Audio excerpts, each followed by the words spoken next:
throw caught. It's good. D. Anderson and the Showboats have won it in overtime.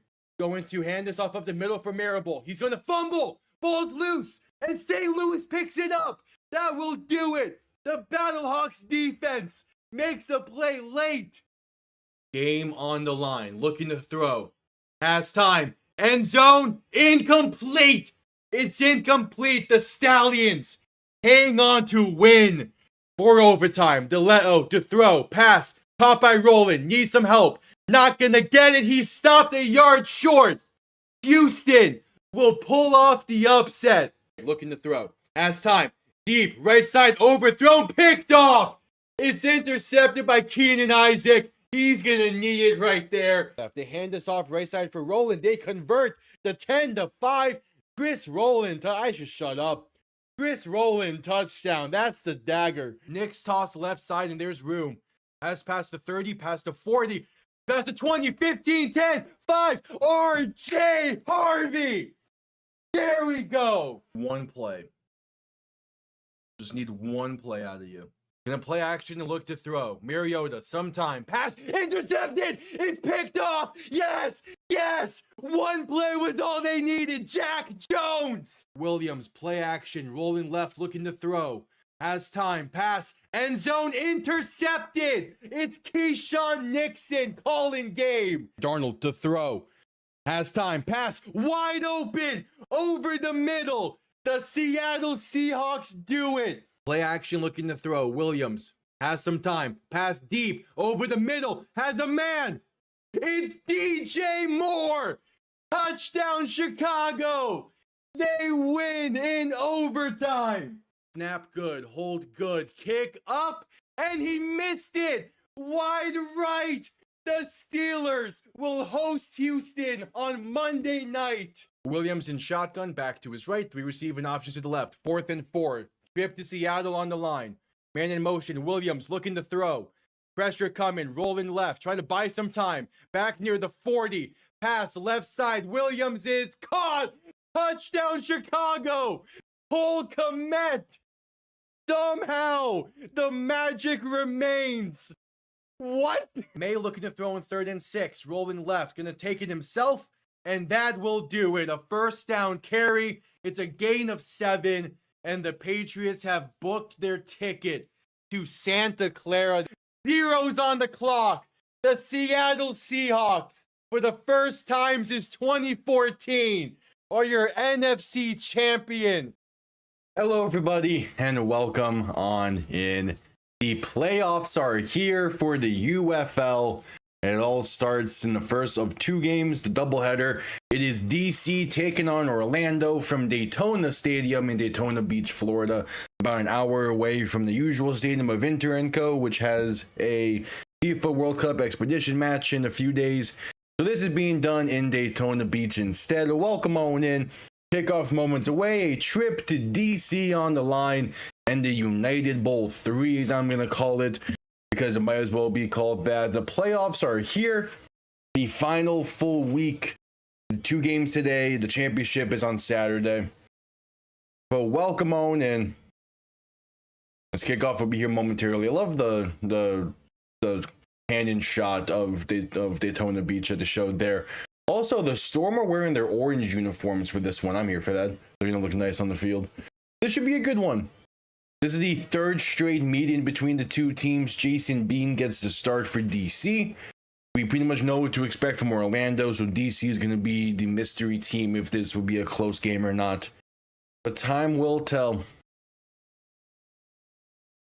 So yeah, again, Orlando won won 4 straight, I believe is the full number, but they've been on a pretty hot stretch here in the back half of the season. Yeah, they've won 4 straight games after their 2-game skid against St. Louis and Birmingham, including the back-to-back the end of the season against DC. And we'll see if they can make it 3 straight against the same team. I'm expecting this to be a tight game, though. That's just how the nature of things are when you play a team so many times in one season.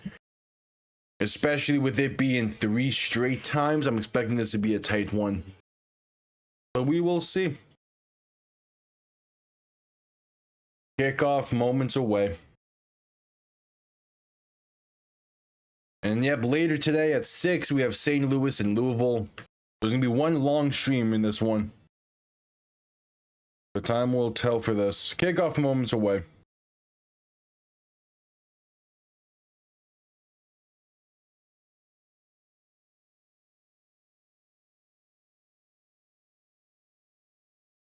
Yeah, 3 straight games between 2 teams does not happen often.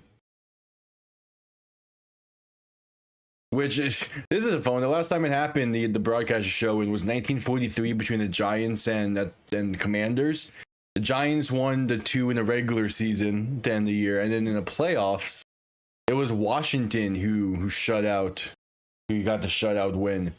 So DC looking to do as the other Washington-based football team does, or did. But we'll see.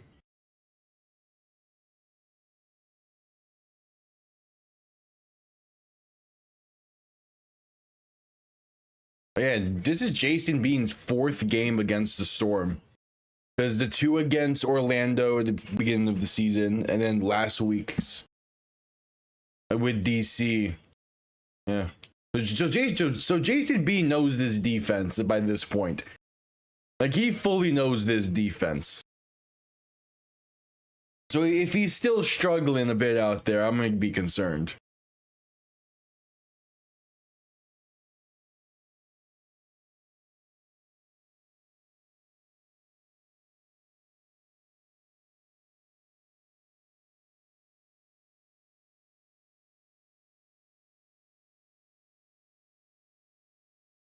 But yep, we also got all the MVP finalists that was announced over the past week. Jordan Ta'amu is a finalist that was announced. Jack Plummer is a finalist. Cam Gill for the Kings is a finalist. And let me find the other one real quick.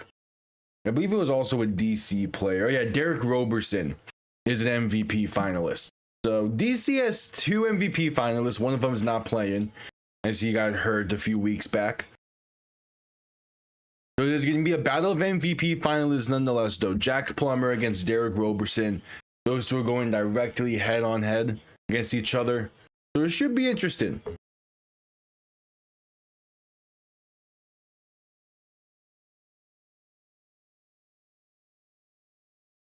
And there's Anthony Becht. And he's been in the same spot many times before. A home playoff game with trip to the playoffs on the line. It looks like they filled out Daytona Stadium for this game, which is great. I'm excited to see how St. Louis looks in a few hours for that game. But it looks like it's a sold-out crowd basically here, at least on that home sideline. I'm showing my. I don't know Daytona Stadium well enough to know if there is a proper away sideline. I don't think there is. I mean, we'll see. We will see. In a do-or-die game for the defending champs. This should be interesting. Okay, so seemingly only selling tickets for one side, I would guess, then. If that's the case, then yeah, it's pretty much a sold-out crowd.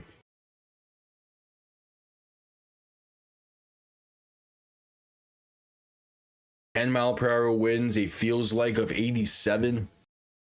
It's gonna be hot. DC will get the ball first in this one, so we'll see Jason Bean and that defender's offense first. As kickoff is underway, the playoffs have begun. Kick going to be returned beginning from the 3. Base out past the 10, past the 15. Space past the 20, 25 to 30, past the 35, still spaced down past the 40, and finally brought down near the 42. Ball comes loose, but they were going to rule him down by contact, and either way, DC falls on it. So the defenders will start from there. A nice return for Eric Ezukanma. And out comes Jason Bean. His 4th matchup against this Orlando defense. DC's 3rd straight against this Orlando team. I'm expecting them to come out there and hit the ground running, both with a good ground game and just all around solid play from Jason Bean. Because he should fully know what this defense wants to do against him at this point. Gonna be ball on their own 42 to begin things. Bean in shotgun, back to his right, 2 receiving options to each side. Man in motion right to left as he looked to throw for the first play of the game. Dump off the right side, gonna be caught for a gain of roughly 7, up to the 49-yard line. It is Braylon Sanders on the reception, and that's how this game starts.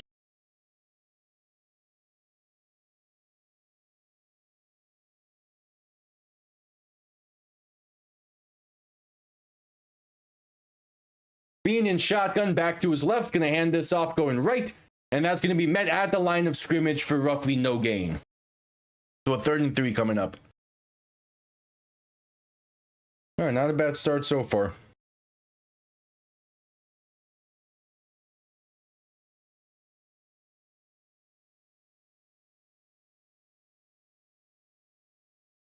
A 3rd and 3.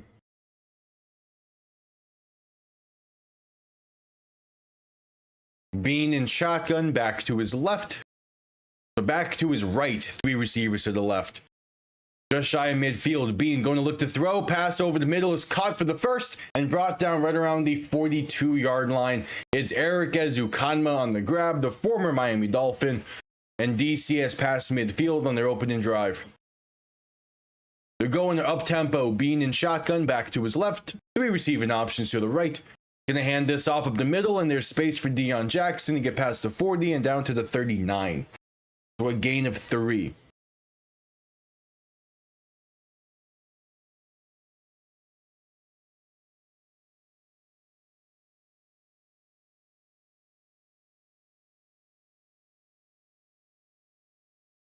So 2nd and 7 coming up. Bean in shotgun, back to his left. 2 receiving options to each side. Going to look to throw once again. Pass left side is off the mark and incomplete. Looking for Cornell Powell. Dangerous throw there for Jason Bean. Don't really see what he was seeing there. Darian Butler, one of 2 Orlando players on the pass breakup, will make it a 3rd and 7. DC is in field goal range, so they should at least get points off of this, but it would be a long field goal from where they're at. It'll be roughly a 57-yard kick from here. Bean in shotgun, back to his left, 2 receivers to each side. A 3rd and 7. They need the 32-yard line of Orlando. Play clock winding down. And they're going to have to call a timeout here. Yeah, there's DC calling their first timeout. Burning one on the opening drive. As it is allowed in Daytona in this one. I have to give this Storm fan base a lot of credit. They have surprised me this season. Especially in a very last-minute decision to have the game being played here in Daytona Stadium. They're still showing up brilliantly.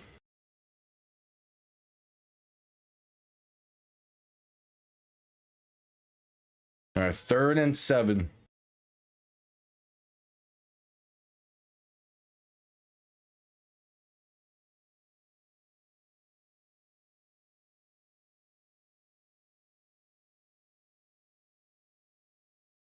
$12:23 to play in this one.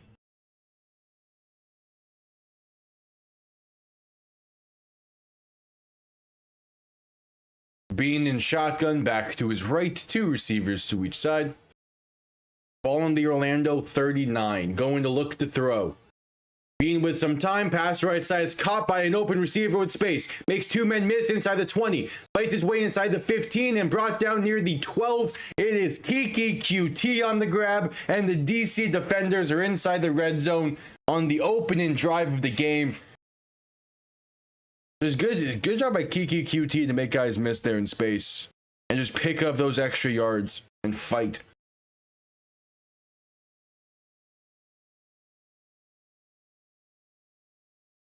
So Bean in shotgun, back to his left, gonna hand this off up the middle for Deion Jackson. Gets stuffed roughly at the line of scrimmage for no gain.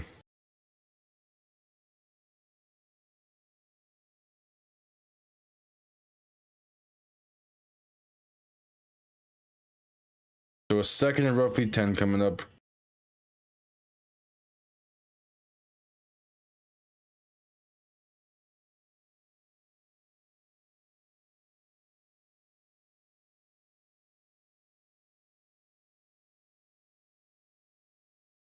Being in shotgun, back to his left. 3 receiving options to the right. Going to look to throw in 2nd and 8.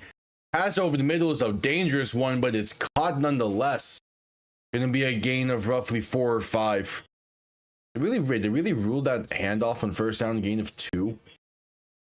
That's an insane throw from Jason Bean. Okay, Brilly Moore on the reception. He fit that into a window of Orlando defenders. That is a dangerous throw, but it worked. Good zip on the ball to get it in there. So 3rd and 2, ball roughly on the 5-yard line. Bean in shotgun. Back behind him, extra lineman in the game. Handoff left side for Deion Jackson. He's going to lose about 2. There is a penalty marker down. We'll see what this is. But as it sits, Orlando's defense bent but didn't break.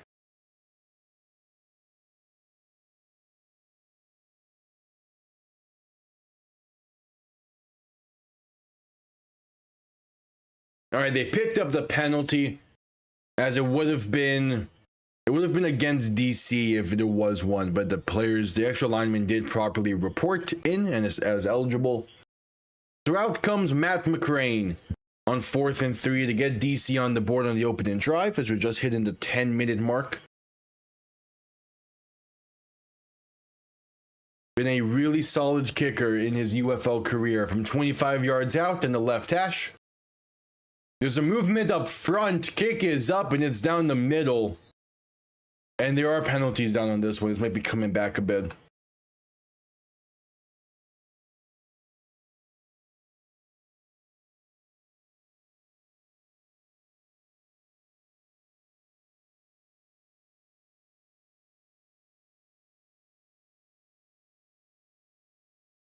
It's offside against Orlando. And DC's going to decline the penalty? Okay, let's just take that. Okay. Decline? Well, it was a 4th and 3. They're on roughly the 7. If you do half the distance, that should have gotten you the 1st. Why is... Okay, I must be missing something. They declined it. DC's on the board first, and we head to a commercial break.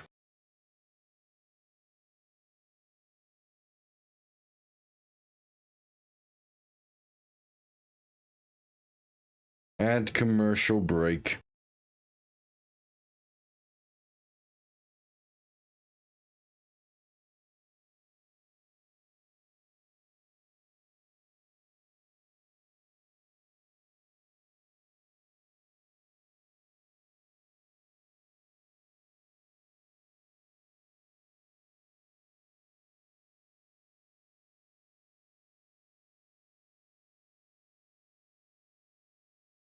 And commercial break.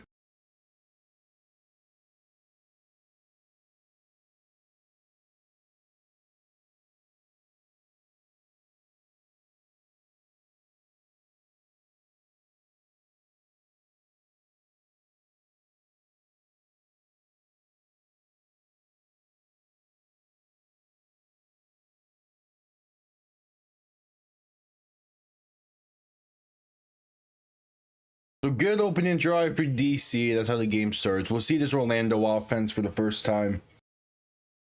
Led by MVP finalist Jack Plummer.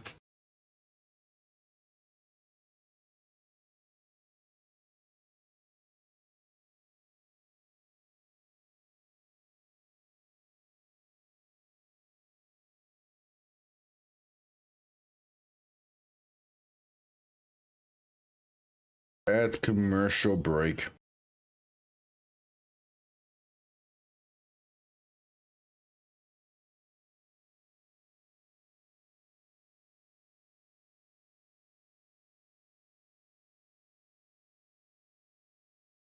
At commercial break.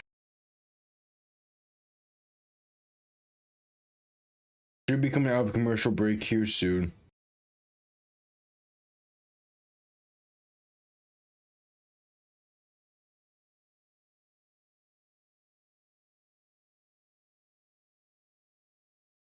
All right, just coming back from commercial break, and there's some looks at some Gators. Not surprised.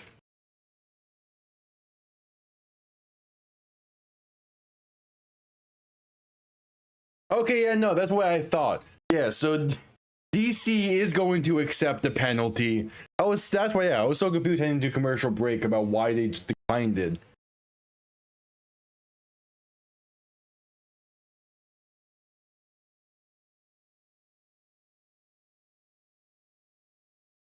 So it's gonna be a 4th and inches. DC gonna go for it. Bean in shotgun back behind him. Tight end in the backfield, extra lineman in the backfield. Back now to his right. They hand this off for Deion Jackson, and it's close. I think he got enough though. I think that first push barely got him the first.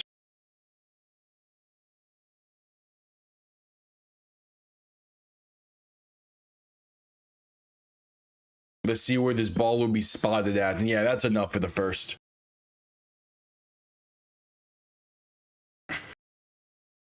Because entering commercial break, I was like, wait, why are you accepting the decline in the offside penalty?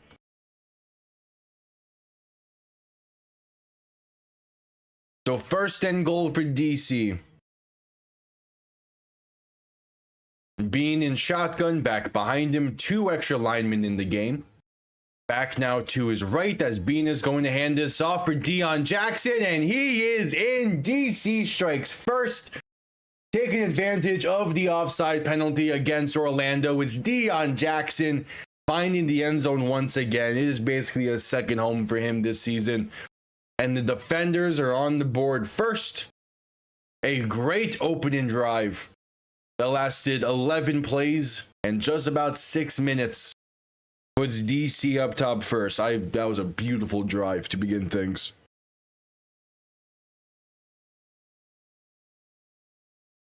That was great. All right.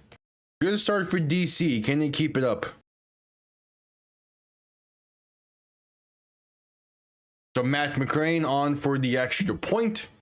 It is up. It's a wobbler, but it's still good. So DC will lead by 7 with 9:13 to play in the first. And now we will be seeing Jack Plummer and this Orlando offense for the first time. The MVP finalist.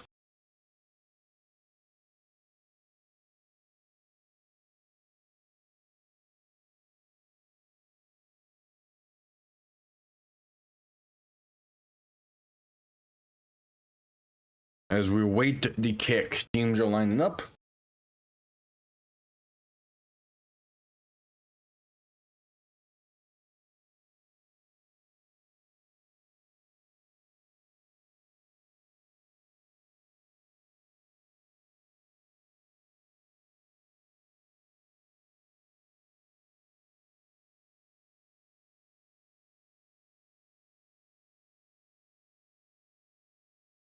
All right.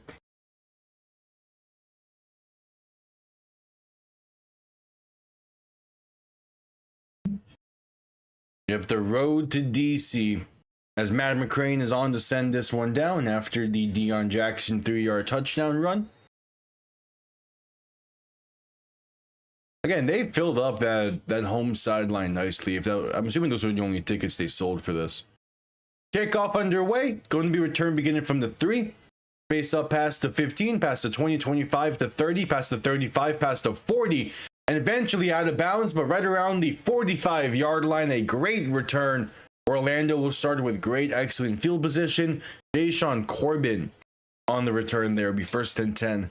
And out comes the MVP finalist and most likely the league MVP, Jack Plummer. He's been having a great season.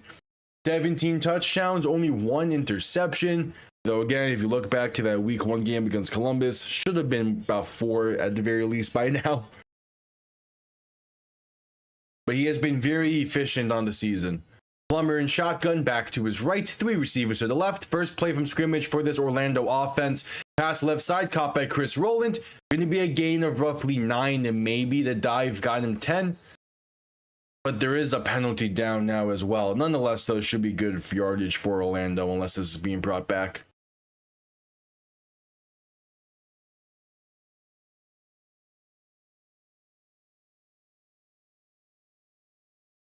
After the play, a personal foul against DC.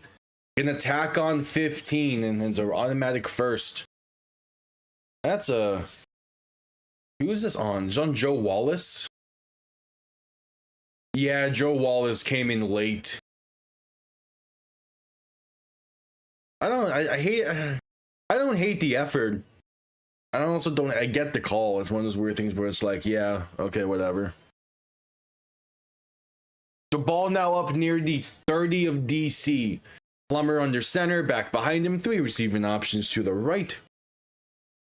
Man in motion along that right side is Plummer, play action looking to throw once again. Pass deep over the middle for the end zone. It is overthrown and incomplete. Looking for Chris Rowland once again. 2nd and 10 coming up. He had a step. It was a good decision. Just barely missed him.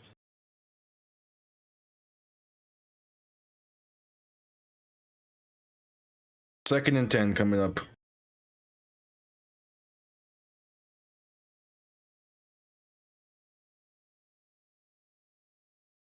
Plummer in shotgun, back to his left, 3 receivers to the right, shift in the back to his right, as Plummer is going to hand this off, going left.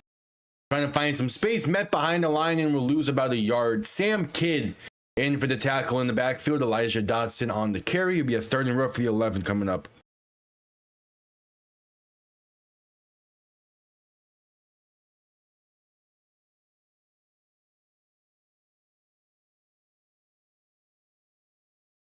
So 3rd and 10. Plummer in shotgun, back to his left, 3 receivers to the right.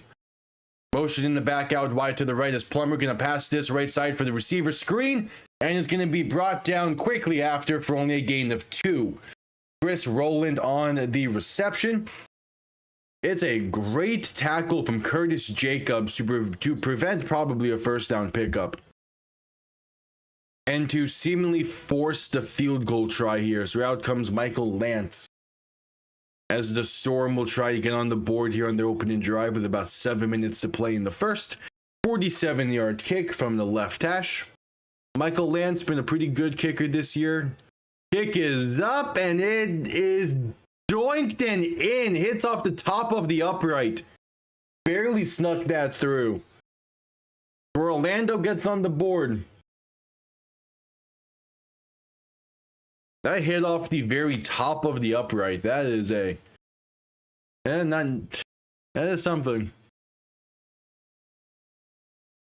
Yeah, that hits off the top of the upright. All right, we head to a commercial break. Not bad.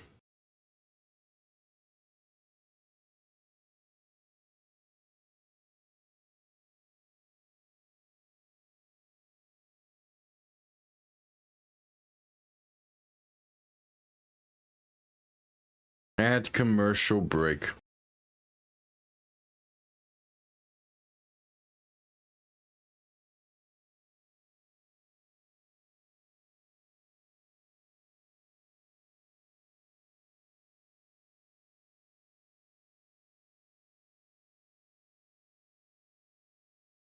Not a bad start. Though Orlando's offense not playing to the level kind of expected so far. It is very early. Opening drives only tell so much. You have to take them with a grain of salt. But just through the opening drive of each, DC looked pretty damn good.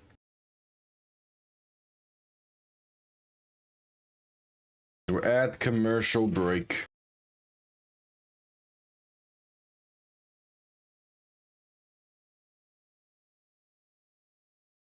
A commercial for game 3 tomorrow. The finals so far has been great. I'm excited for game 3.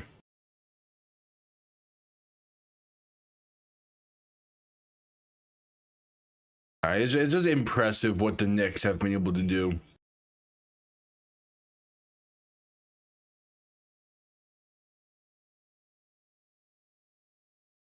We're at commercial break still.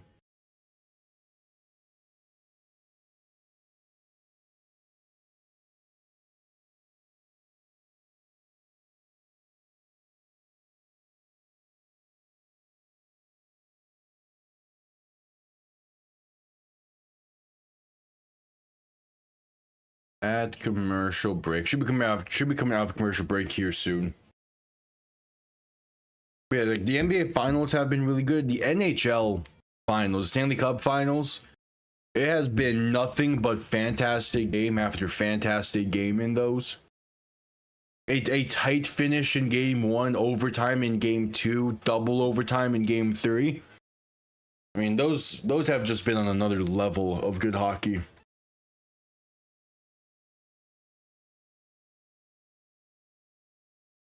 It is really impressive.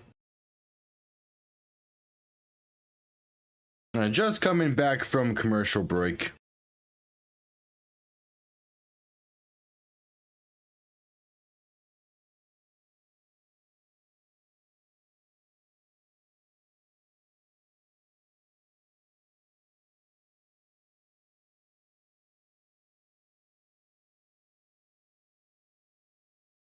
Kickoff moments away.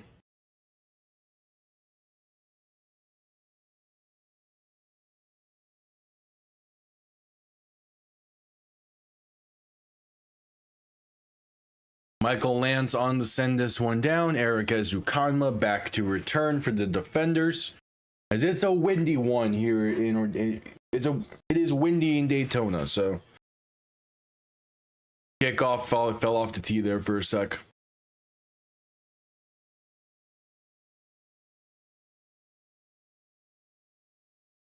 All right, kickoff underway. Going to be returned beginning from the 4. Spaced out past the 20, past the 25, out past the 30, and brought down right around the 35. Xavier Valade on the return.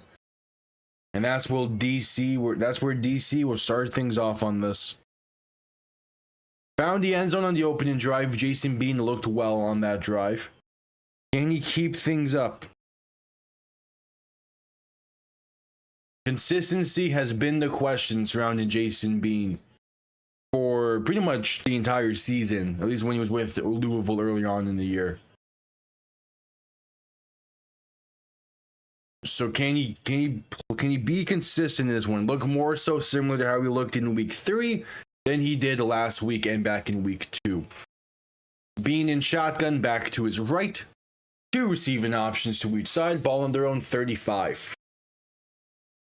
Bean going to look to throw, quick pass left side, going to be slightly off the mark and incomplete. Braylon Sanders couldn't hang on to the outstretch, to the pass that forced him to stretch out a bit. Be a 2nd and 10 coming up.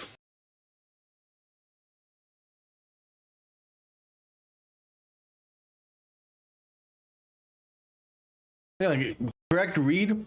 Good decision, just throw was slightly too far outside. You would still like Braylon Sanders to catch that, but oh well. Bean in shotgun back to his right, 2 receivers to each side. Gonna hand this off up the middle for Deion Jackson. It's a gain of roughly 3. It'll be a 3rd and 7 coming up.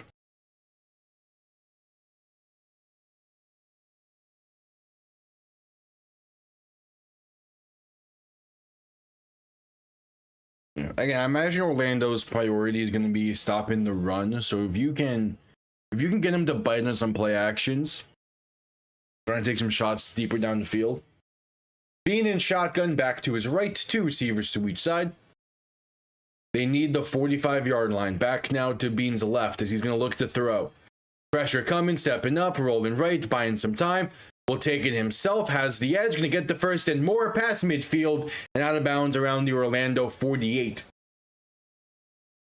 All right, Jason Bean using his legs. He did that a bit with Louisville earlier on in the season.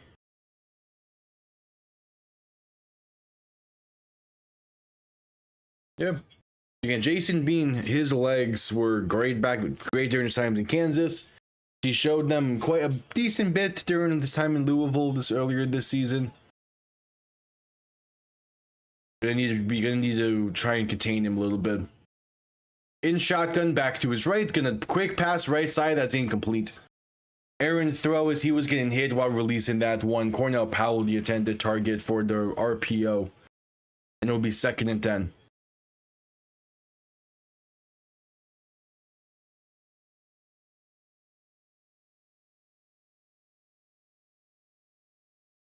Alright.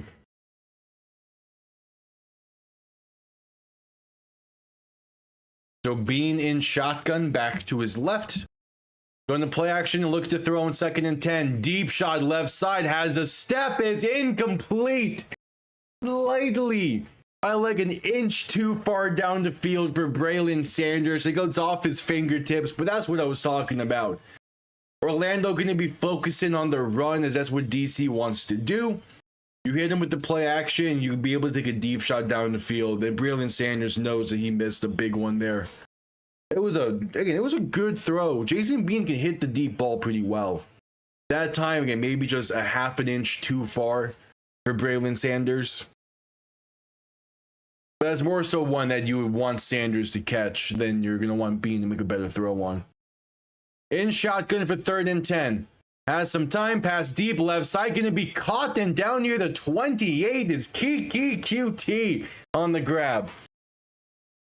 A beautiful seam ball from Jason Bean, hitting that window. And DC moves the chains on 3rd and 10. That's a great throw.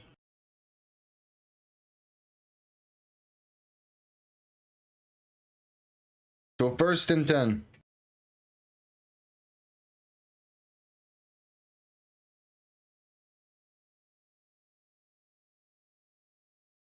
In shotgun, back to his right. Gonna hand this off, going left for Abram Smith, and there's space for the 1st and more. Past the 15, the 10, fighting his way inside the 5, lowering the shoulder down to the 3. It'll be 1st and goal DC, and they are moving the ball really darn well to begin this one. Beautiful blocking up front, and Abram Smith does the rest of it. Yep, welcome on back. Yeah. It's been a good game so far. 1st and goal from the 3.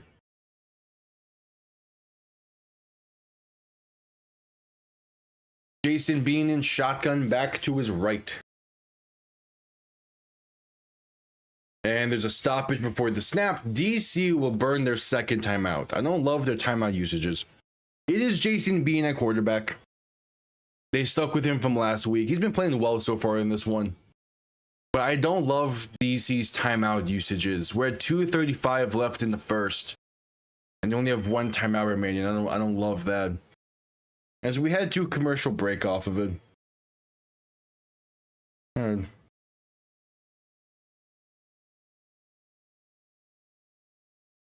Yeah, I think he'll be back next year. Assuming that DC wants him back. But I think he will. There's going to be enough recovery time for him to be able to play next year.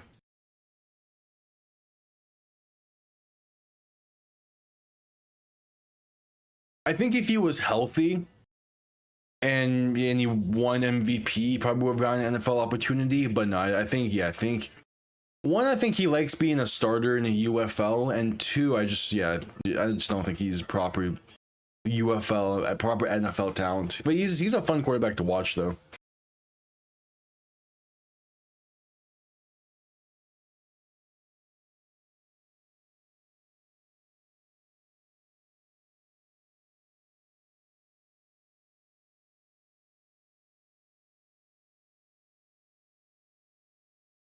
As we're at commercial break.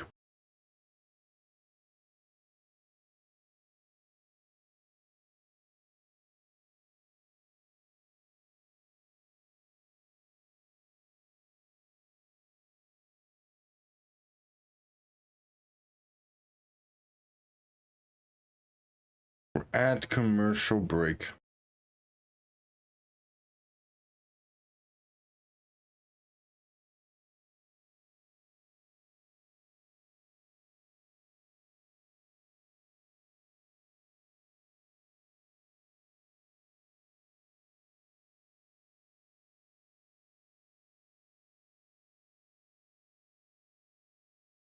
It'll be 1st and goal for DCs. They just burned their 2nd timeout.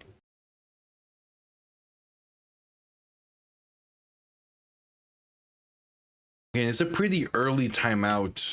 It's early to use both your timeouts already. I don't really love it, but Oh well.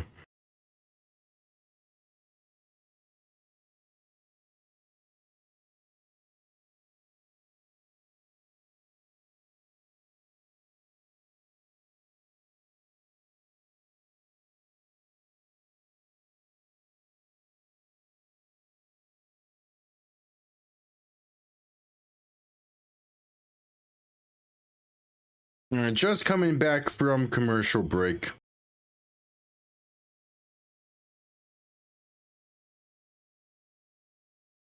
Anthony Becht, the coach of the Storm. Again, during the regular season, he's great. But the past 2 years, been in the same exact spot, a home playoff game with a trip to the championship on the line, and he has come up short as a coach. Trying to avoid that same thing happening again. Bean, handoff up the middle for Abram Smith. Bouncing out right side, breaks off tackles, has the blocker, and is in. The DC defenders extend this lead to 10, soon to be 11. And it's not a great start for Orlando. And somebody's just telling me Anthony Becht might not be a championship caliber head coach. He's a really good coach. He can have his teams in the playoffs year after year.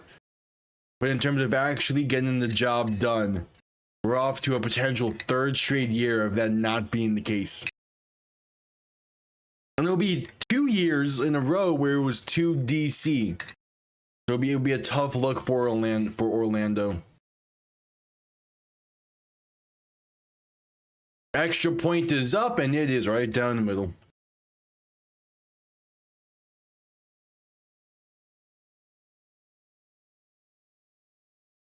Yeah, I am curious what DC's idea for next year is going to be.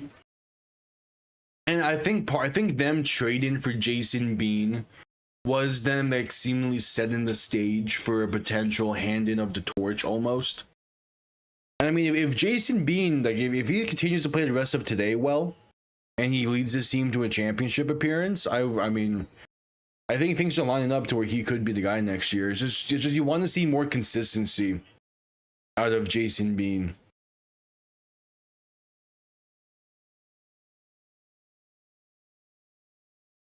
$2.29 to play in the first.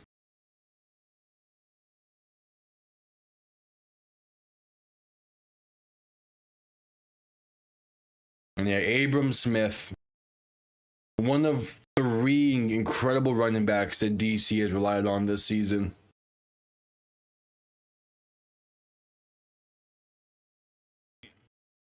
All right, kickoff underway. Going to be returned beginning from the 13, out past the 30, 35, and brought down near the 37, maybe 38. So Orlando will start there. 1st and 10.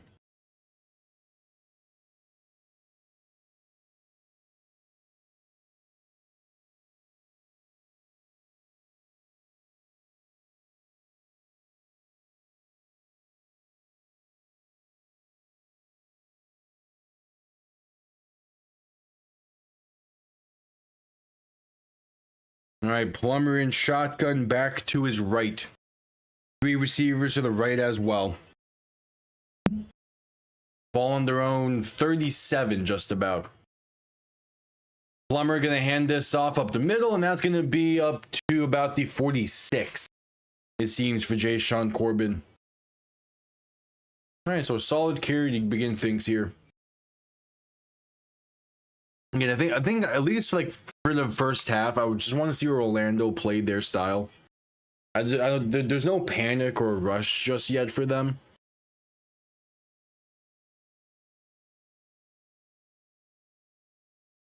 Plummer alone in shotgun, 3 receivers to the right, 2 to the left. Actually, ball more so around the 41. Play clock winding down to get the snap off in time. Plummer play pump fake, pass over the middle is incomplete.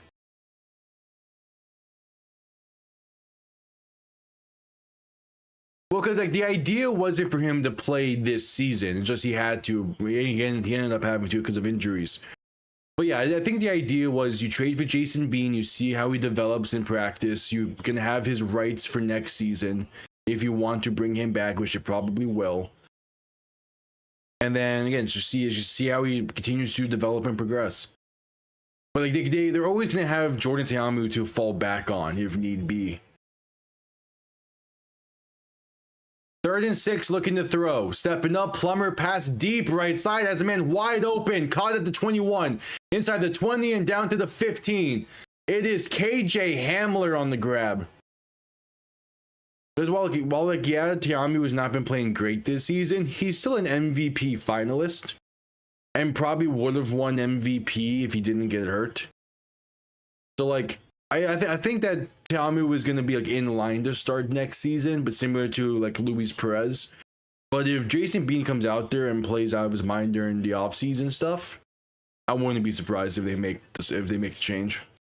Again, a la Luis Perez. Plummer and shotgun back to his left. Play action pass over the middle is low and incomplete. Had an open Chris Rowland. And that was potentially the final play of the first.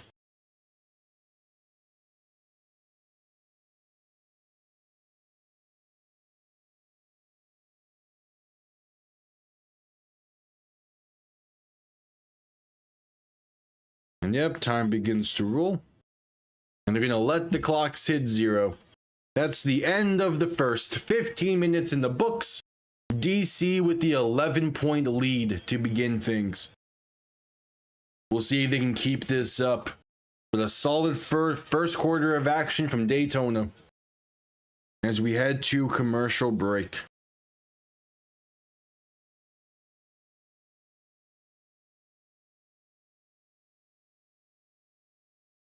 We head to commercial break.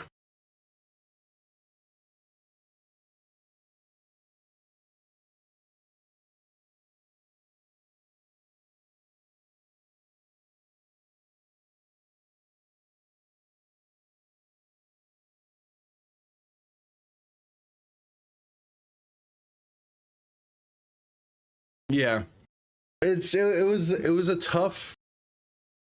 It was a tough game against Louisville that he had, because again, they still had that 5-game win streak, which got him into the playoffs. A lot of that was defense, could be in the running game. But like again, Jordan Ta'amu is still, would you say, face of that team? He's up there. He's one of the faces.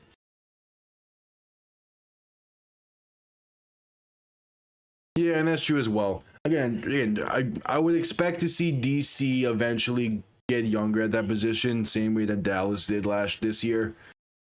But like, I think if they had the choice between what we've seen so far from Jason Bean and what we've seen so far from Jordan Ta'amu, I think that Ta'amu would get the start at first, with Jason Bean potentially being the starter by midseason if need be.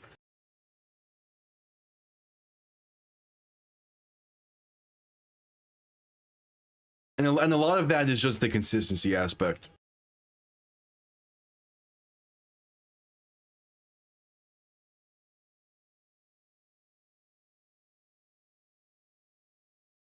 Well, we'll see.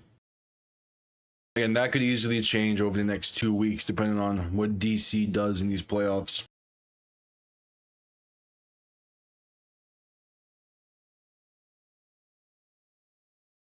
As we're still at commercial break for the end of the first.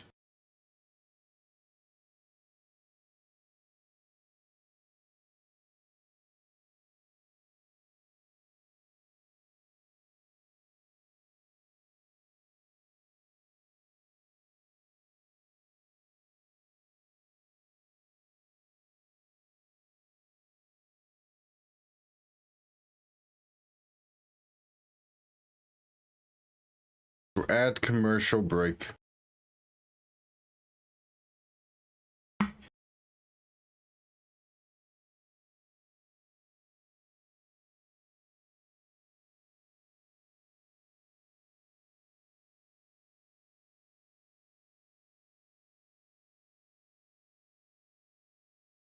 Yeah, obviously, like the back end of the, not really back end, like the second half of the season, Austin Reed didn't look the same as he did in the first half, but he has a ton of potential. I'm excited to see how he develops. I'm excited to see him back in Dallas next year. That's what I expect. But like, I think even if he was drafted by DC, I don't think he plays this year, at least not until this point of the season. But yeah, like for the future, it would have been a nice get. But again, there's always going to be like there's a ton of other quarterbacks that are going to be available in the upcoming UFL draft. So DC is going to have an easy transition from the Ta'amu era to the next era. Plummer in shotgun back to his left. 3 receivers to the left as well. Going to look to throw. Dump off left side is off the mark and incomplete. They're going to rule this a backwards pass. Okay, now they're saying incomplete. 3rd and 10.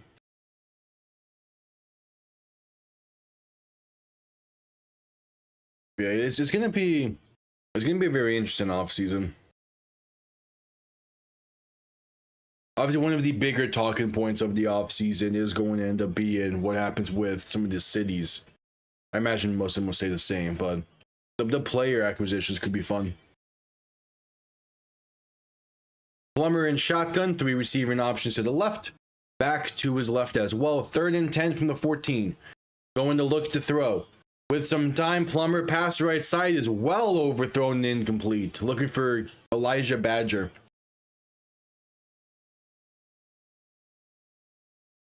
True. That is very true with Austin Reed, yeah. Which again, I think we'll see Dallas getting a ton of weapons for him in the offseason. Because you want to build around your guy, so. And there's going to be plenty of really good receiving options and even tight ends that are going to be available. I also think part of it was just Dallas didn't really scheme up anything too great for Tyler Vaughns. A lot of it just felt like they were trying to hoping that he would beat his guys off the ball.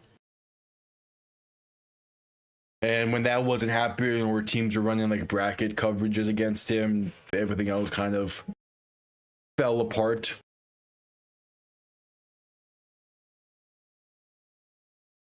Orlando was going to challenge something here. They're going to challenge this for, I believe, either illegal contact or DPI.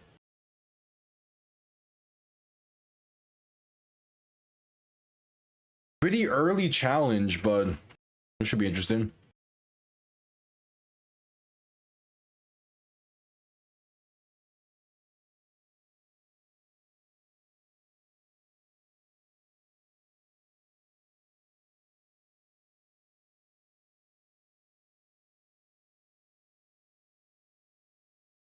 They're going to challenge right now, I believe, DPI.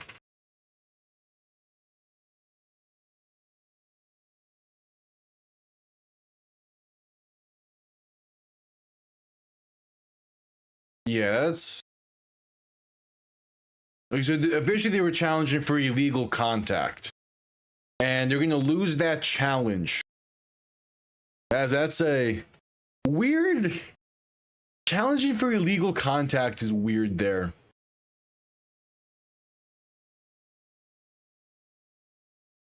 I guess because like, it definitely was not going to be a DPI. All right, so out comes Michael Lance. 32-yard kick from the right hash to make this bring this back to a 1-possession game early into the second quarter. Weird bad snap, but kick is still up and it is still right down the middle.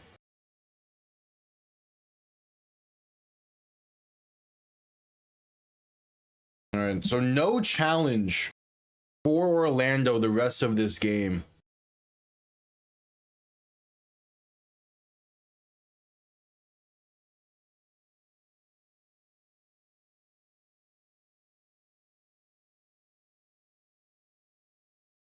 Yeah. Game 4 of the Stanley Cup Finals on Tuesday, but the bigger thing is Game 3 of the NBA Finals tomorrow night. That's gonna be a fun game. This is my first year in a while, like properly watching every single NBA final game, and I'm doing it because it's the Knicks, and I have a friend who's a Knicks fan, so we've been watching them together, and it's been a hell of a fun series.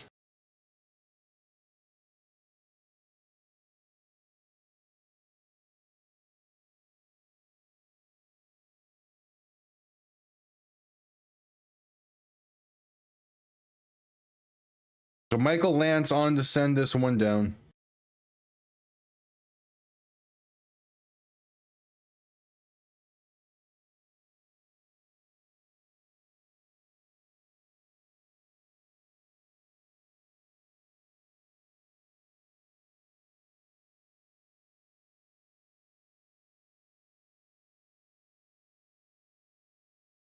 All right, kickoff underway. Going to be returned beginning from the goal line. Face up past the 20, past the 25, face past the 30, and brought down near the 33, maybe 34. There is a penalty marker down.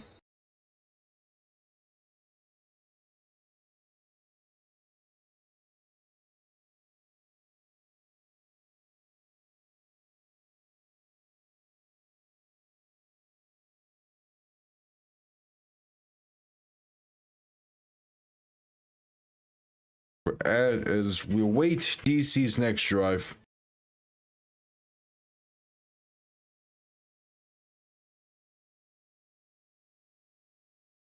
Holding against DC is the call. They're going to start this drive more backed up here.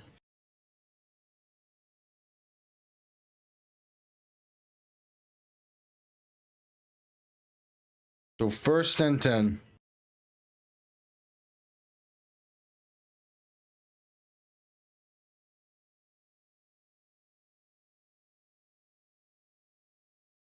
Ball now roughly more so on their own 20.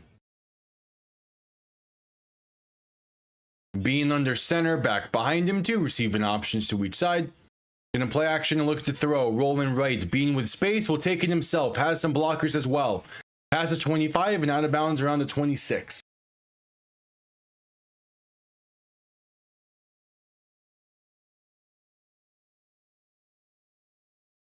So 2nd and 4 coming up.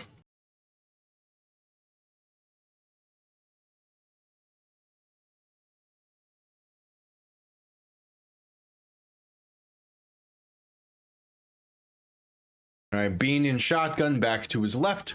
Quick pass right side is low and off the mark, and it'll be a loss of 2. Kiki QT on the reception for the receiver screen, as that was just an errant throw from Jason Bean.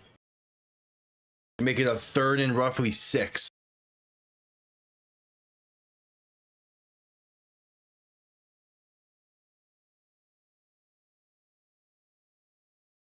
So 3rd and 6.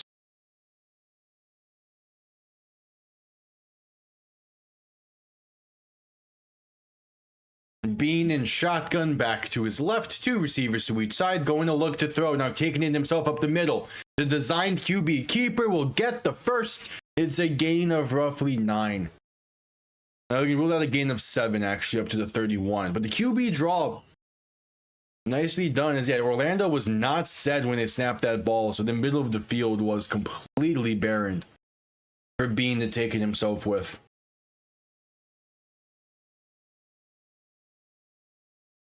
So 1st and 10. In shotgun, back to his right. Another quick pass right side. Can he be caught for the receiver screen? Eric Ezukanma hurdling his way for a gain of roughly 5. All right, not bad. When the lights are the brightest, DC is coming to play. I would love to see a part 3 to either the DC St. Louis rivalry or DC Louisville. If we get DC St. Louis in the championship game, that would be. Being quick pass left side, Kappa Ezukanma gonna break off one tackler and fight his way for another 1st down. It's a gain of roughly 6. They continue to move the chains. A lot of these quick hitters are just working a bit too well here. It'll be a 1st and 10 coming up.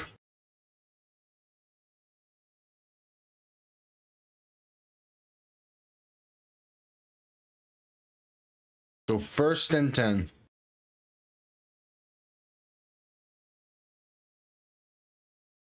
Bean in shotgun, back to his right. 3 receivers to the right as well. Ball on their own 42. Gonna hand this off for Valade going left, and that will be a loss of roughly 3 back to the 39.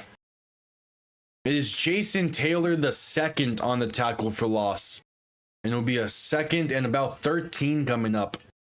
DC has taken a ton of steps forward, but still a good few steps backwards on most of these drives. But it's still just working well for them.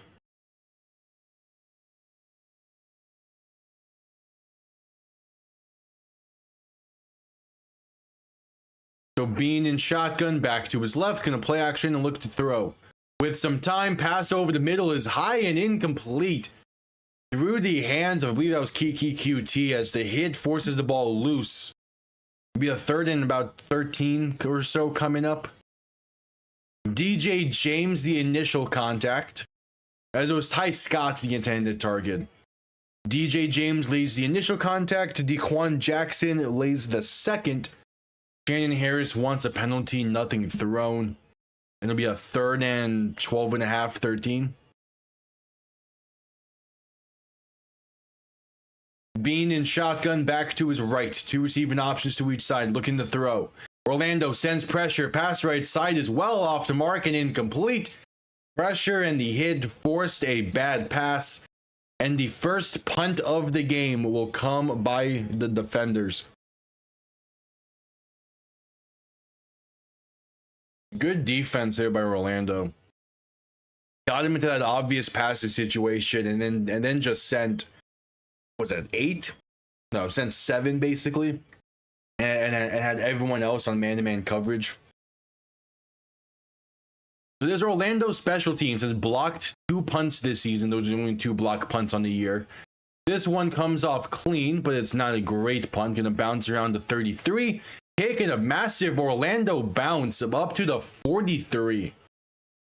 It bounced 10 yards backwards, so the Storm will start with some pretty good starting field position with 9:07 to play in the first half. As we head to commercial break.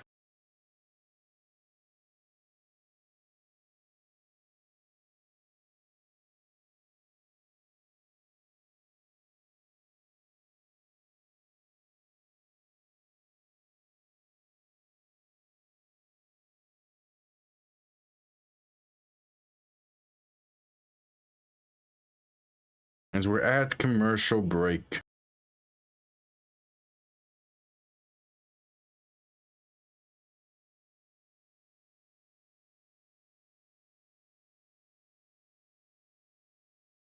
Been a solid one so far.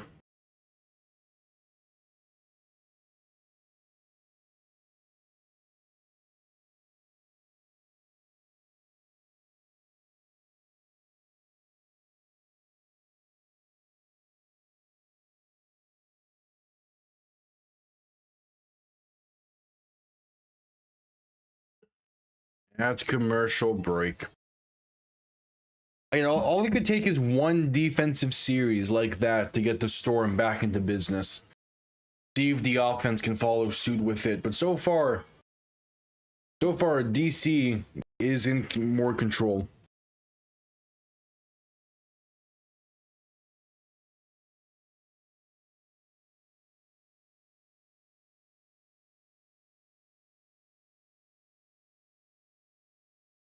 As we're at commercial break.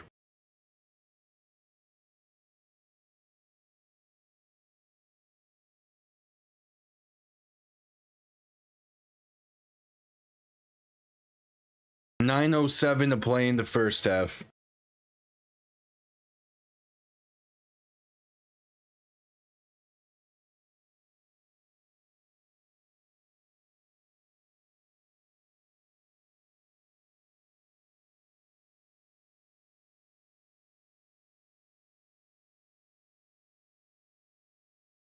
All right, not a bad start to this one.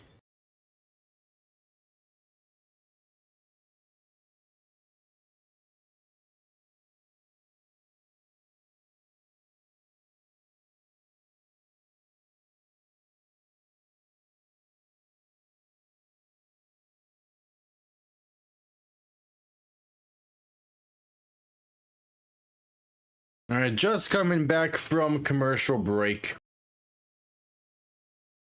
The number 1 seed Orlando. Talking about some of their big wins during their 8-2 regular season. As pressure is on them, down by 8. About as we are roughly halfway into the second quarter.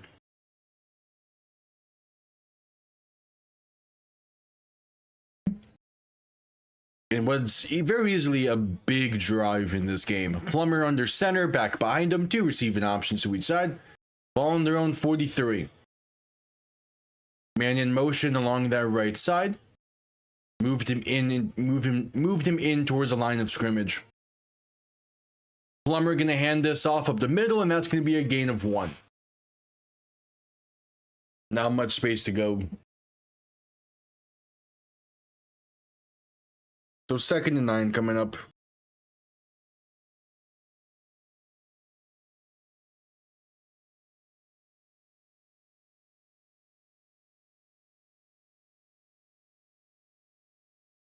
So 2nd and 9.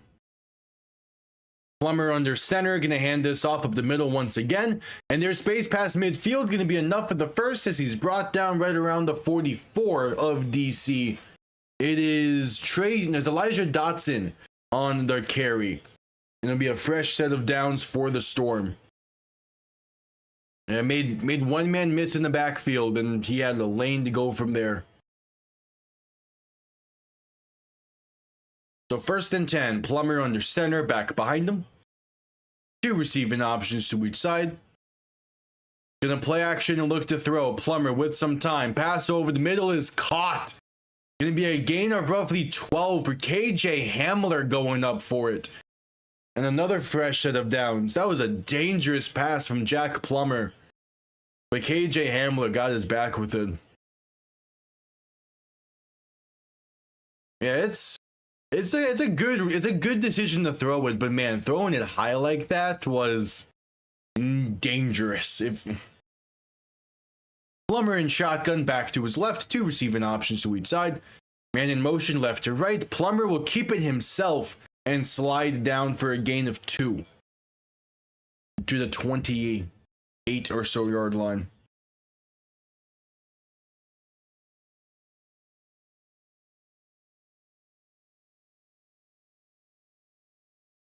So 2nd and 7.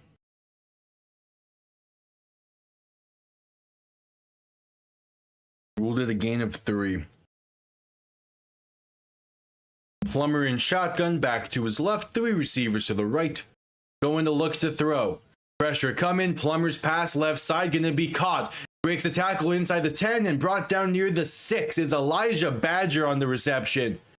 Garyon Conley saying he pushed off, no penalty marker down, and it's 1st and goal for Orlando.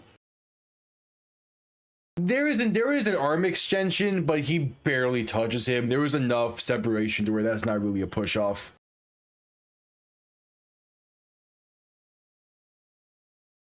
So 1st and goal, Plummer in shotgun, back to his left. 2 receiving options to each side. They're saying ball on the 5-yard line. Plummer gonna hand this off up the middle, and that's gonna be stuffed at the line of scrimmage for no gain. Elijah Dotson on the carry. 2nd and goal coming up.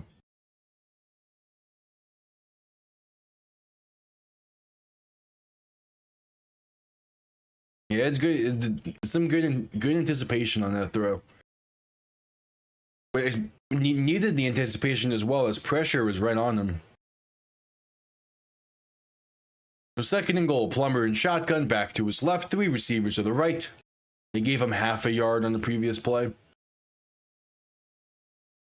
Play clock winding down, get the snap off in time. Plummer looking to throw. Pass left side for the end zone, going to be incomplete. There is a penalty marker down. Was looking for Elijah Badger in the back corner of the end zone. Ball was a little bit too far outside, but they're going to say that is DPI against DC, so ball will come to the 1-yard line.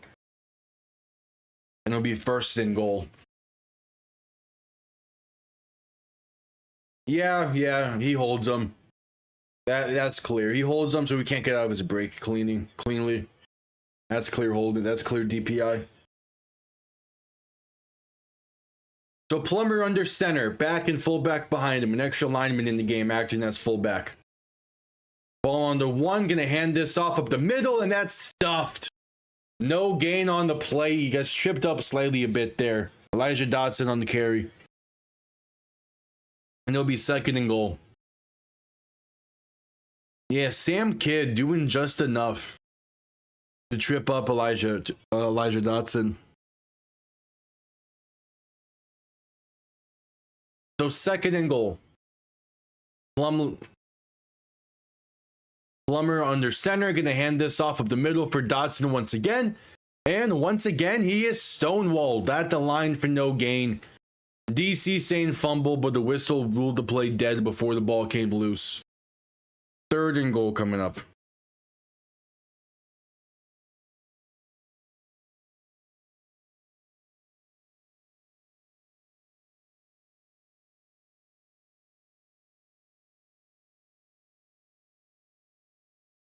Good.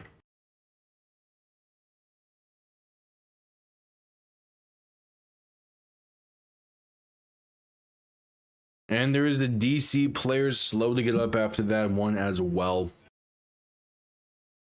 It's Derek Parrish slow to get up. That is a tough player to be down for this DC defense. He's a really solid player on that defensive line.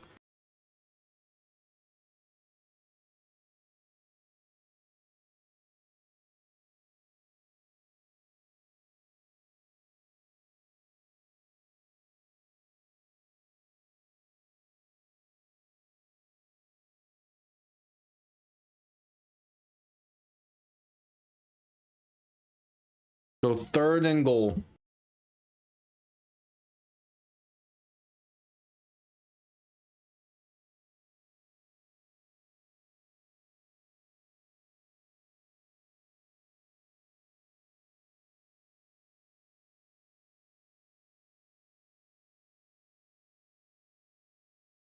Ball on the 1 yard line.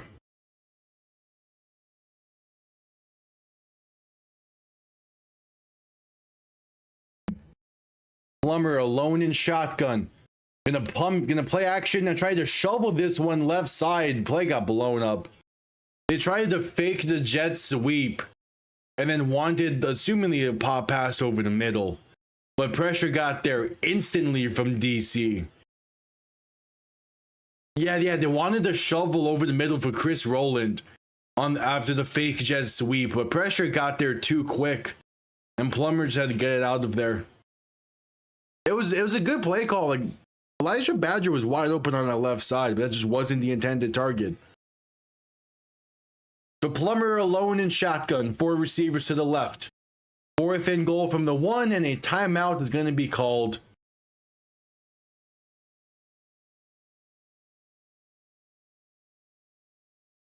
So Orlando will call their second with 3:34 to play in the half.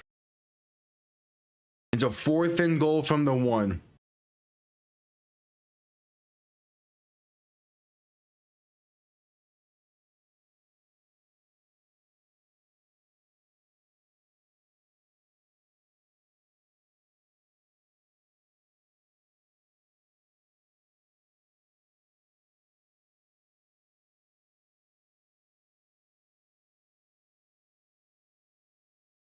So 4th and goal.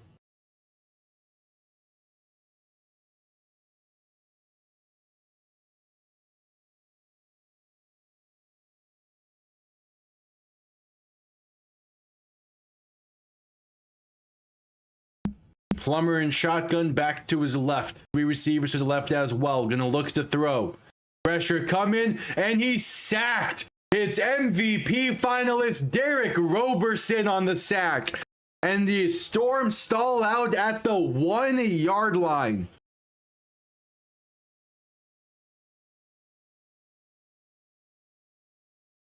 Derek Roberson showing why he's in the MVP conversation. Sacks Plummer back near the 15. As yeah, there was just no time for that play to develop. That's a big time defensive stand from DC. With 3:27 to play in the half.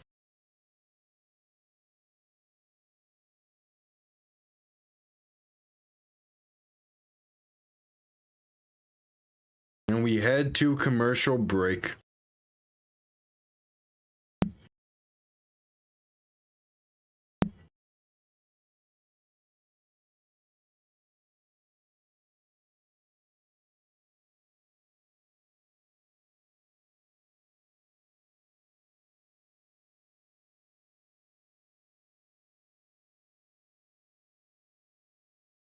As we're at commercial break after it.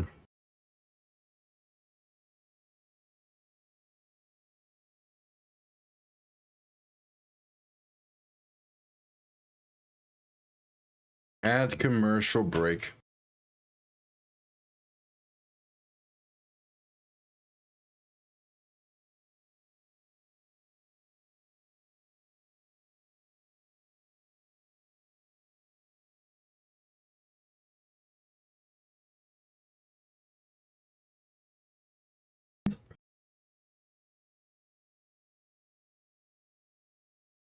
At commercial break.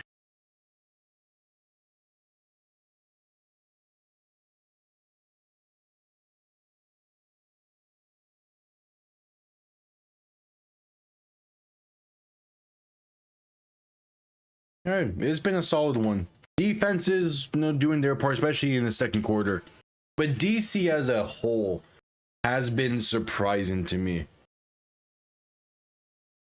I gotta give him credit for that.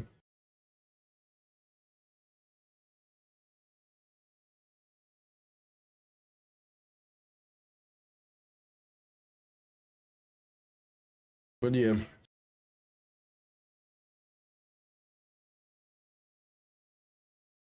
At commercial break.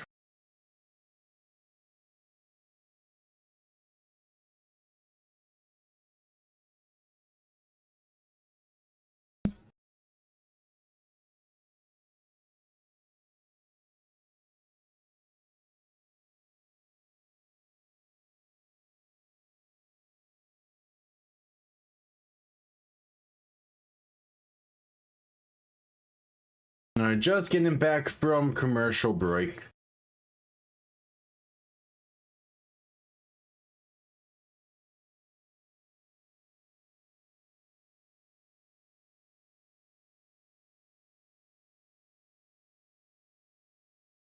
Showing a replay of that sack that Derek Roberson did.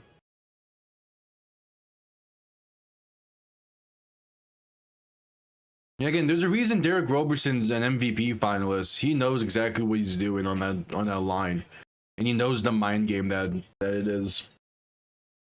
It's impressive. All right, Bean in shotgun, gonna hand this off up the middle for Xavier Valade, and gonna fight his way for a gain of roughly 7 with a penalty marker down. That's probably gonna be against DC.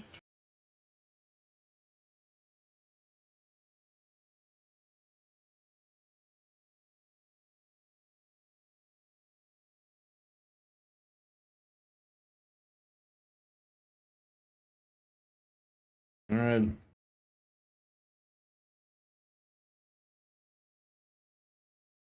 And they're not saying what the penalty. Okay, there's a gain of 8. Probably picked up the penalty then, I would assume. Being in shotgun, gonna hand this off up the middle once again. And this will be stood up after maybe about a yard, it seems, for Valade. So a 3rd and 1 coming up. 3 minutes to play in the half.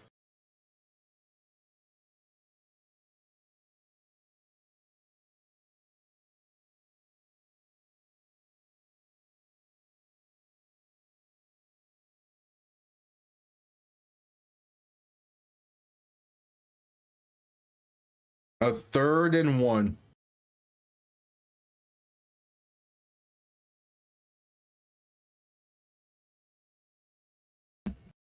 Bean gonna hand this off up the middle, and that should be enough for the first, up to about the 21-yard lines. A gain of 2. It'll be a 1st and 10 pickup, and that should get us to the 2-minute warning as well.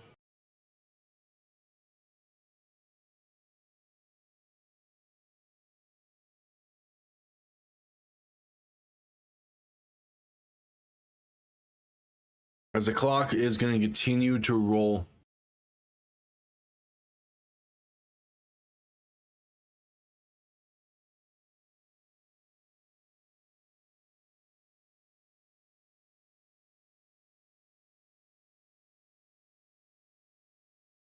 And yep, they'll get us to the 2-minute warning.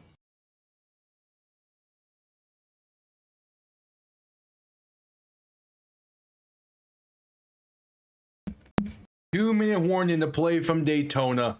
DC leads by 8. Orlando gets ball to begin the second half. So if they can keep this a one-score game, they're still fine. But it has been a very DC-led game in this one from the very jump. We're at commercial break. This has been something.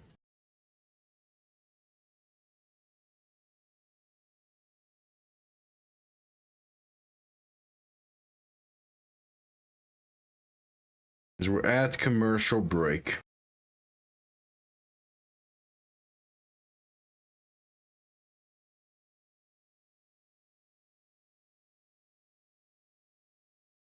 Not bad, not bad.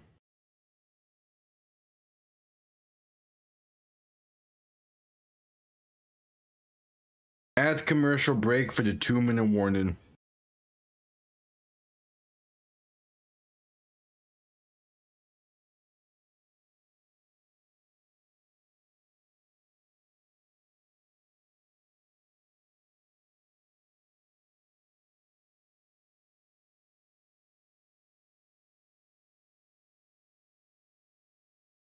At commercial break.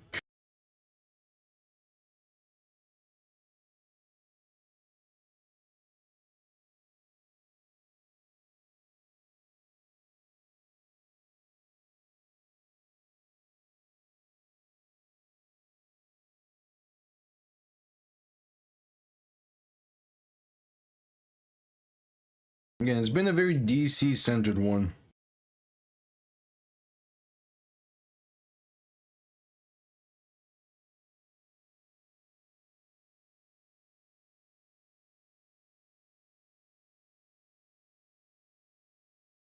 We'll see how the final 2 minutes play out and then how the second half plays out. Again, at 6, we have St. Louis taking on Louisville from St. Louis.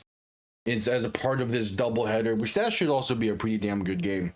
Both of those teams, I want to say desperately, Louisville is playing red hot right now, so them getting a win and making a championship would be great for them. St. Louis, though, I would say desperately needs to win today and finally get over the hump. But we'll see as we're just coming back from commercial break. There's some highlights from the NBA Finals, which has been just fantastic to watch. Some of the stuff that the Knicks do in that, or have done in that series, has been beautiful.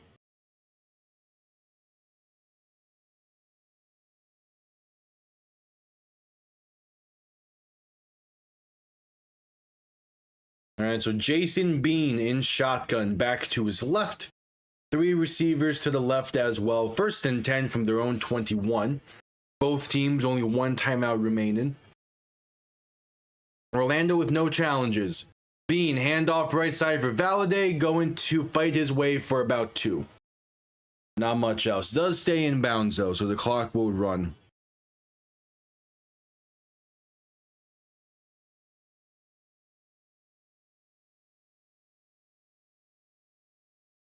All right.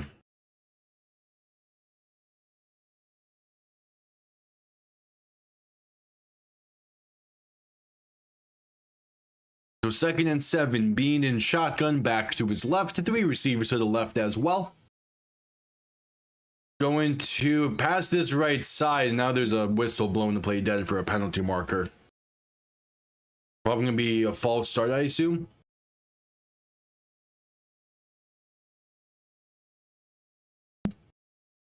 With 1:20 to play in the half.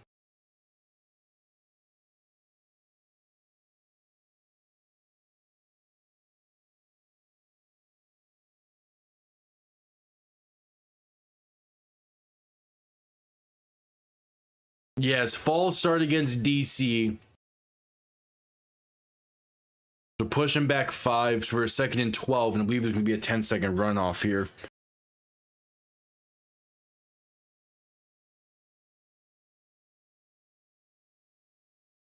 And yeah, that there being a false start there is tough because Brilly Moore is wide open. for a touchdown. Or at least field goal range. Maybe not a touchdown. There was a safety over top, but still. That is a massive play that just gets negated that quickly. And yeah, there was a 10-second runoff. So 2nd and 12.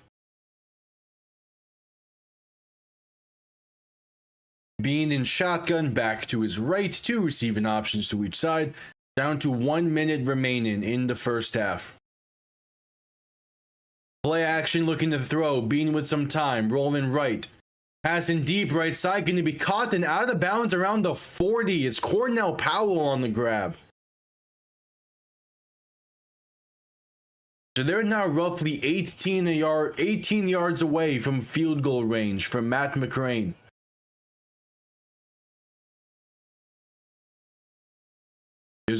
They have time, they have their timeout, they have the space. So 1st and 10. Play action, Bean looking to throw. Pressure comes in quick, rolling right, passing deep over the middle. It's caught for the 1st and more. Inside the Orlando 30 and down to the 28. It's Braylon Sanders. And DC is looking to extend this lead now. 2 massive chunk plays for the defenders. And they go quick. Bean in shotgun, back to his right. 2 receivers to each side. Ball on the Orlando 29, looking to throw. Pass left side, going to be caught. And that's up inside the 20 and down to about the 17, maybe the 18-yard line. Nonetheless, it's a 1st down. Clock will briefly stop at 25. As DC goes hurry up.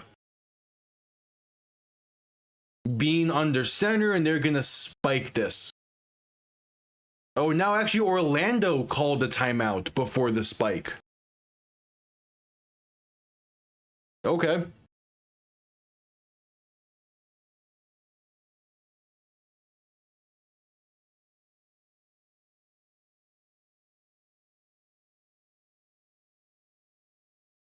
Yeah, this end of half drive is showing why Louisville was so high on Jason Bean in the first place, but also why DC traded for him and why he very well might be the future of defender football.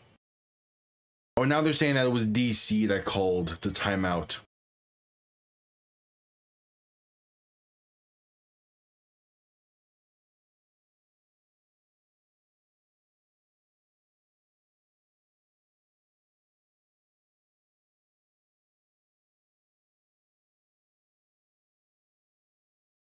So 1st and 10.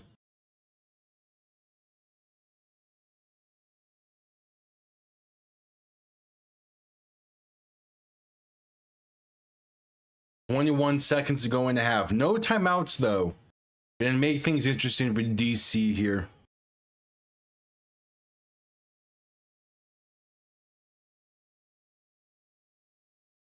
Ball on the 18-yard line. Bean in shotgun, back to his right. 2 receivers to each side. Gonna hand this off up the middle, and there's space for Valladay for the 1st. He's brought down near the 5. But now they refixed the timeout situation, and it was Orlando to call it the 3rd. And there is a spike on 1st and goal. 18 seconds. They can take some shots towards the end zone here.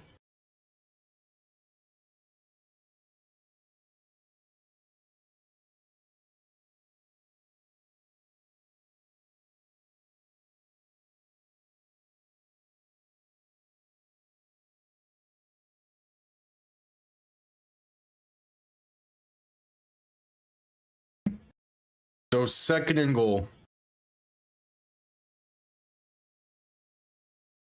Bean in shotgun, back to his left. 3 receivers to the right, going to look to throw.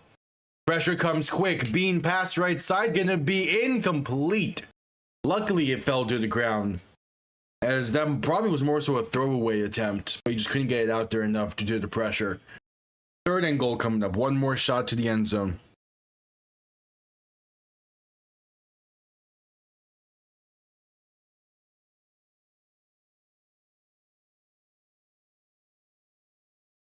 So 3rd and goal.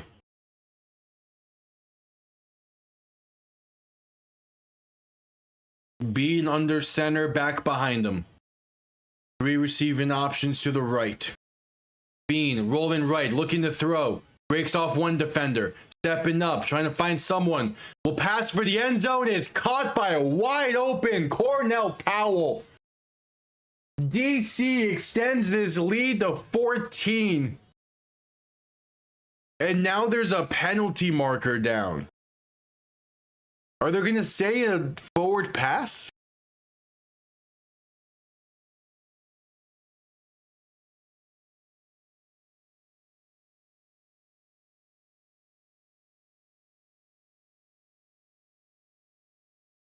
Because forward pass is always a weird thing. As long as one part of the body is on or behind the line of scrimmage, it's not a forward. It's not an illegal forward pass. So the 5-yard line is line of scrimmage here. That's close. That is very close.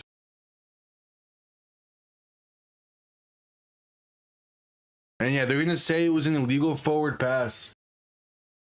So out comes Matt McCrane. Still going to extend this lead, but only back to 11.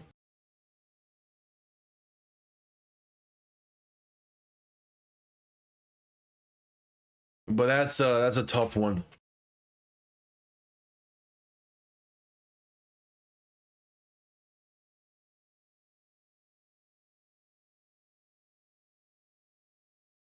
So 5 seconds in the half, 28-yard kick from the left hash. And the kick is up, and he missed it wide left. An uncharacteristic miss for Matt McCrane keeps this a 1-score lead at the half, with Orlando getting ball to begin the second half. That is an uncharacteristic miss. He's normally money from inside 30 yards. But yeah, he hooked it to the left. And that'll get us to halftime. Orlando gets ball to begin the second half. Only down by 8. And on just a previous drive before that, they got down to the 1-yard line. So the Storm could easily move down the field and tie things up out of halftime. But that's a tough miss there. All right, we're at halftime. I will quickly be right back.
All right, at the half. At the half for the first playoff game.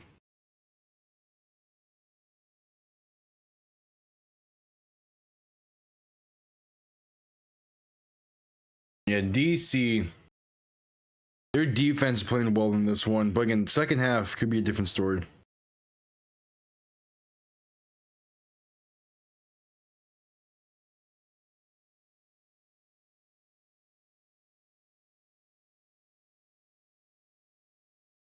At halftime.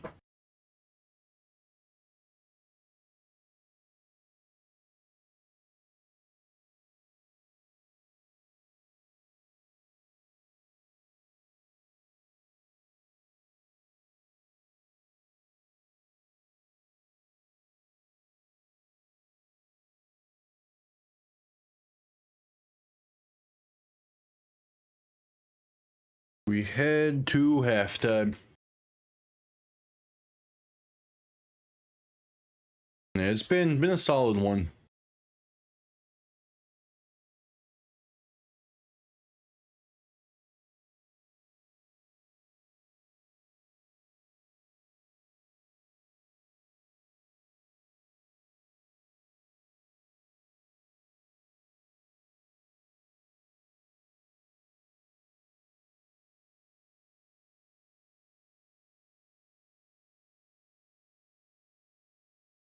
We head to halftime in the first now commercial break segment. Again, 6 p.m. right after this one, Kings and Battlehawks to see who will play the winner of this game on Saturday.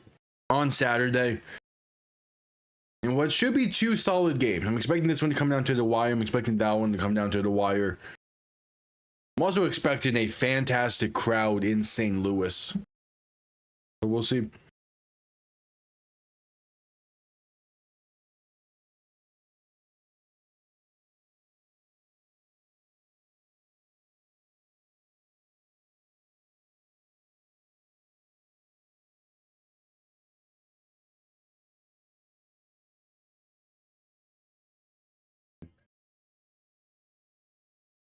We're at commercial break.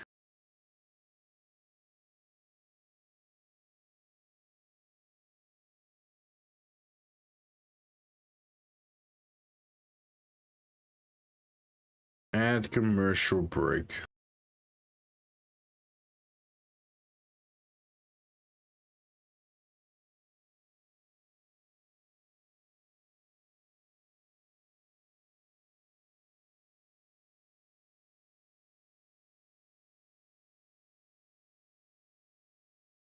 As we're at commercial break.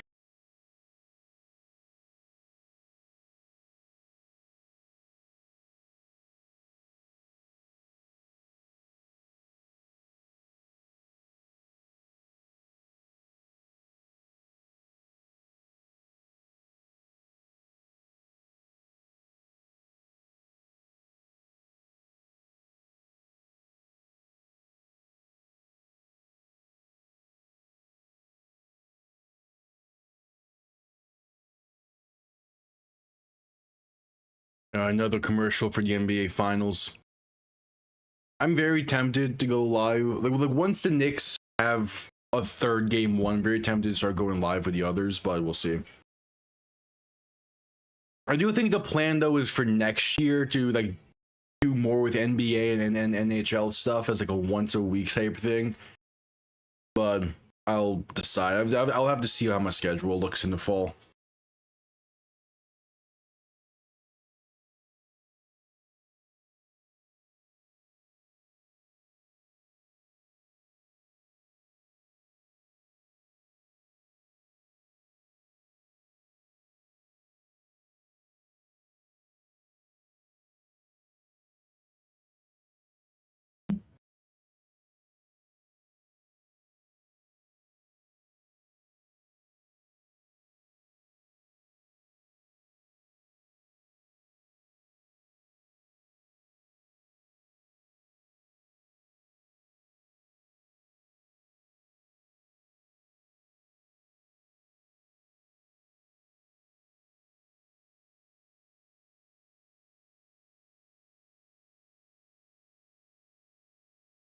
As we're at halftime, we're one more halftime segment before we get to the start of the second half.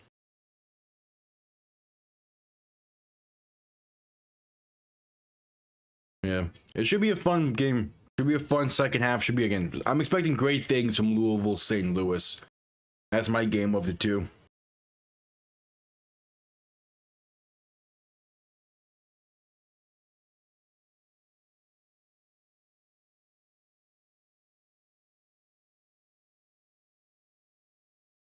As we're at halftime.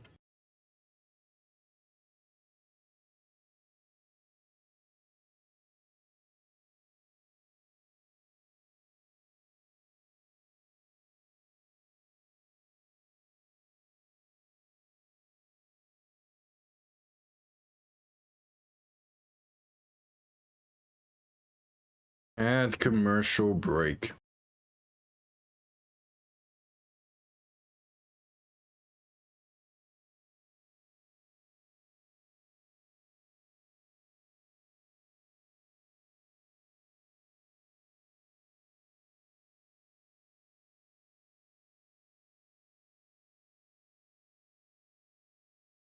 As we're at commercial break, we're at halftime and all that jazz.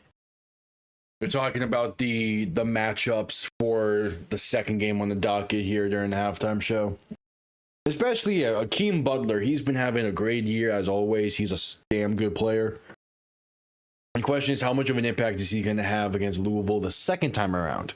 The first time these two teams met, he didn't have the biggest of impacts. But we'll see what he can do in the rematch.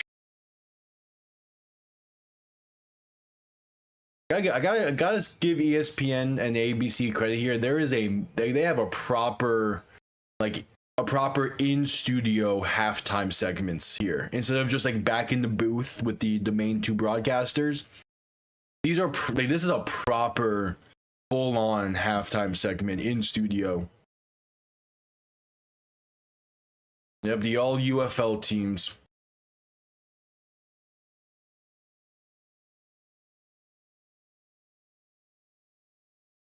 Fully deserved, all those guys.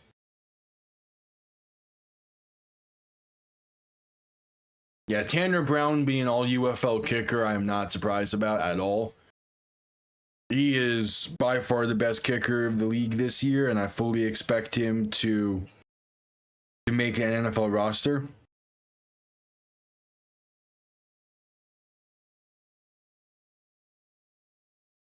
We'll see.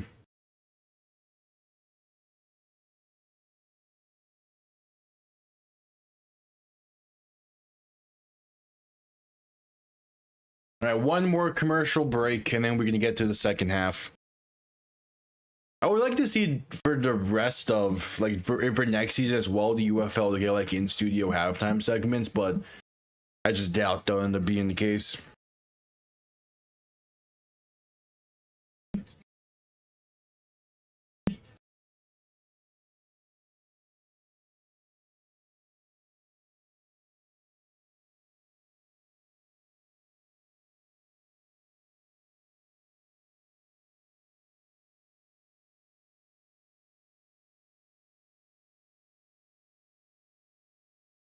As we're at halftime.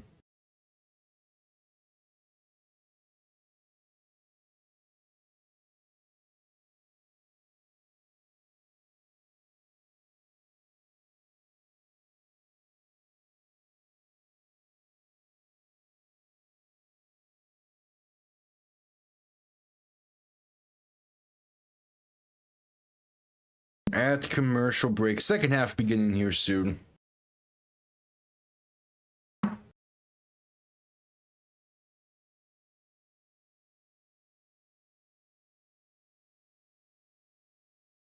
At commercial break.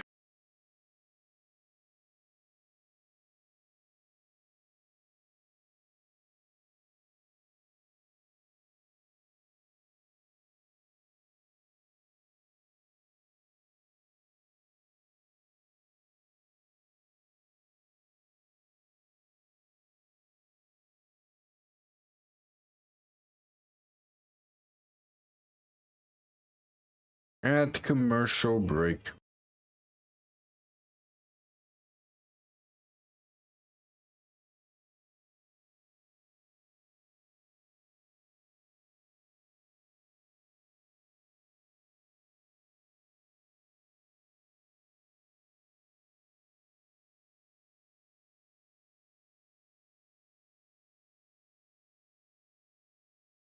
All right. Hello.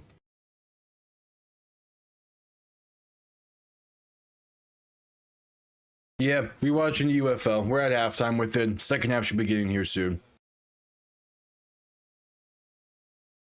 Yeah, again, I love football, so why wouldn't I be watching more football?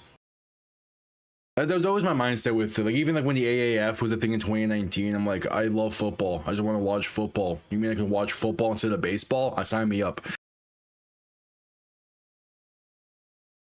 Yep. DC's been playing well in this one. That just reminded me to re-give the timeouts. DC's been playing surprisingly well in this game. I'll give him credit.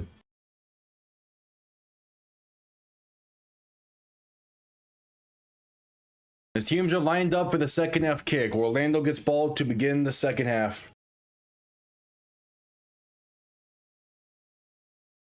Yeah, my whole thing with the UFL is just simply like is the NBA and NHL seasons are wrapping up, so like I'm watching those playoffs as well. As games go on, but like I don't care much for baseball or college baseball. Matter of fact, let me just watch football. Yeah, we'll see their defense to begin the half. They're like Jason Beeman playing decently well in this game. Those first two drives are really good. He had a few really good throws. Like again, I need to see consistency. Show me a good, strong second half showing from Jason Bean that leads DC back to the championship, and I'll feel good about him being the guy of the future for the defenders. But he needs to show me that, because consistency has been his issue this season.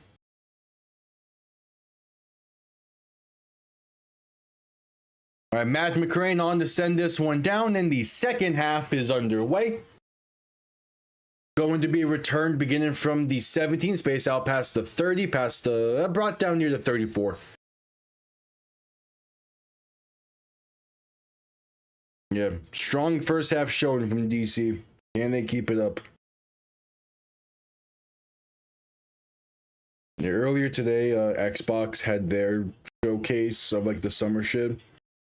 It was pretty good. All the game showcases this past week have been really good. So I'm excited for the future of stuff. That's one thing that this season coming to a close can allow me to do is have more time for all that, but I also need to now start working on other videos. Plummer play action pass left side is intercepted. It's Bryce Thompson, and DC's defense picks up where they left off. The first play of the half goes the other way, and it'll be DC ball at roughly the 30. That's a just bad throw from Jack Plummer. His second interception of the season comes with a pass that was slightly behind an open Chris Rowland. High and inside. And it bounces straight to Bryce Thompson.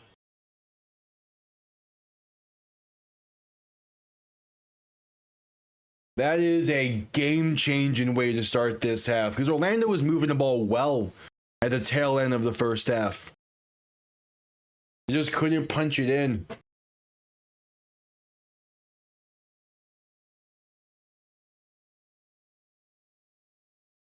So now 1st and 10.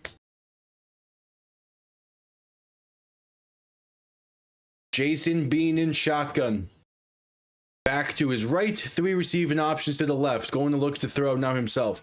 Pass left side, going to be caught. Breaks off one defender, has space. Inside the 20 and stiff arming down to the 15. Brilly Moore on the reception. And DC already looking to capitalize. A massive momentum shift.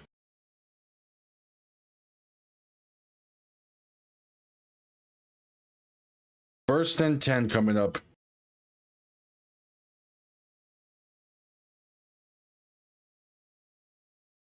Bean in shotgun back to his left.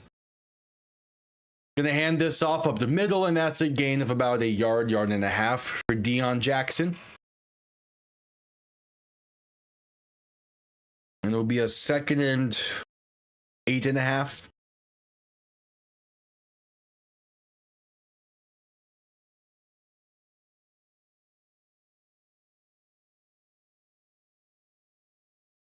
You know, Deion Jackson not been his usual incredible self, but still, this DC team as a whole been playing well.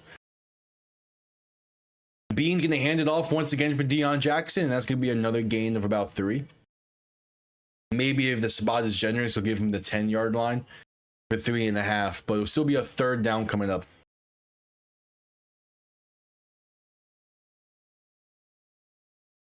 Anthony Becht, man, it simply might just be his coaching style does not transfer to the playoffs. 3rd and 5. Being in shotgun, back to his left, gonna look to throw. With some time, rolling right, gonna buy some time. Pass for the end zone's off the mark and incomplete. There's a penalty marker down. Might be calling this play back.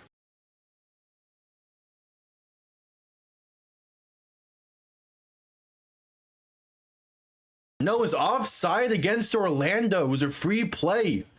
Gonna give an automatic first to DC. It would be first and goal from the 5.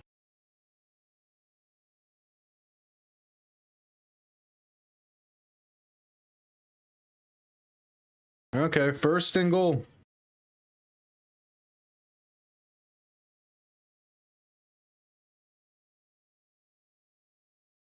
Being in shotgun, back to his right, and there's going to be a stoppage before the snap. On first and goal.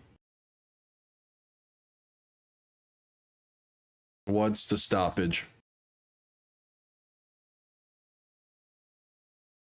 Okay, I had to re-clarify that was a first down, it seems. Okay. So first and goal. Being in shotgun, back to his right, 2 receivers to each side. Going to roll to his right on a bootleg, looking to throw. Being with some time, passes out the back of the end zone, incomplete.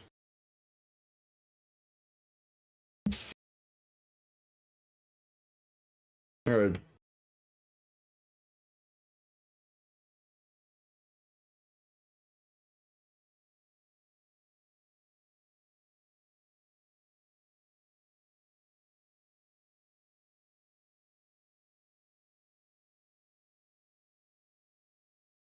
So second and goal.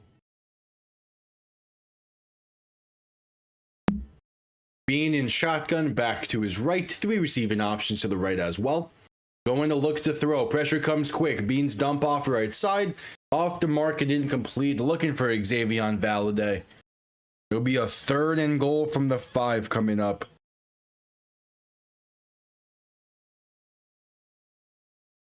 All right. Third and goal.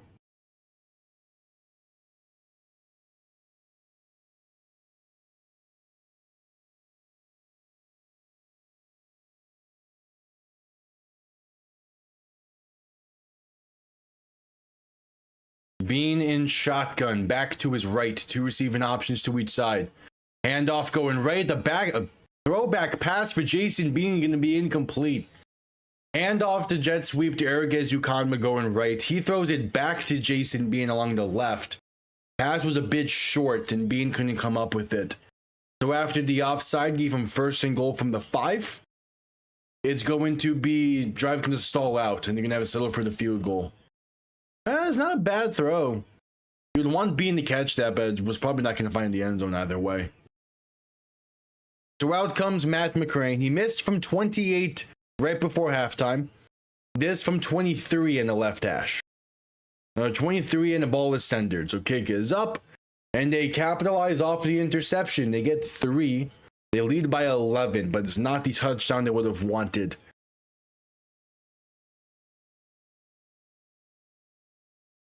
So they get 3 off the INT, and we head to a commercial break. All right.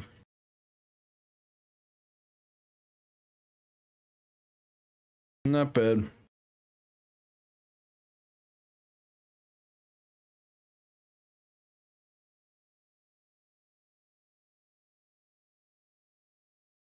And we're at commercial break.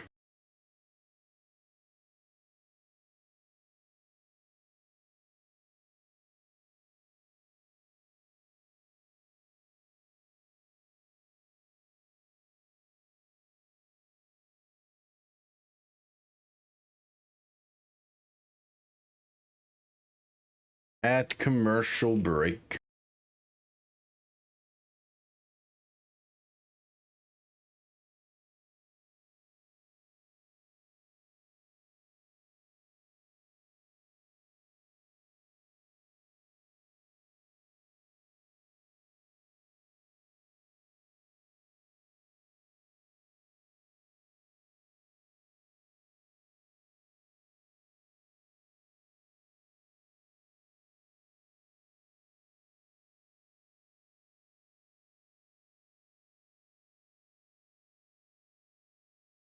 Add commercial break.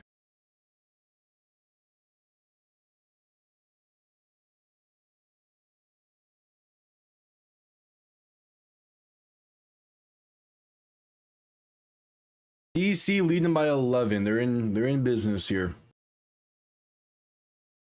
We'll see what Orlando can do with it.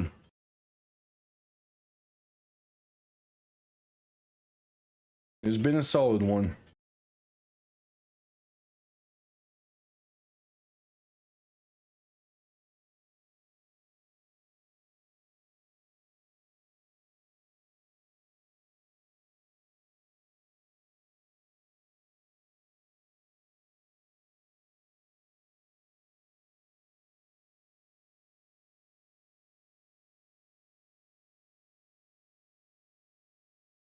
All right, just getting back from a commercial break. They're showing the different matchups between these teams and more so just the locations of them all. The Week 9 game in Orlando, Week 10 in Washington, D.C. Initially, this game was expected to be in Columbus, but now it's here in Daytona.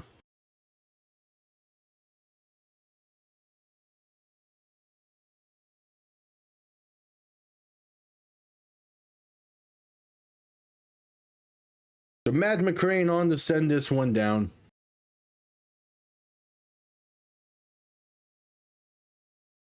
And what's been a very rough game for this Orlando offense. There's still plenty of time to get back, to get things right and get back in this, but it has not been a great look.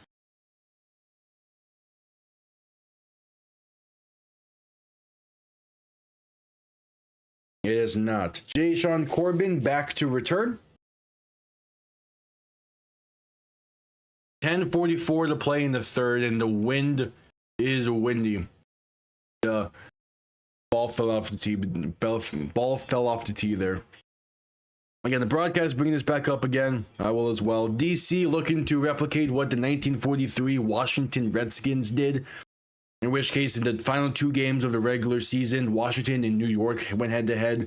New York won those two. Playoffs rolled around, and Washington won the one in the playoffs. DC looking to do the same thing, as kickoff going to be returned up to about the 20. So Orlando will start there.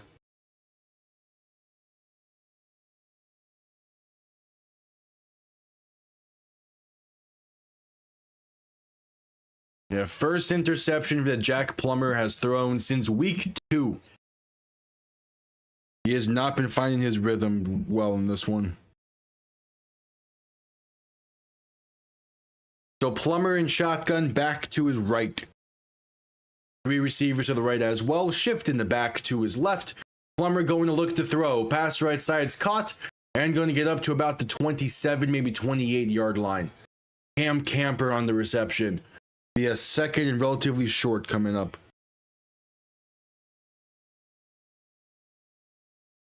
All right.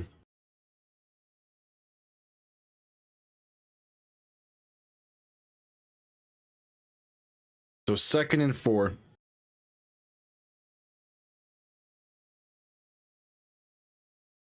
Plummer in shotgun back to his right. 3 receivers to the left. It is more so a 2nd and 3.5. Plummer going to look to throw. Pressure comes quick. Sidestepping left. Trying to throw it back right, but it's Joe Wallace bringing him down. Sacked back near the 20. And it'll be a 3rd and 11 coming up for Orlando. Joe Wallace. He's had multiple instances this season of coming so close to fully getting home. He does so in the playoffs on a big-time stage. They're going to force a 3rd and long. And now there's a penalty marker down. Ball is placed, what was that, near the 33?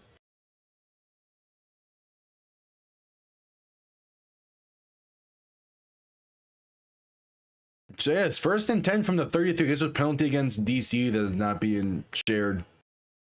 Plummer and shotgun going to hand this off up the middle, and that's going to be stuffed at the line for no gain. Let me look at the UFL website play-by-play so I can see what his penalty was.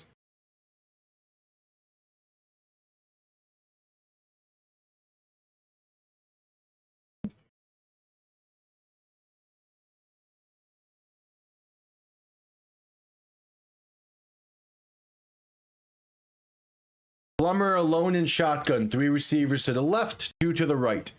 2nd and 11 from the 32. Play clock winding down. Penalty on the sack was offside against DC. Plummer looking to throw in 2nd and 11. Dump off left side for the receiver screen. Going to be caught and brought down near the 40.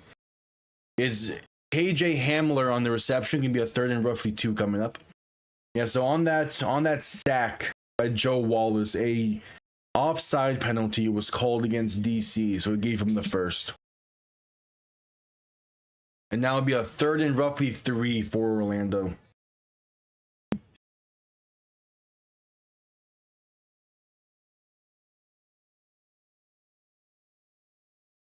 Plummer and shotgun back to his left, 3 receiving options to the right. Going to look to throw. DC sends 4. Pass left side, going to be caught with space. It's a foot race to 20, 15, 10, 5. He is all alone to the house. The Orlando Storm make this back to a 1-score game. It's Jerome Cap from 60 yards out. And it's a 5-point game. The extra point will make it 4. Jack Plummer bouncing back nicely after the interception on the first play of the half. And that's a great answer.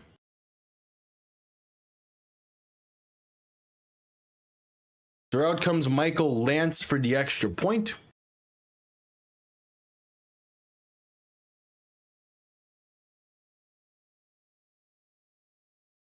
Oh, DC is going to challenge something here.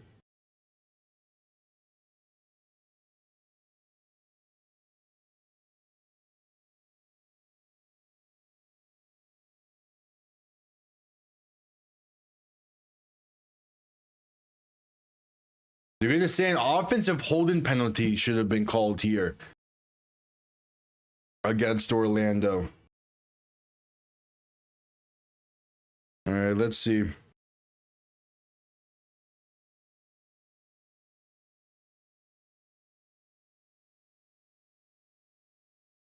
They're calling it 76. Yeah, it's against that right guard is where they're looking at it.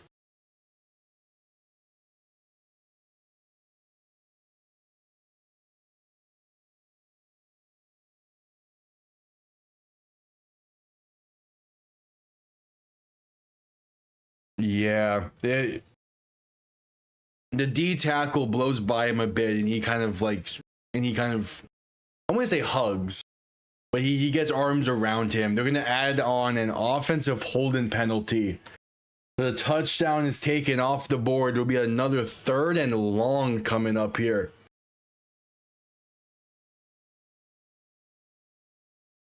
They're calling offensive holding on that.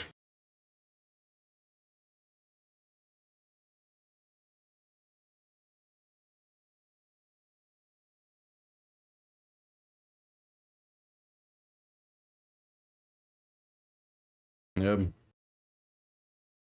Offensive holding called. So replay 3rd down.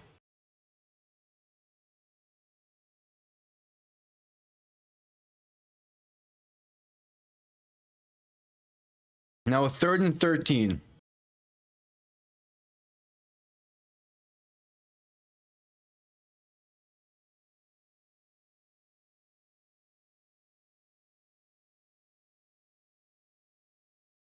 Ball now on their own 30. Plummer and shotgun back to his right. 3 receivers to the right as well. Going to look to throw. Pressure comes quick. Steps up, has some time. Pass over the middle is low and incomplete. Had an open receiver is Cam Camper. But Jack Plummer did not put enough into it. And they're going to have to punt this one away. So a momentum shift thanks to the challenge. Went from Orlando being right back in this, back to a 1-possession game, feeling good with a 60-yard touchdown. Now having to punt this one away from their own 30-yard line on 4th and 13. And that's why the challenges can come in big.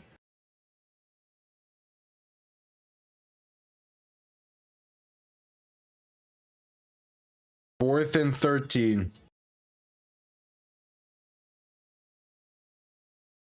All right, punt comes off clean. Going to be returned beginning from the 24. It's out past the 30 and brought down near the 36. So DC will start from there.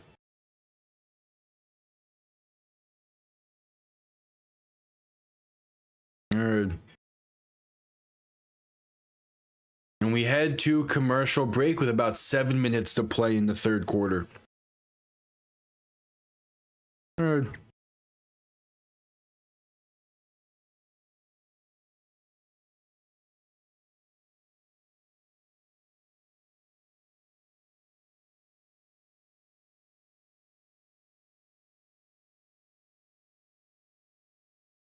We're at commercial break.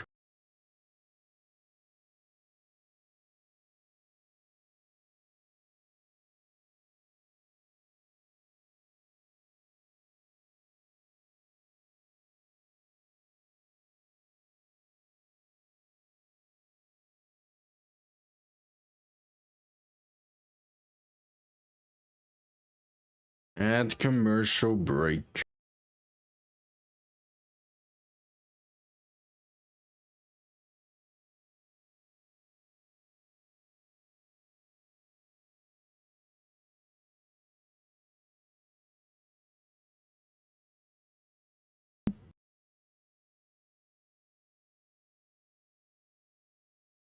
All right. So a ton of action so far in the second half. And we're about halfway through the third quarter. Again, roughly an hour, the Kings take on the Battlehawks for the final playoff game as we slowly approach championship game on Saturday. The winner of this, which so far is looking like DC, will take on the winner of that one. We'll be live right back here with it. We're going to do one long 6-hour stream for these games. Because why not? Mainly because they coincide with each other so well, but might as well. We're at commercial break.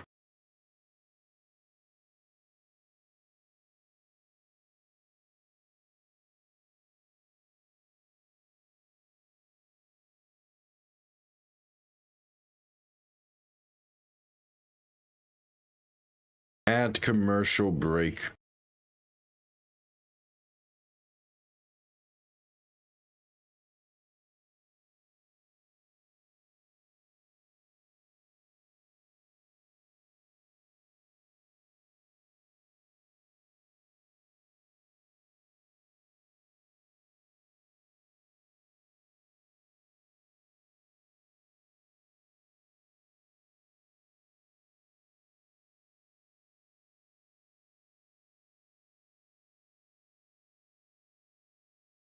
Just coming back from commercial break.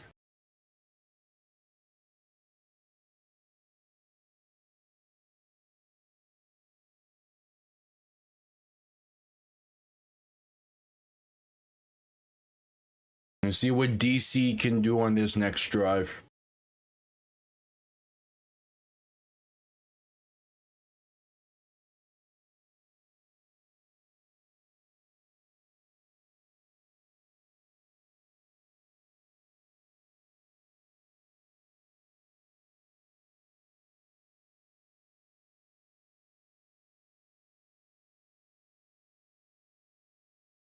First and 10.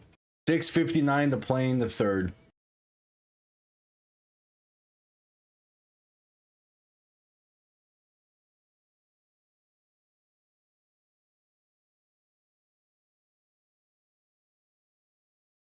Being in shotgun, back to his right, 3 receivers to the left.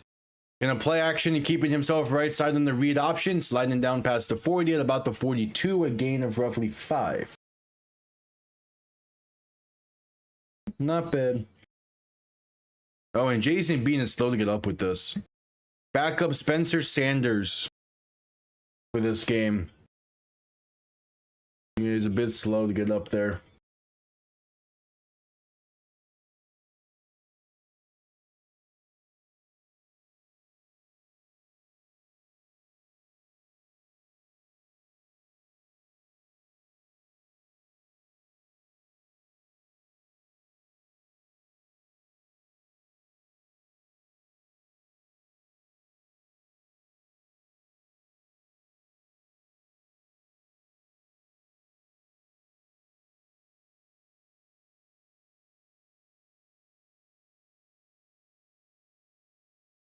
Having the mic'd up of us Razy gets hurt is something.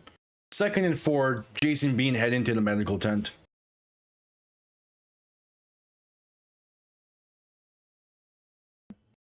Out comes Spencer Sanders.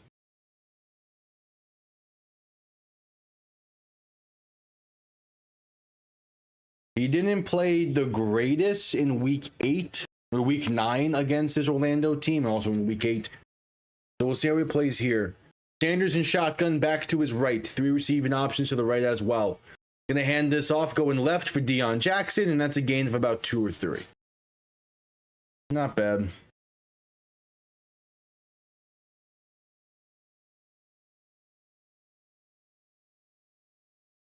And then EJ Perry along the sideline. He's the 3rd QB for this DC team.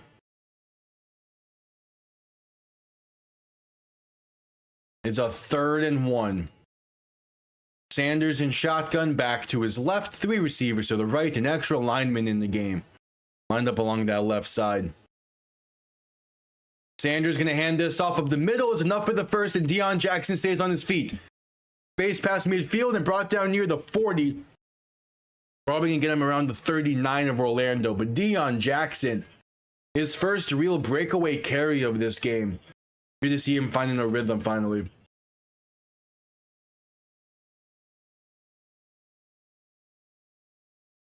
First and 10. Giving him ball on the Orlando 38. Sanders in shotgun back to his right. 3 receiving options to the right as well. Gonna hand this off up the middle for Abram Smith, and that's gonna be a gain of about 4.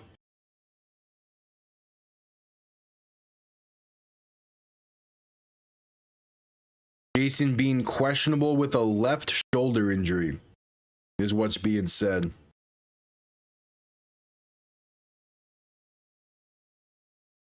Second and 6 coming up.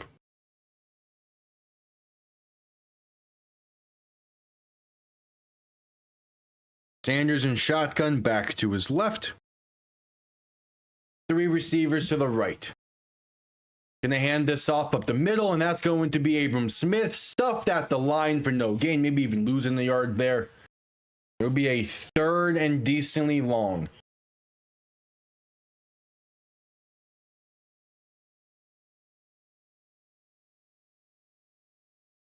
Yeah, I see it. There's not big contact, but that left arm and that left shoulder gets overextended a bit on the slide due to the contact.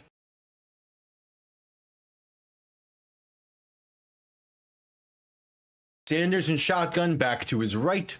2 receiving options to each side. A 3rd and 6 from the 34.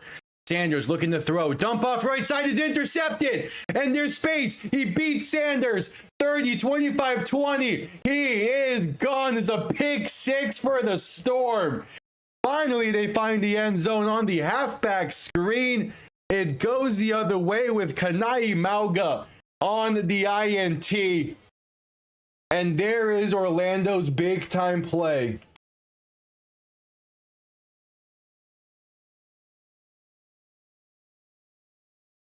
They have been needing something like that.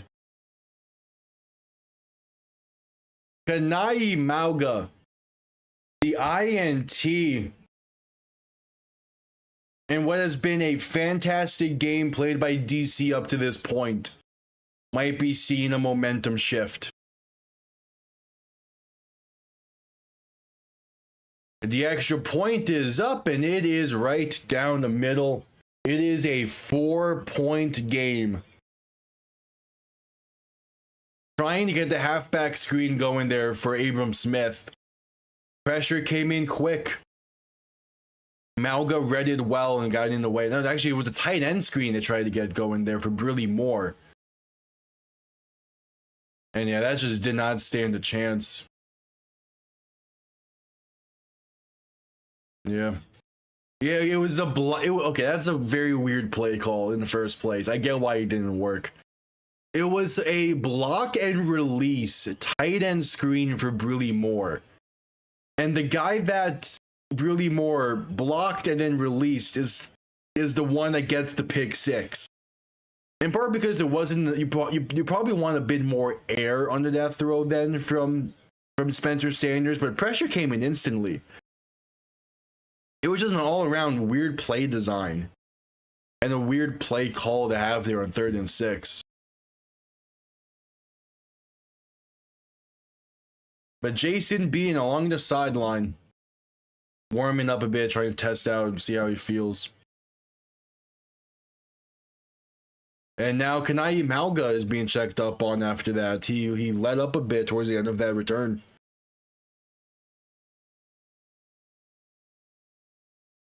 Michael Lance on the send this one down. 3:47 to play in the 3rd. Kickoff underway. Going to be returned with space beginning from the 10 up past the 25 and going to be brought down right around the 26. So DC will start from there. All right.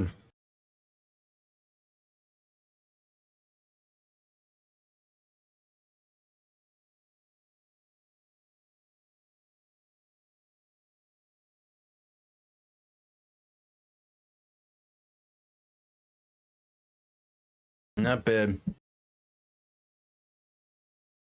Yeah.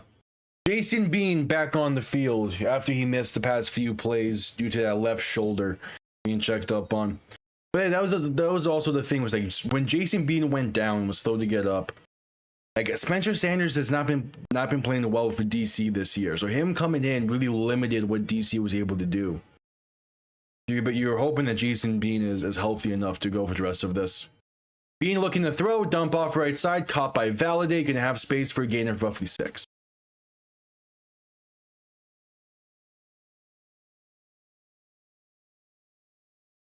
Like their defense is playing well enough to where I don't think DC needs to like score 14 more points or anything. I think as long as they just don't turn the ball over, they're in business to win this. And then you force Orlando to go length of the fields. Bean in shotgun, back to his right, 3 receiving options to the right as well. Handoff for Validate, left side, has some space. Up past the 45 and brought down right around the 49-yard line. I don't think it will, but it definitely hurts, and it definitely shifts momentum a bit.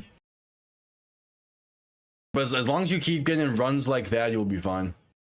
Because now you're pretty much 10 yards away from field goal range. Being in shotgun, back to his left, going to look to throw in 1st and 10. Dump off left side is tipped at the line and incomplete. Dangerous one there. Chris Collins bats that one away. And towards Keyshawn Banks, it could have been another interception, but luckily it falls incomplete.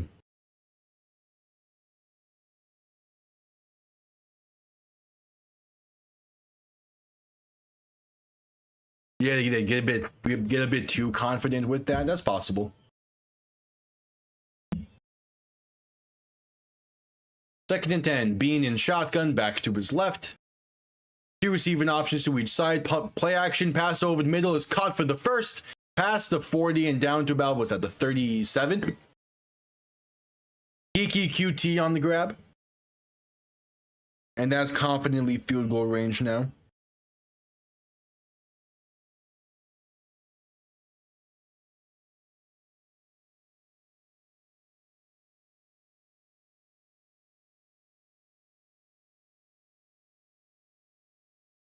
Twin shotgun, back to his left, 3 receivers to the right, going to look to throw. Pass right side is tipped at the line and incomplete once again.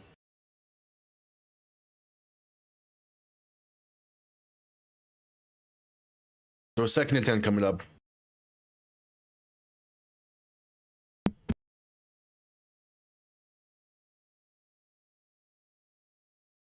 Yeah, Jason Bean is playing surprisingly well throughout most of this game. This half has not been the greatest, but you can take that as you will. He's not the one making the bigger mistakes. It's more so just he's not getting air under his passes at this point, it seems. Being in shotgun, going to hand this off up the middle, and there's space for Abram Smith to get to about the 33. Yeah, I mean, DC's still in a good spot right now.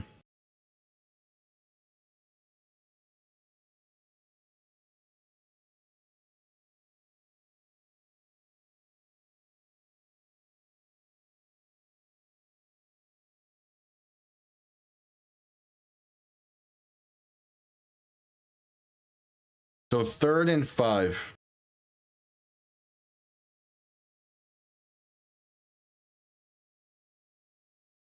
Being in shotgun, back to his left. Play action pass deep. Left side is caught. Breaks a tackle, and Brilly Moore walks it in with ease. DC responds to the pick six nicely. They re-extend this lead to 2 possessions. Brilly Moore, head top, and I believe that was Jason Taylor the second in coverage. It did not matter who it was. That's how you respond. 27 seconds to play in the 3rd, and DC's back up by 10. That is again, just lofted up there. You have the height advantage on that left side. Even if pressure's in your face, just get it up there and give your guy a chance. That's exactly what they did. And now the extra point from McCrane, it is up, and it is good.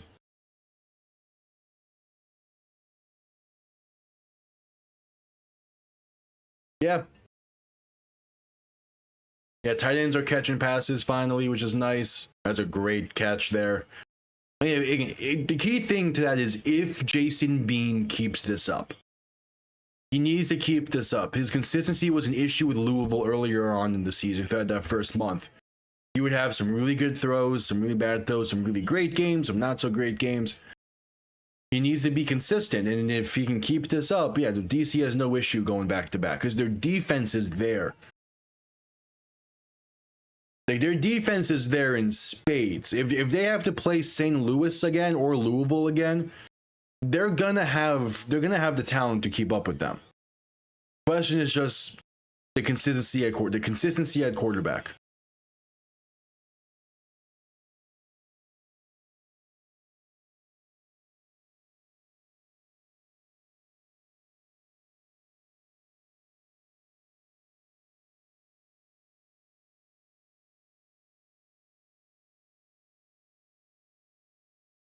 All right.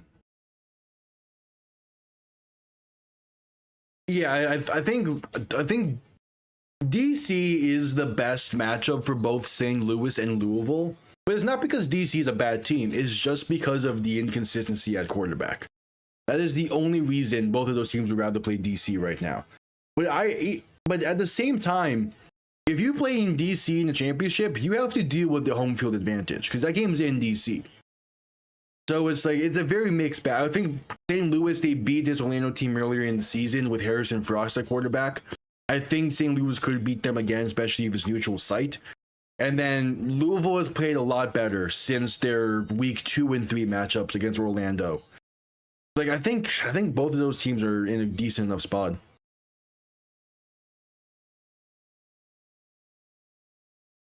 Yeah, Matt McCrane's not playing to the same level as you would expect from him, but he's still better than most of the kickers in the league, so you'll take it. Plummer looking to throw in 1st and 10 as the return got up to about the 24-yard line. Pass is tipped at the line and falls incomplete over the middle. 2nd and 10 coming up.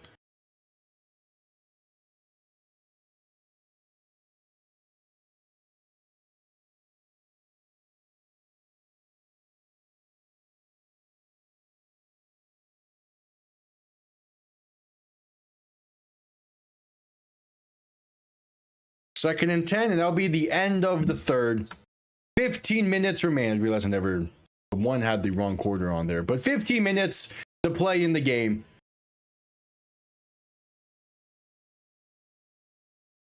Orlando down by 11 as Anthony Becht looks to get over the hump as a coach for the first time. DC looking to have a chance to go back to back. A home game in the championship game is what's on the line for DC. 15 minutes to go in this.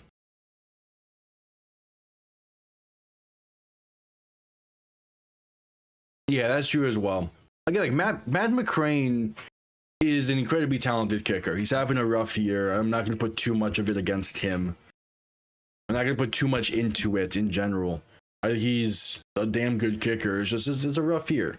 He's still someone that I would expect NFL teams to have an eye on if need be come mid-season. The fact that he hasn't gotten that chance yet is crazy to me. He's like, he has a good leg on him. He can hit from 60 plus. Typically, his accuracy is pretty good. Again, it's just been a rough year. How much stake do you put into that? It's more is the question.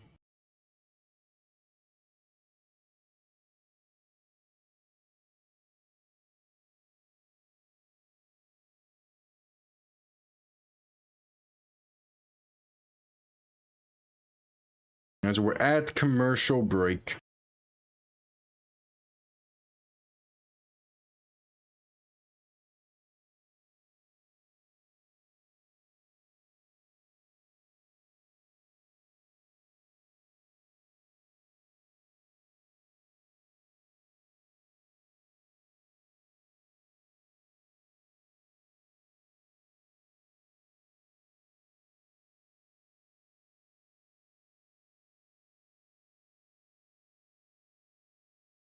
Add commercial break.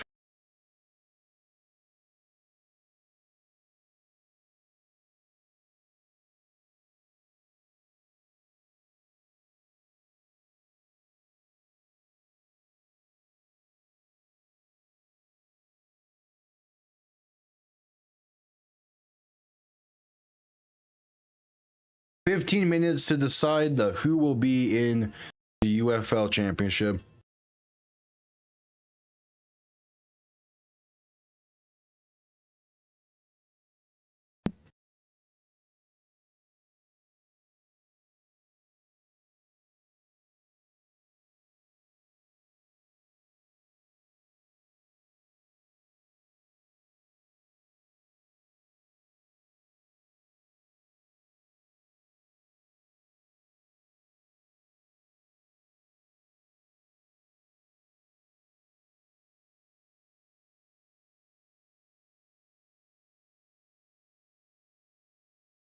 As we're just coming back from commercial break.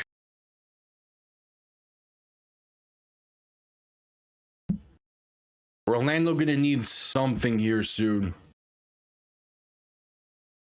They're gonna need something.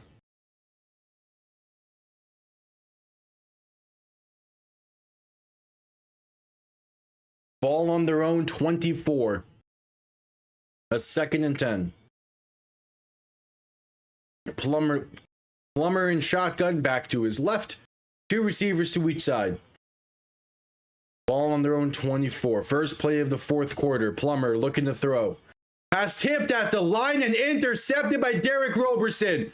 Has space past the 15, the 10, and out of bounds around the 8. Derek Roberson, the MVP finalist. With the INT on top of the big-time sack he had earlier in this one. He has been everywhere defensively for DC. And they can extend this lead even more now. Back-to-back passes tipped at the line. And in this game alone, Jack Plummer has thrown double the amount of interceptions as he did all season. This DC defense shining brightest at the biggest moment. Oh, but that's going to be called back. Yeah, he doesn't have control of it cleanly. Yeah, that's going to be called back, but still.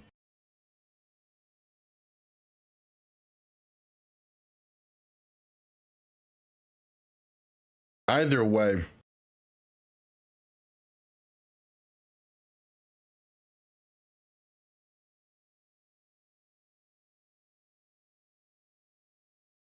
Dean Blandino going to take a look at this.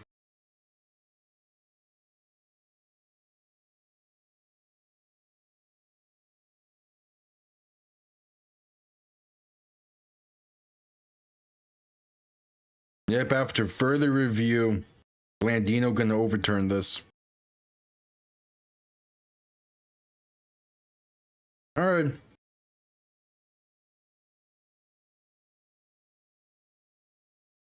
It'll be 3rd and 10 for Orlando. But still, this DC defense is everywhere. So I'm not gonna. It's still like still insane. I'm not sure. I don't think this being overturned is gonna help Orlando that much.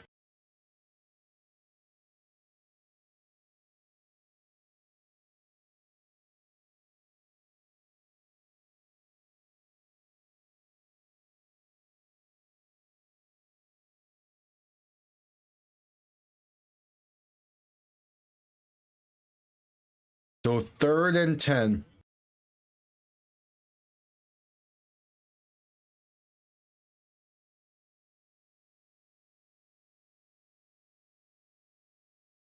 Plummer in shotgun back to his left. 3 receivers to the left as well. A 3rd and 10. Going to look to throw. DC sends 4. Pressure coming, rolling right. Will take it himself. Past the 30, past the 35, and brought down near the 37. Gonna be enough for the first. They keep the drive alive. Took him long enough.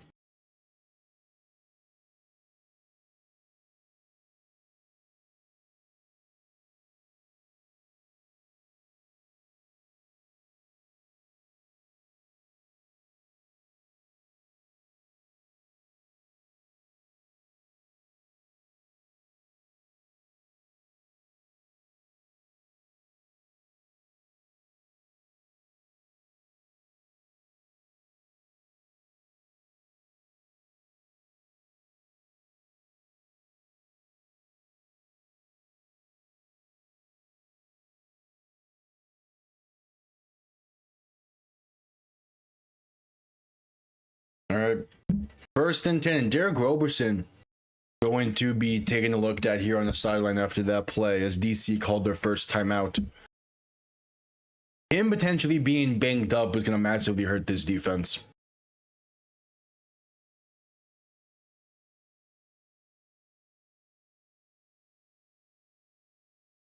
First and 10 for Orlando.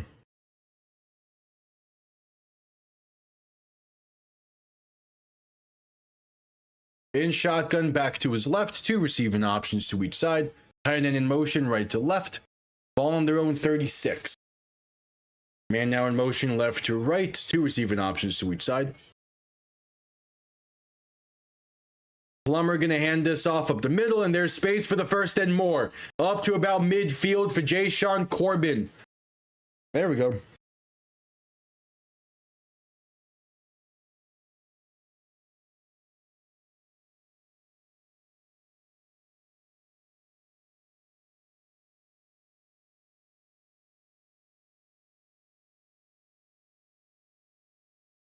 So 1st and 10, Plummer alone in shotgun. 3 receivers to the left, 2 to the right. Going to look to throw. With some time, pass over the middle, caught by Chris Rowland, breaks off 1 tackle and has space for the first. It's a gain of roughly 12. And here come the Storm. They're building something on this drive. For how long can they keep it up?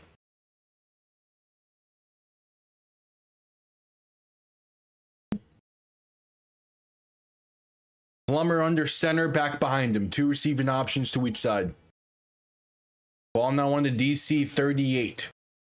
Then a play action and look to throw. Pressure comes instantly. Pass left side is caught but brought down instantly. Well behind the line, near the 46-yard line. The halfback screen never stood a chance. DeAndre Baker on the tackle. And it'll be a 2nd and 18 now. Orlando trying to say it was incomplete.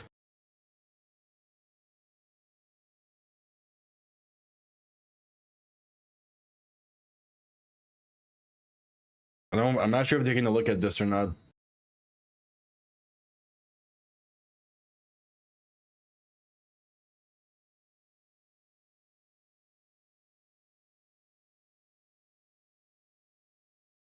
Yeah, they're going to take another look at this. We'll see.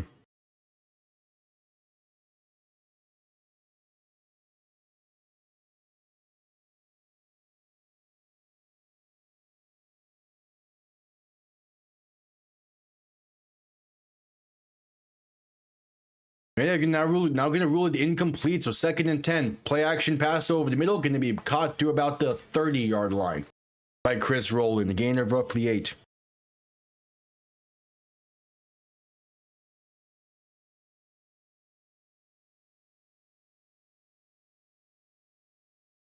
So a 3rd and roughly 2.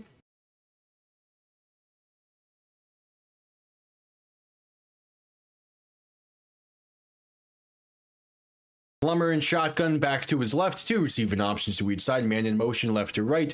Gonna hand this off up the middle, and that's going to be enough for the first, up to about the 26-yard line. Ball continues to roll.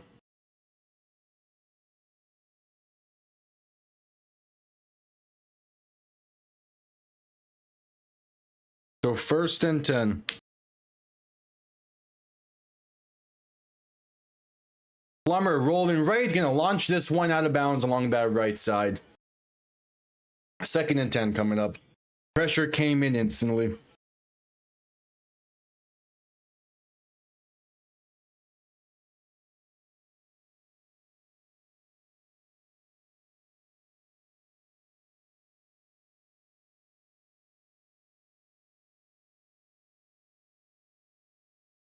So 2nd and 10. Plummer alone in shotgun. 3 receivers to the left, 2 to the right. Man in motion, right to left. Pressure comes in quick off that left side. Dump off left side for Jaysean Corbin. Going to be met at the line of scrimmage for no gain. DeAndre Baker and Brandon Smith combined for the tackle there. It'll be a 3rd and 10 coming up.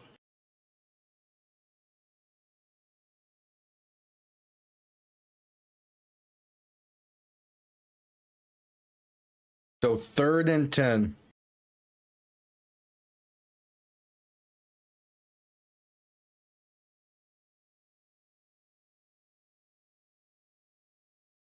Plummer in shotgun back to his right. 3 receivers to the right as well.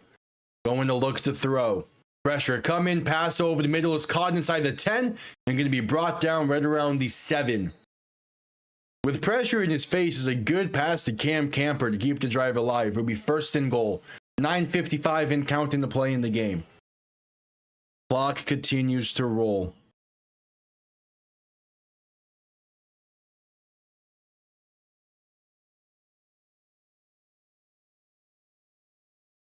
So Plummer in shotgun.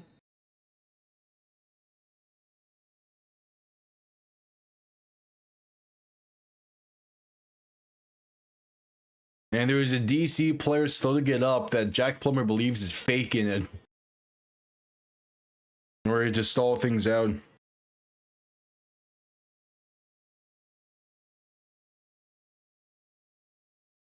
It's 1st and goal. And we're going to head to a commercial break for due to injury timeout. 9:35 to play in the game. And we head to commercial break.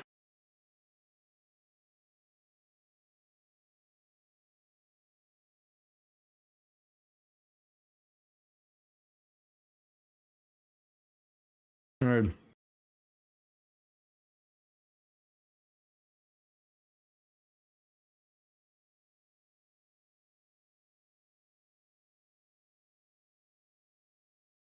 At commercial break. It's been solid so far.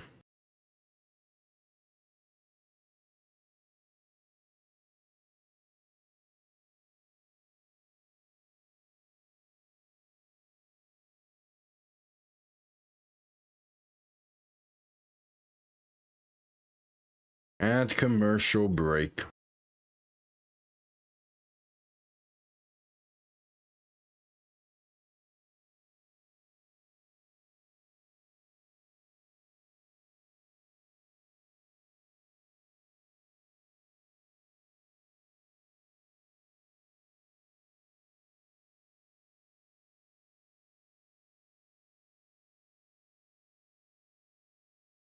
At commercial break.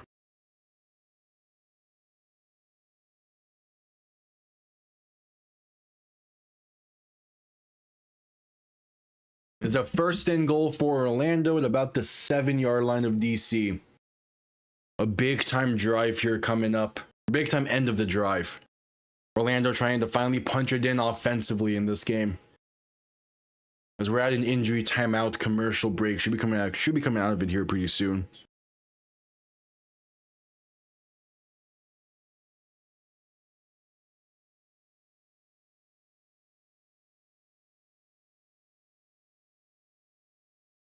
As we're at commercial break.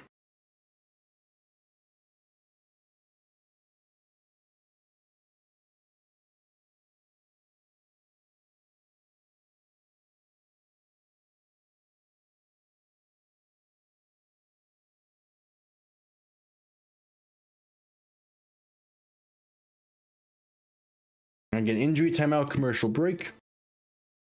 Looking good. Should be coming out of a commercial break here soon. I think DC will win, and by 4.5, maybe. Oh yeah, that's definitely Brandon Smith faking the injury there. That's insane. That's obvious. No wonder Plummer's upset. Yeah, things are looking good in this. In about 20 minutes, we have the start of Louisville and St. Louis as well. Yeah, that's egregiously of someone faking an injury. That's crazy.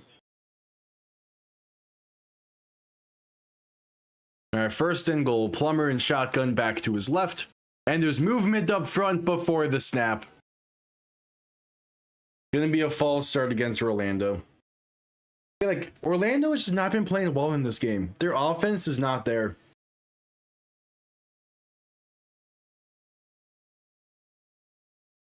Oh, an illegal snap was the call, actually. Yeah, that's... Yeah. Yep, I'll be live with that game as well. We're gonna go one long stream for all of them.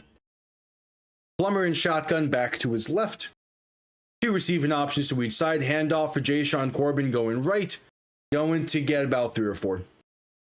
Like, Jason Bean has been playing surprisingly well in this game. That DC defense has been everywhere in this one. So things are shaping up well, especially if they can force a field goal try here or turnover on downs. DC's in great business. Handoff up the middle for Jayshon Corbin, going to be brought down at around the 5, maybe the 4, depending on the spot. We had 9 minutes remaining in the game.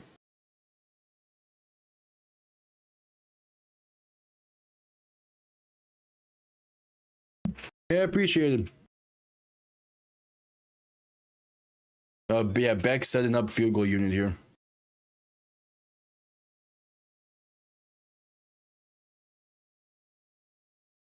Plummer and shotgun back to his left. 3 receiving options to the left as well. Going to look to throw in third and goal. Pass for the end zone right side is just too far outside and incomplete. Looking for Elijah Badger. Garyon Conley in coverage. It's a 4th and goal, and imagine here comes the field goal unit.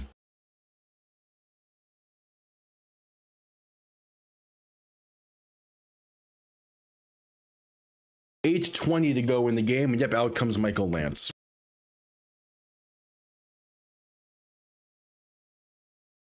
Yeah. Yeah, we haven't used the DirecTV in close to 4 years now. We kind of did done with that. In part because of Sunday Ticket, as the extra point from 23 yards out is up and good.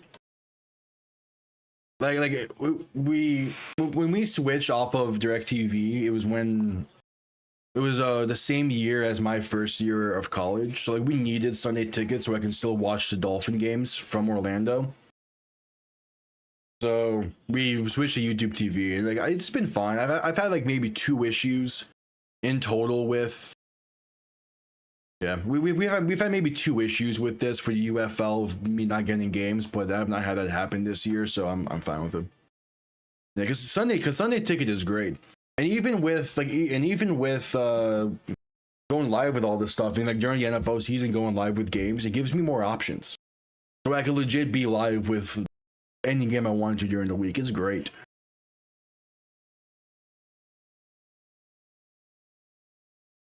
So like that's a big plus for me with it. Because like I'm like slowly starting to prep for what games to be live with this upcoming fall, outside of like the primetime stuff and the Dolphin games. So like, I have a few ideas.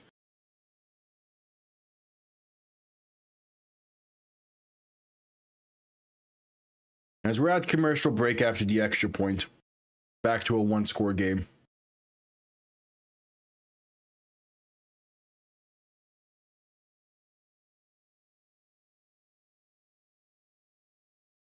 Yeah. Like back in 2016, we had it as well, and it was great then, but we just didn't use it to the degree that was actually worth it. But now that like I'm live with all this stuff, it is like fully worth it for me and for us.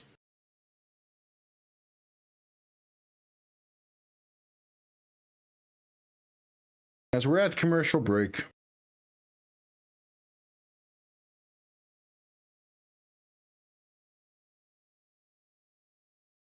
Be like, I'm excited for his I'm excited for his upcoming NFL season.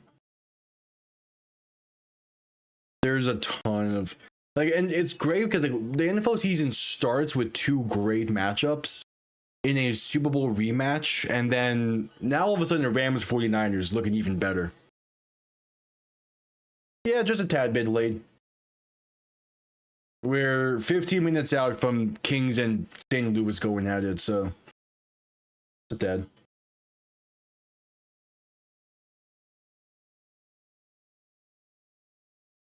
Yeah, 49ers Rams can be a great way to start the season. As we're just coming back from commercial break.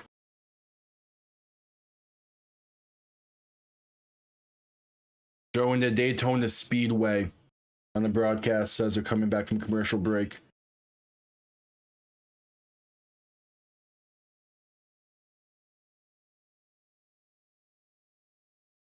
Again, like they filled up this stadium nicely. At least on that home sideline where they're selling tickets.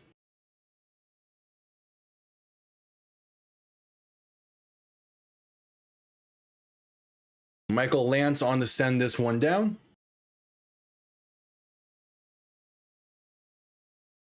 Eric Ezukanma back to return. Kickoff underway. And it's going to be bouncing out the back of the end zone for a touchback. DC will begin from the 40. It's a really good starting field position here for DC.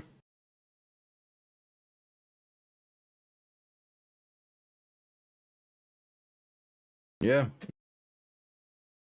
DC is looking really good. I'm a bit surprised by how good they've been in this game.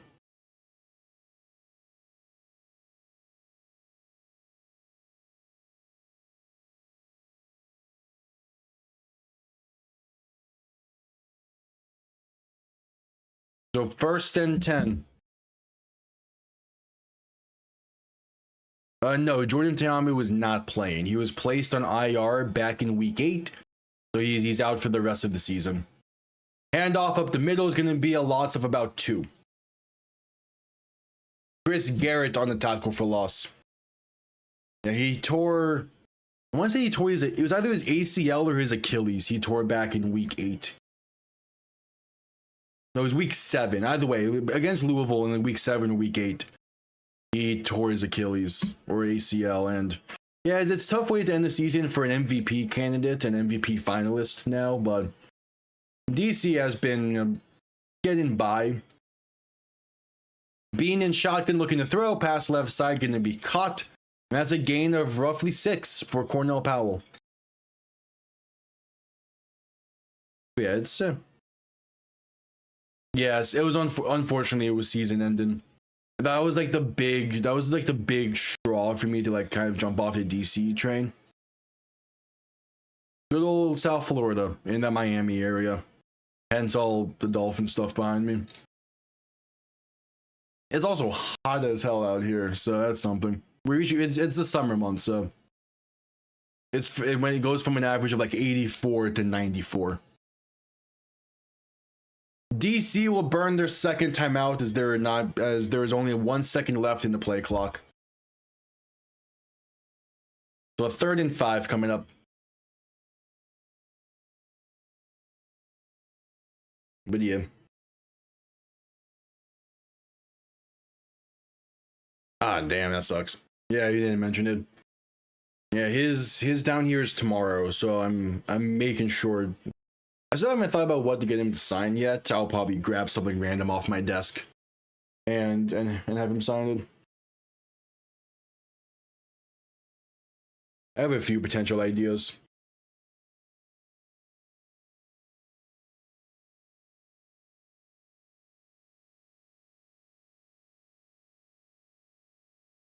All right, 3rd and 5. Oh, and Kissimmee, yeah.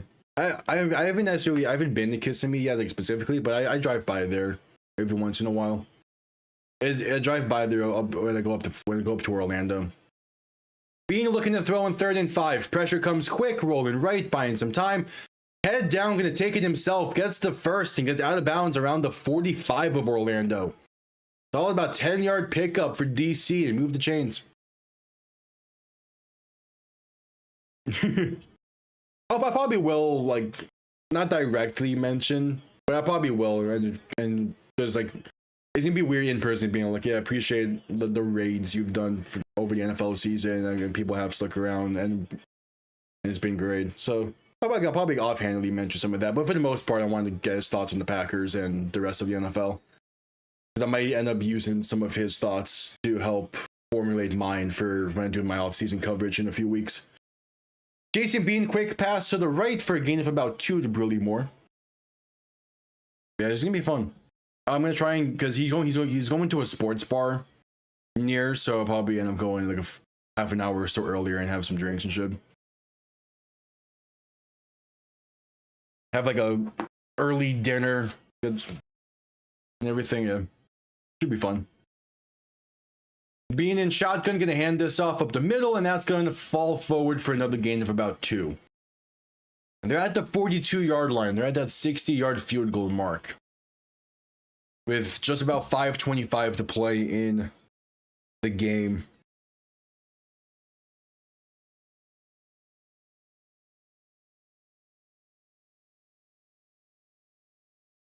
So 3rd and 7.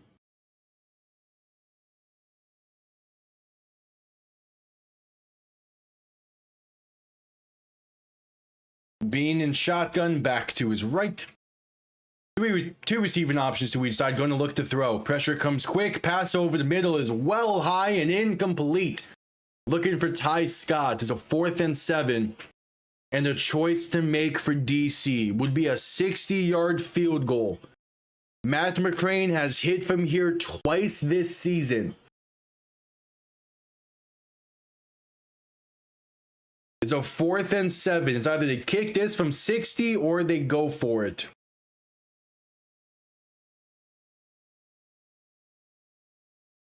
It's a 60-yard field goal to bring this to a 12-point lead late in the game.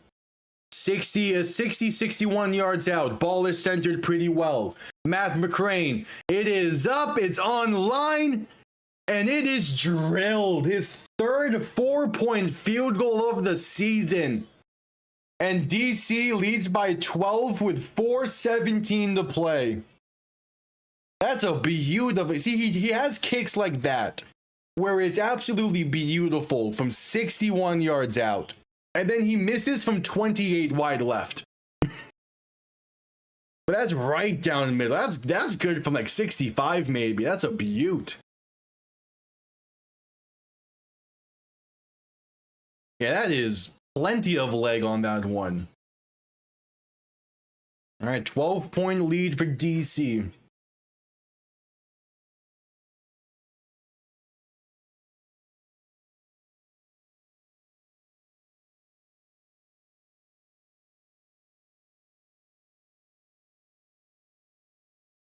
Yeah, that again, the consistency is why, but like he has the leg for the NFL. He has the track record as well. I mean, you've meant like we mentioned, he has had great seasons field goal percentage wise. It's just weird.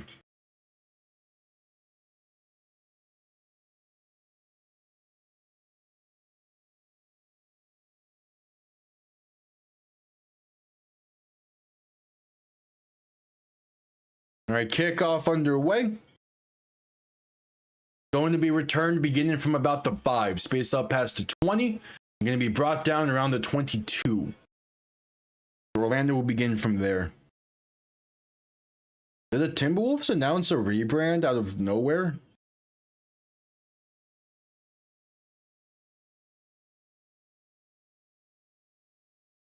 I mean, I'm here for it if they did.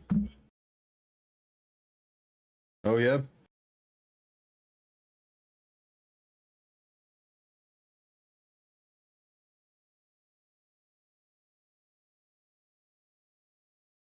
All right, Plummer under center, back behind him. 3 receivers to the right.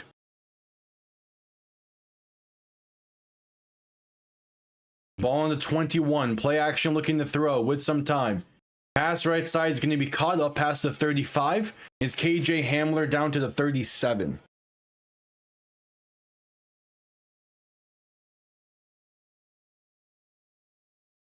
Hey, they announced a rebrand. I actually really like that new logo from Minnesota. Plummer and shotgun pass over the middle, going to be caught, and it's another gain of about 10 for Chris Rowland, up to about the 48-yard line.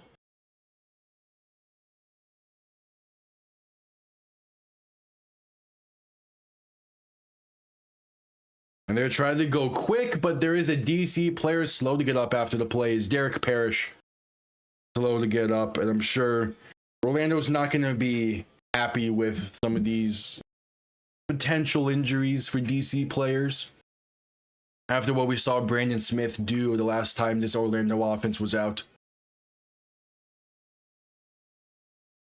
First and 10, though. Clock will briefly stop with 3:39 to play.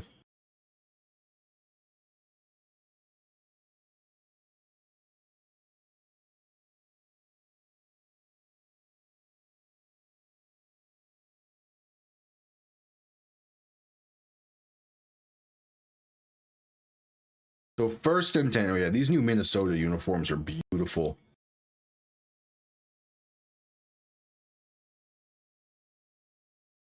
Plummer and shotgun back to his left, 3 receivers to the right, looking to throw. With some time, dump off left side is caught with a ton of space for the first and more. Out of bounds around the 39's Elijah Dotson. 3:21 to go, and they still go up tempo. They have all 3 timeouts, but down by 12. Plummer and shotgun back to his left, 3 receivers to the right. Staying ball more so on the 40, going to look to throw. Plummer with plenty of time, stepping up, launching one deep over the middle. Wide open in the end zone is Chris Rowland. And DC cuts into this. Down by 6 with 3:02 to play. It's a 40-yard bomb from Jack Plummer to Chris Rowland. And Orlando is not dead yet. That's a beautiful throw from Plummer.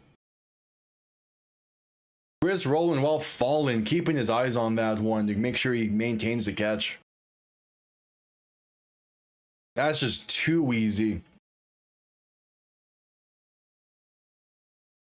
As a DC cuts into it, I mean Orlando cuts into it.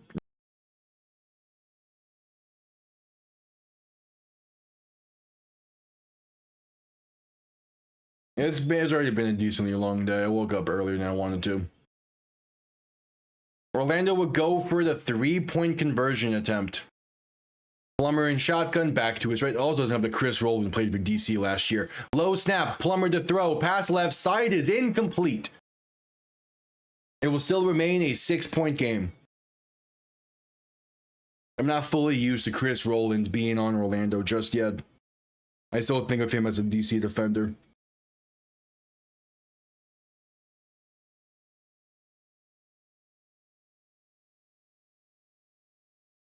All right, so still plenty of time with all 3 timeouts. I imagine they just send this one down.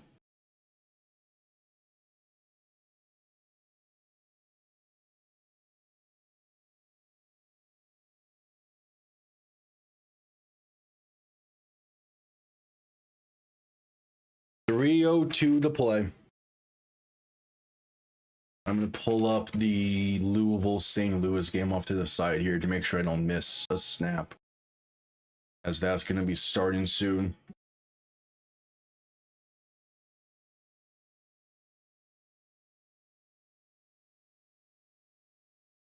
All right, 3 minutes to play.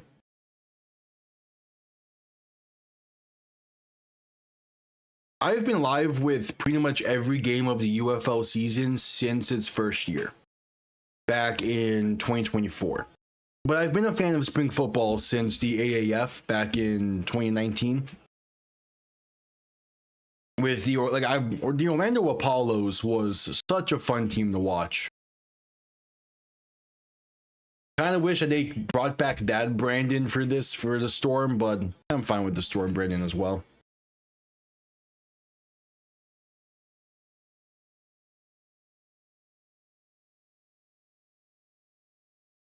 All right, Michael Lance on to send this one down. Kickoff going to be returned beginning from the 2 is muffed and picked up at the 2. Bit of miscommunication there between Valaday and Ezukanma.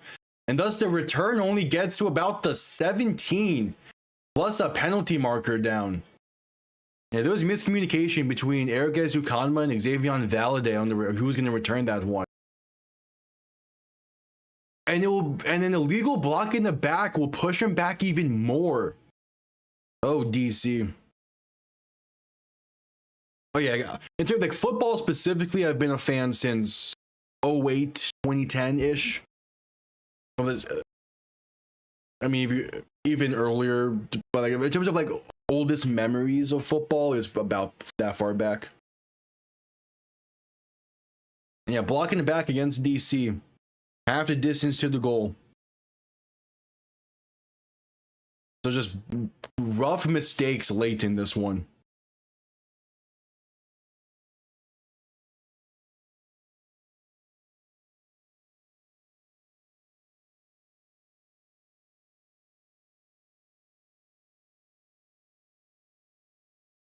Yeah, this has not been a great second half of play for DC. It's been okay. There's been moments here and there. But for the most part, you kind of were expecting a bit more after how they started this game. Handoff going left for Xavier Valaday, and that's going to go backwards, going to lose about a yard or so. As Isaiah Bugs into the backfield. His first real bit of action in this one.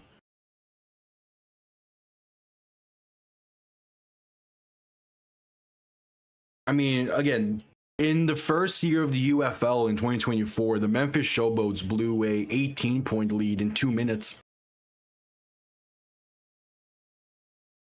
No, it wasn't. I think it was more so 16, but still.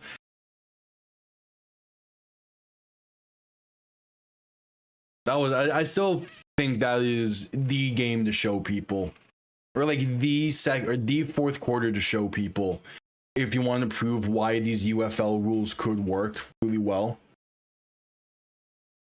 As Orlando calls their first timeout. I still think about that. It's such a fun game. It's insane that like Memphis, both of those teams no longer exist. But like that was like the perfect game to summarize the UFL.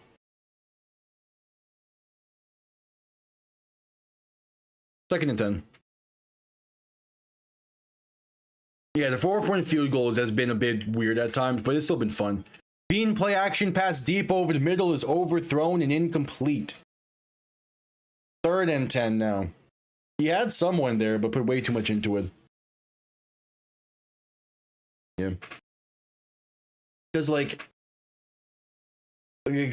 I remember watching, I remember, very, spots from, early games in, the 2010s era, but, I think my oldest vivid memory is Dolphins Seahawks 2012, because I was at that game when Dan Carpenter hit that game-winning field goal. And from that moment on, I was fully hooked. There was stuff before that I remember spotly. Orlando calls their second timeout with 2:47 to play. Due to the continuously rolling clock, Orlando's going to try and make sure they have as much time as possible with the ball back.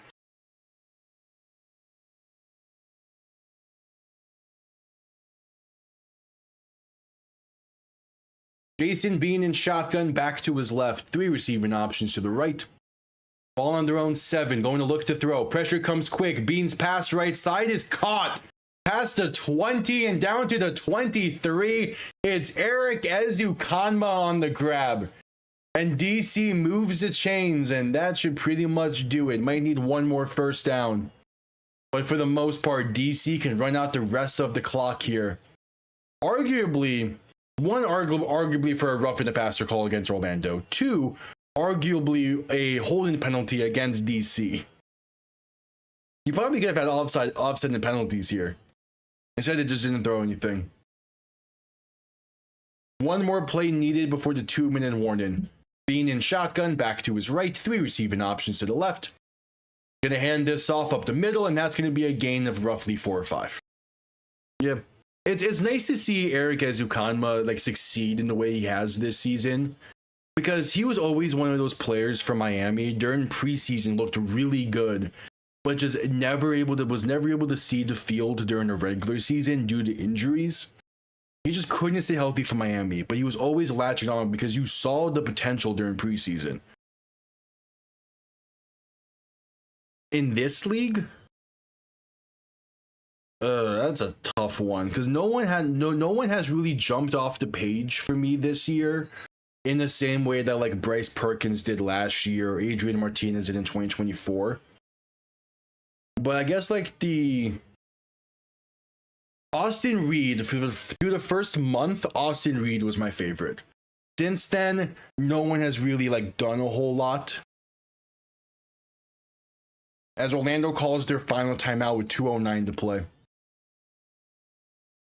Well, I would still think Austin Reed has the most potential. Hunter Deckers maybe as well, just because he's been really good for Houston, but he just has not stayed healthy for them.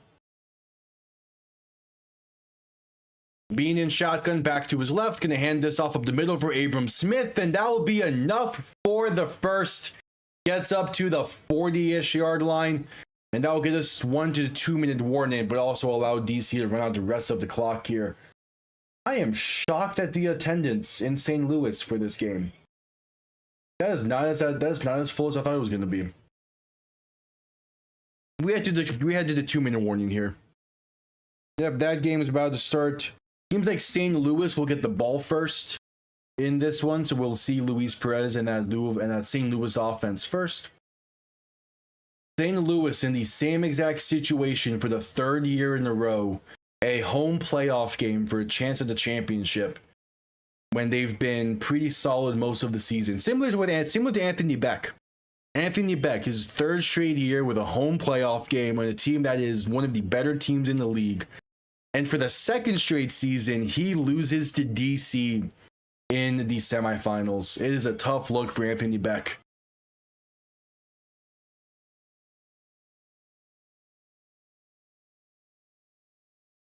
We have a 2 minute warning commercial break between DC and Orlando. Tanner Brown is on to send this one down for the Kings. Ajeen Harris and I believe Sean Fresh is back to return for St. Louis.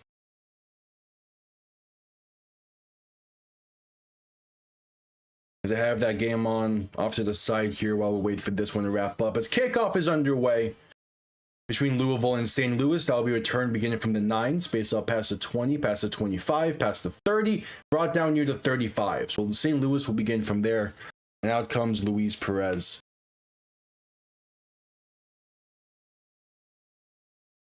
As we're still at commercial break.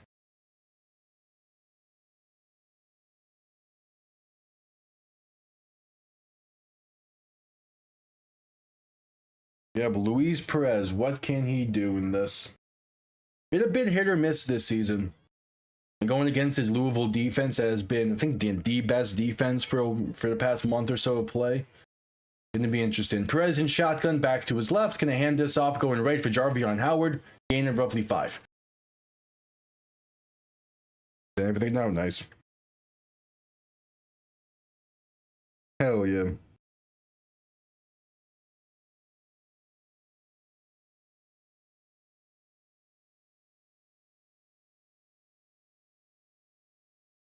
Those bracelets are nice.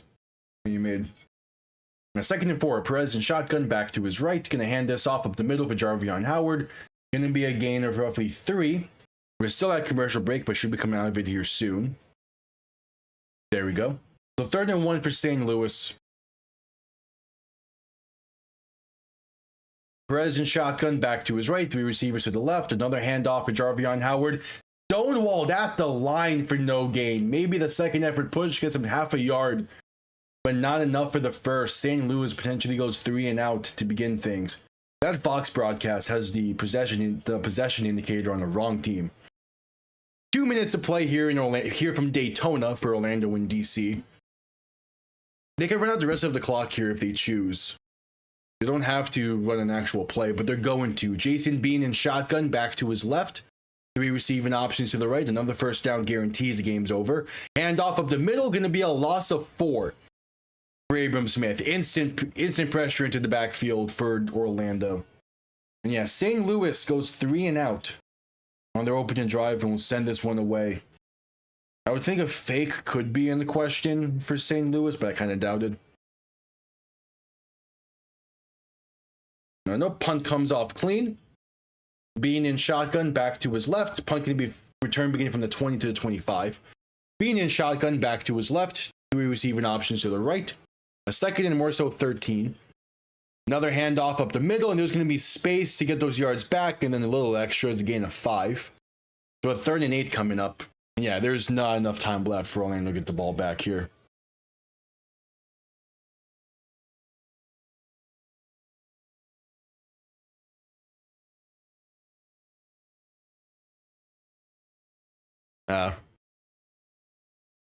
And Chandler Rogers on the field. Rogers in shotgun back to his left. Going to begin this game with a handoff up the middle for Louisville as a gain of roughly 2. Jason Bean in shotgun back to his left as well. Going to hand this off up the middle for roughly a gain of 3 or 4. Abram Smith fighting, actually more so a gain of 5. Nonetheless, one more play is needed. But there's like a 3 or 4 second difference between game and play clock. So there's not going to be a lot of time left for Orlando to do anything.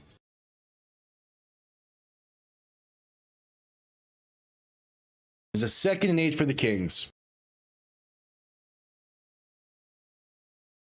Rogers in shotgun back to his left. Going to keep it himself left side. Now dump off over to that side. Going to be caught for the first. A gain of roughly 11 or so. And there's the play clock winding down to be a delay of game against DC. Before this 4th and 3. Now 4th and 8.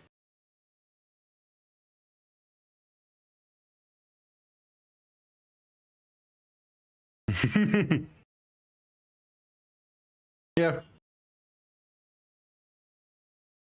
Rogers in shotgun back to his left.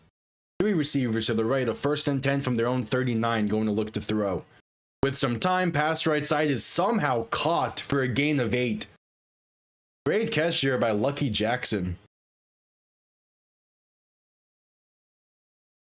Yes, you have, yeah.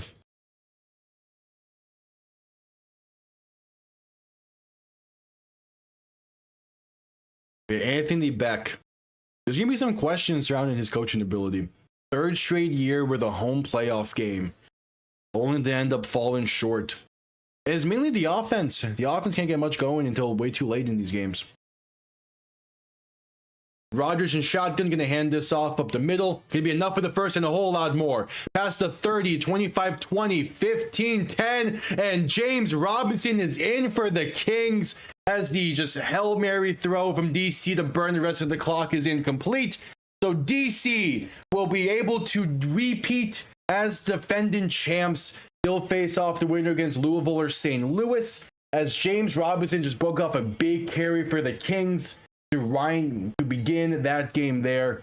But what a performance for DC on the road once again against an Anthony Becht coach team and just pulling out with a great defensive showing, a really good offensive showing, and it's like a surprisingly good offensive showing. Jason Bean, at the end of the day, is going to be a championship lead-in quarterback. We'll see if he ends up winning it next week. But DC now can have the edge, no matter who they play next week or on Saturday. The extra point has a penalty on that one. But what they're showing here for DC, that's a very impressive win for them as we head to the championship stuff. And now full focus on here against Kings and Battlehawks. Yeah, James Robinson, didn't see the exact amount of yards that carry was, but what a way to start things off for them. Tanner Brown on for the extra point once we get to a commercial break here soon. I'll be changing everything in terms of the scoreboard and stuff. Extra point is up and it is good. All right. That brings that game to a commercial break, so I'm going to change these real quick.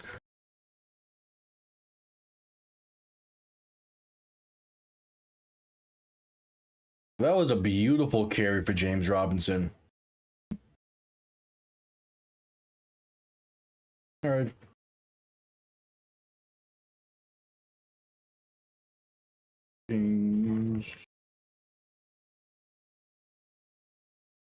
Save that. All right, so we're at commercial break.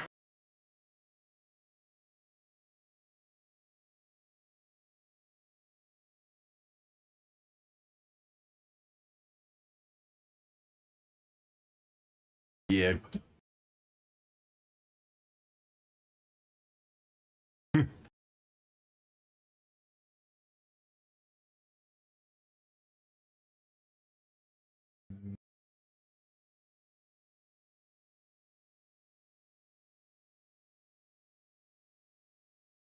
All right.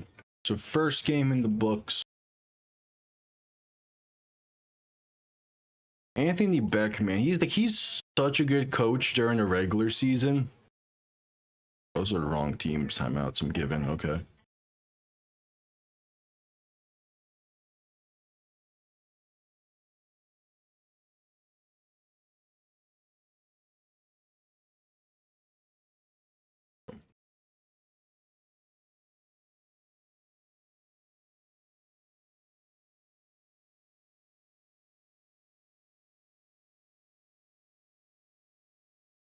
Okay. And now there we go. Yep, so that commercial break after the large touchdown run from James Robinson to put the Kings on the board first.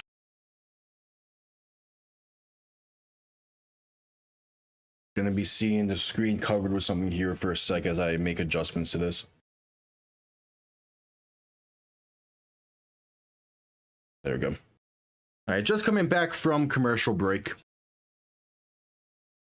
11 minutes to play in the first quarter.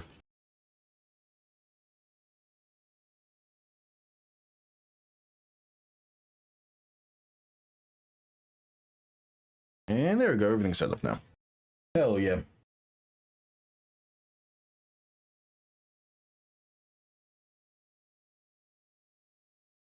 All right, so St. Louis went 3-and-out on their opening drive. Louisville responds with a massive touchdown run, and now we're in business.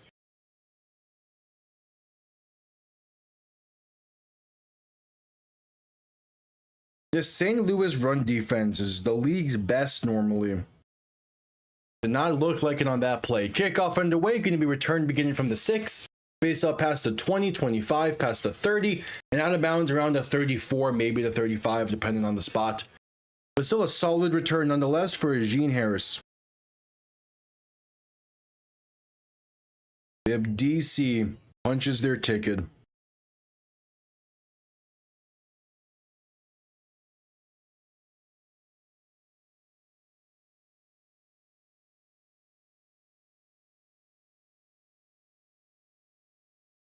So 1st and 10. Perez alone in shotgun. 3 receivers to the left, 2 to the right. Ball is in on their own 33.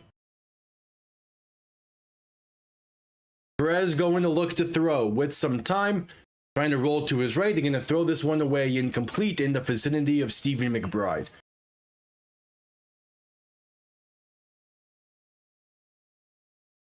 So 2nd and 10.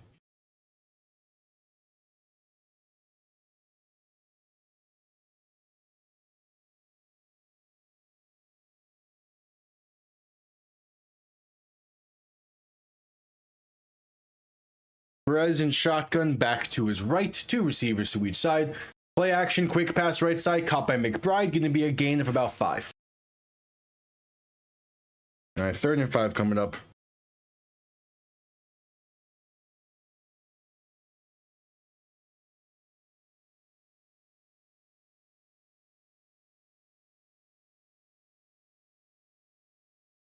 Third and 5. I appreciate it.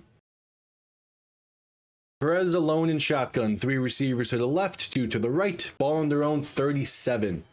Going to look to throw with some time. Pass over the middle is caught with space. Enough for the first and brought down right around midfield. It is the tight end Sal Cannella over the middle with the grab. And that chemistry between Perez and Canella continues to be on display. From their times in Dallas with the Renegades, now here in St. Louis. Canella missed the first half of the season due to his time with the NFL and kind of expecting to be back with the Browns.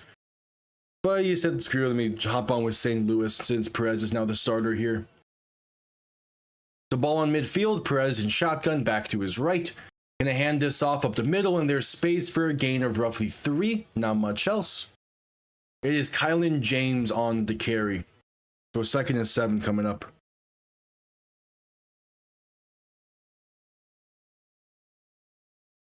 Nine minutes to play in the first.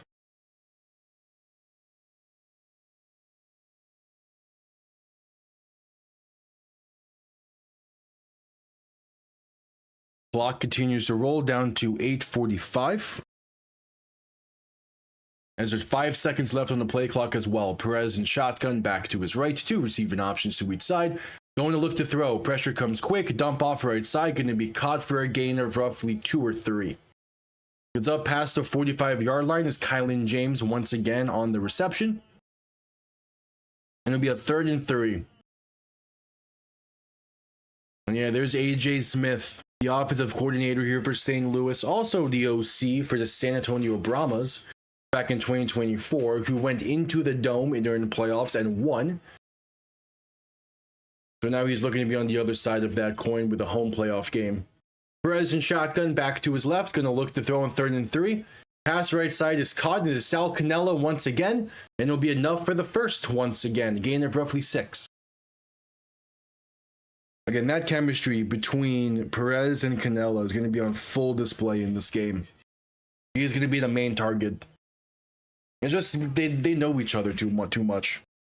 And for as good as Akeem Butler is, they have not had the time to build proper chemistry yet, the same way that Perez and Canella has had. Perez in shotgun back to his right, 3 receivers to the left, man in motion left to right. They reverse this, going left with space up past the 35 and tripped up around the 33. Had a ton more room there for Gary Jennings if it wasn't for his old lineman getting in his way as the lead blocker. So it'll be a 2nd and 5. I think more so gets up to about the 32. Look, it's a play that's designed well. Yeah, it's just the O-line a bit too slow on the pull.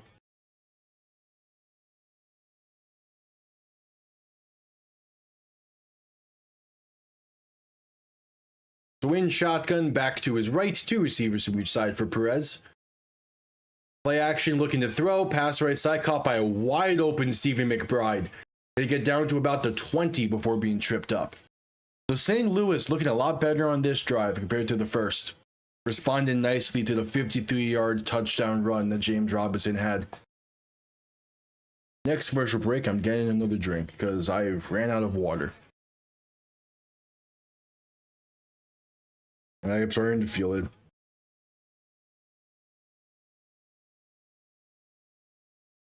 So 1st and 10.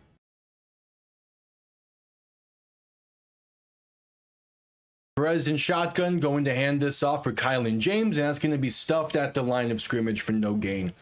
6 minutes to play in the first now.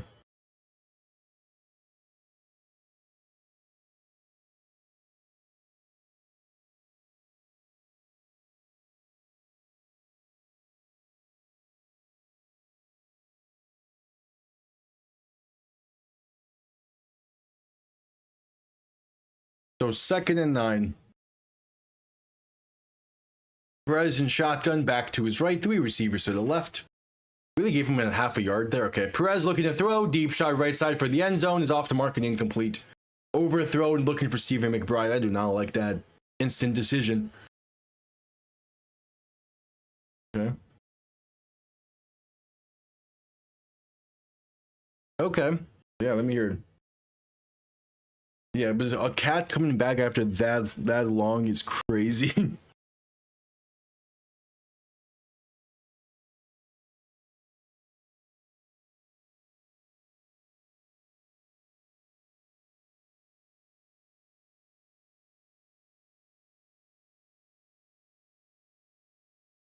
Perez alone in shotgun, looking to throw on 3rd and 9. Pass deep right side once again, this time for Akeem Butler. Gonna be caught, but out of bounds, incomplete. 4th and 9 coming up. See, I like that decision a bit better than the previous one. Still don't love the quick decision to throw the 50-50 ball, but Akeem Butler is very well known for coming down with those 50-50 balls. Yeah, it just was not inbounds at all.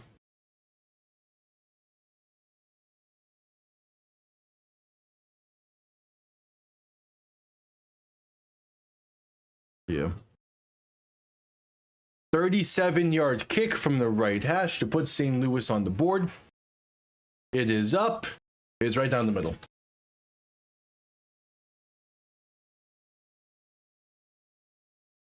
That's cool.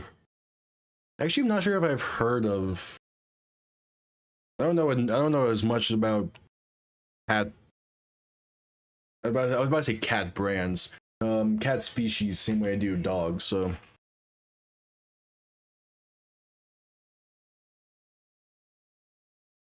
As we're at commercial break.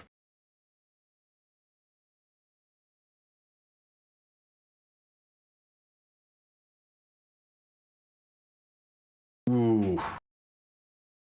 Yeah, that's not sound good. Go pattern, okay.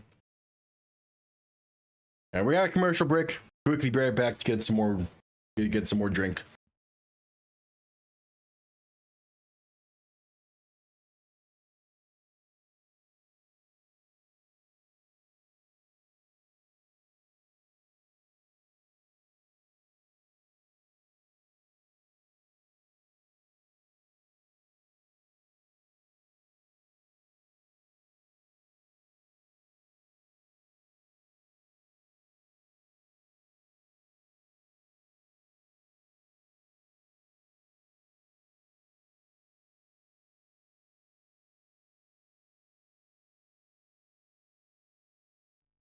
All right, still at commercial break. Okay. Got it.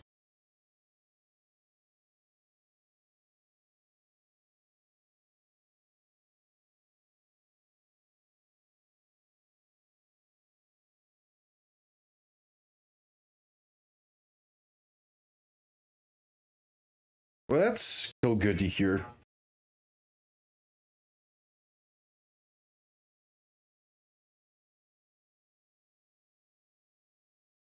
Because we're just coming back from commercial break.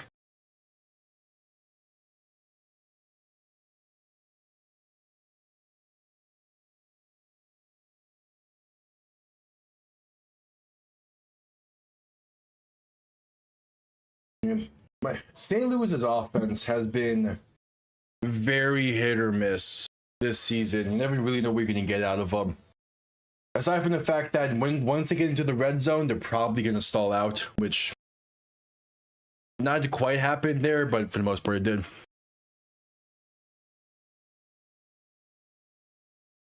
An 8-hour wait is crazy, yeah.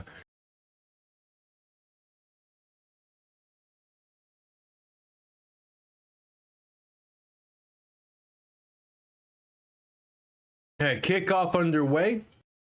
Going to be returned beginning from the 13, space out past the 30 and down to about the 35.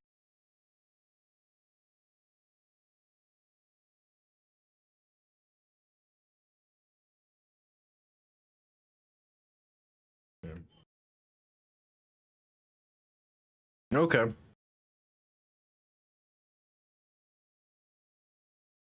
First and 10 for the Kings. 4:17 to play in the first.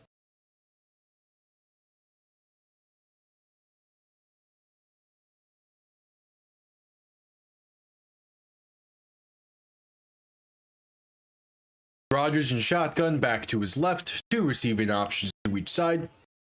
Going to look to throw in first and 10. Pass over the middle is wide open. Breaks off one tackler and fights his way down to about the St. Louis 45. It is Tariq Black on the reception.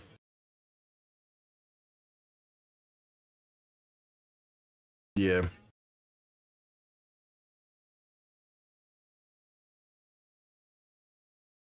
Yeah, that's the bright side of it, but yeah, it's hoping for the best still in that situation. Rodgers gonna hand this off going left for Ian Wheeler, can only get about a yard.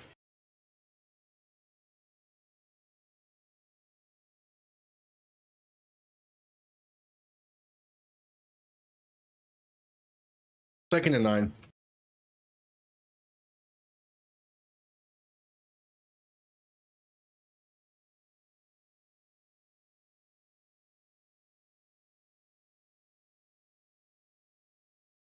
Rodgers in shotgun, back to his left, 2 receiving options to each side. Man in motion, left to right. Going to look to throw once again. Dump off left side, Kappa, Ian Wheeler. Going to be brought down after only a gain of about 2 or 3. They're still pretty much in field goal range as Tanner Brown has a great leg on him. But you still want to get a bit closer. 3rd and 6.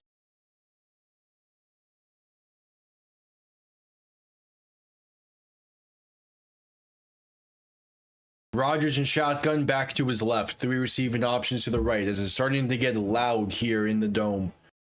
Rodgers going to look to throw. With some time, pass over the middle is off the mark and incomplete. It's a miscommunication there between him and I believe that was Isaiah Winstead. But he had him wide open over the middle. That's a tough miss on the throw. It's a 4th and 6 from the 42. Tanner Brown has hit from 60 plus this season already once. And he's going to try again from 60 yards out. To try and make this an 8-point game from the left hash. Kick is up. It's online and it is good. A beaut right down the middle. I realized I did have never changed up possession. It's fine. That's a beaut.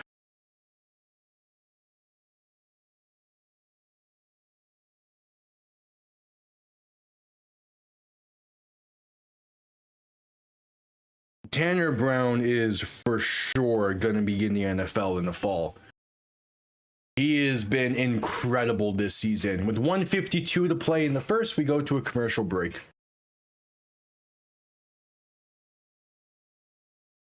Another beaut of a kick for him.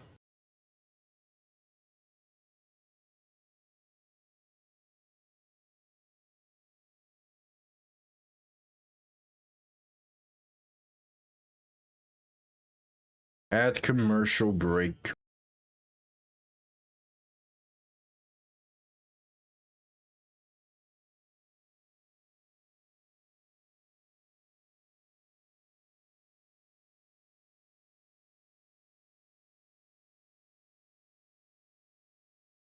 All right, so an 8-point Louisville lead.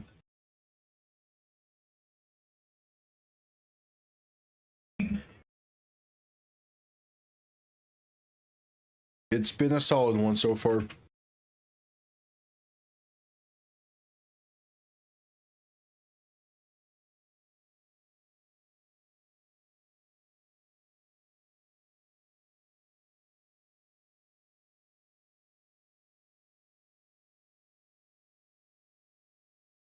At commercial break, we'll see what the Battlehawks can do with this. Again, a pretty up and down offensive performance this year. We'll see. Yeah, so far the Kings are playing well.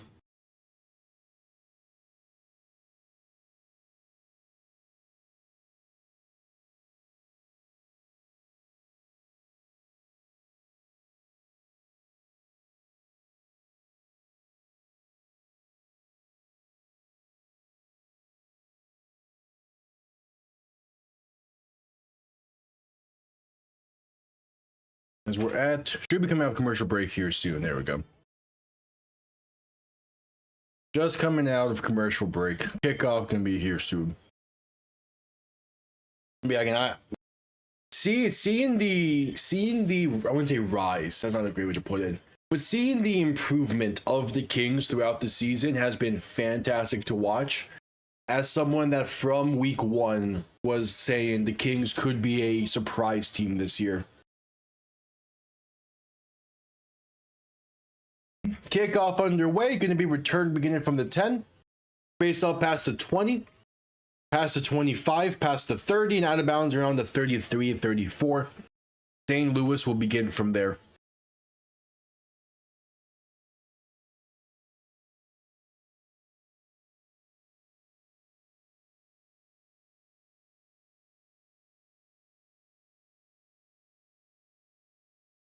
Yeah, Tanner Brown, a hell of a leg on him.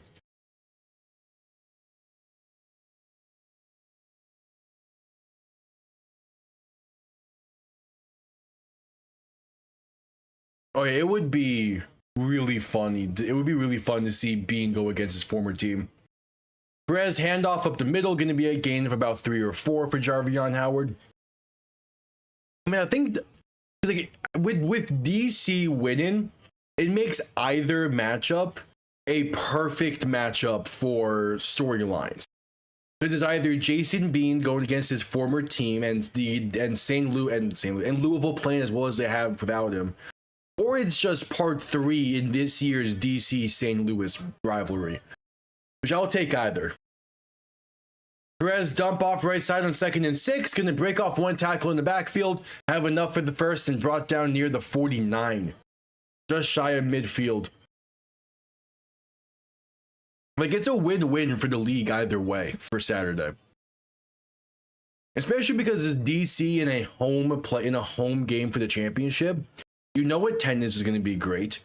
You know you have the Bean Louisville rivalry potential revenge game, plus the third meeting between Louisville and DC, with which Louisville swept the first 2. UFL Perez in shotgun back to his right, looking to throw in 1st and 10. Dump off right side for Jarvion Howard, brought down right around midfield, maybe to the 49 of Louisville. Should get us to the end of the first. Is that what should I throw my hand in that ring with UFL was scripted? I probably won't. I'm not. I don't think I could write. I don't think I could write that as good as Tom writes NFL was scripted. That's not my bag.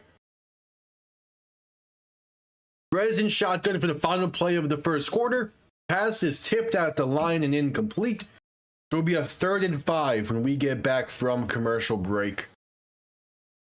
As that's the end of the first.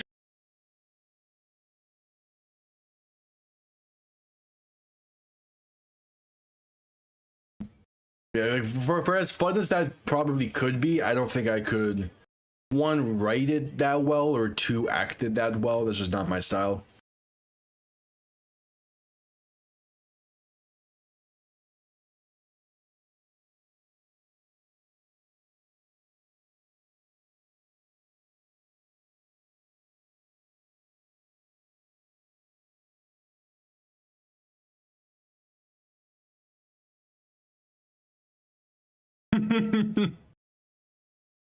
Damn, crazy.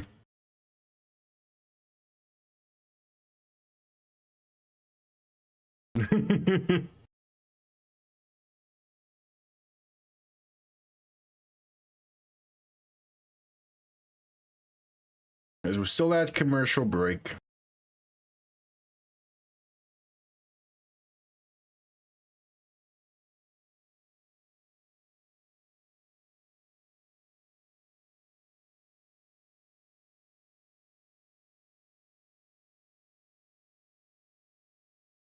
See how this drive continues here soon.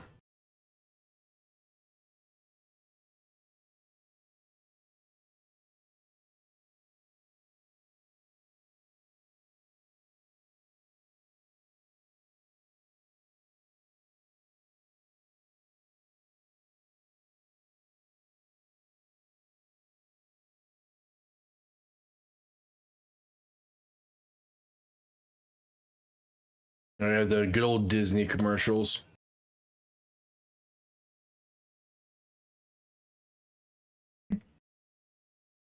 I'm not a fan of like the generic parks for Disney, like Magic Kingdom or all of that, but like Epcot was fun when I went earlier this year.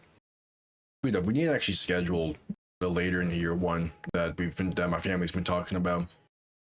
I know we know the schedulings and everything for the fall. I might actually talk about that with them later this week.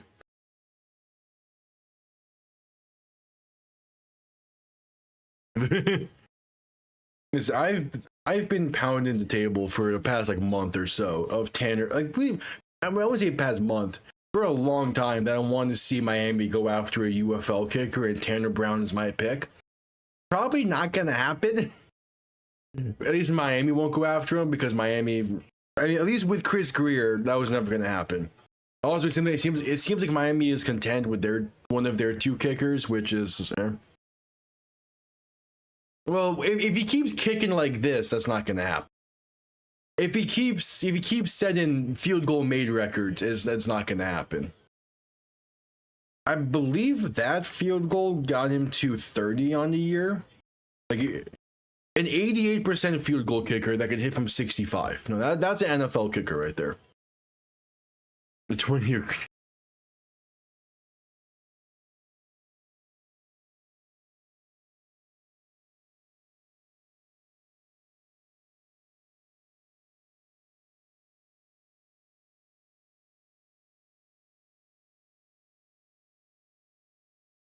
All right, second quarter underway here.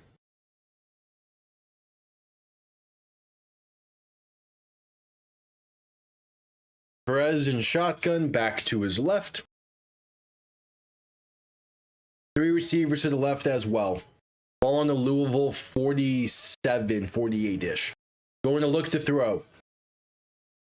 Pressure coming, pass left side is caught, but out of bounds, shy of the first down marker. Frank Darby on the reception. It'll be a 4th and about 3. The pass midfield, they can't punt.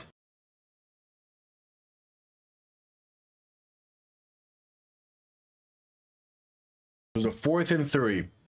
I have to go for it. Perez alone in shotgun. 3 receivers to the right, 2 to the left. I would hope that they press a bit more on this, but okay. Perez going to look to throw. Pressure comes quick. Pass over the middle is caught by a wide open Stephen McBride. Face past the 30 and a big hit brings him down into 26. The underneath stuff is going to be easy if you can't get home. If you're not pressing them like that, like you should.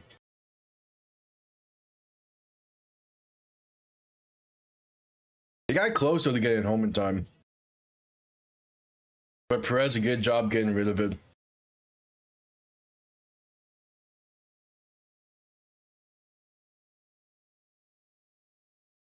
All right, 1st and 10. Ball at the 26 of the Kings. Perez in shotgun, back to his right. 2 receivers to each side. Play action looking to throw. Pass over the middle. It's going to be dropped by Akeem Butler at the 5. And it'll be 2nd and 10. That's a tough drop for Butler. That's normally a catch. Yeah, that's a bad drop.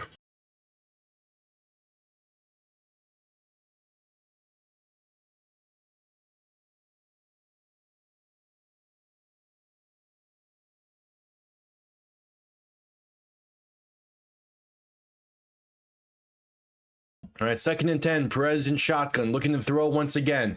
Pass right side, another open receiver. This time going to hang on to it inside the 15 at the 12. It is tight end James Bostic on the grab. It'll be a 1st and 10 coming up. So St. Louis in the red zone for the first time today. And this is where things are going to be truly tested for them. They have not been a great red zone team in the past few weeks to end the season.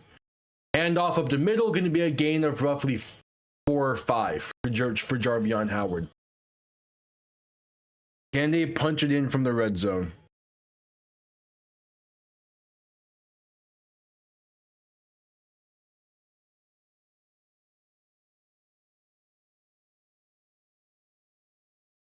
So 2nd and 6.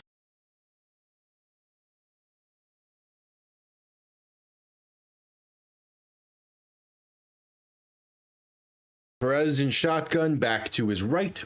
3 receivers to the right as well. Play action looking to throw. Pass end zone going to be high and incomplete with 3 penalties down in the end zone. Going to be a DPI against the Kings. Stephen McBride, the intended target. 1st and goal from the 1 coming up. That was a clear DPI.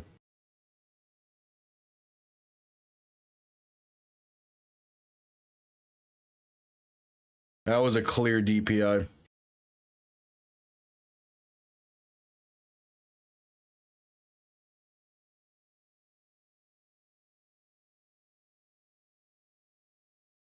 All right, first and goal from the 1. Perez in shotgun back to his right. Handoff up the middle, and Jarvion Howard, the extension is in. St. Louis with a red zone touchdown finally. And it's a 2-point game early on in the second quarter. It's about time they're able to punch something in the red zone. Just consistency now is going to be the question. And are they going to go for 2 to tie things up?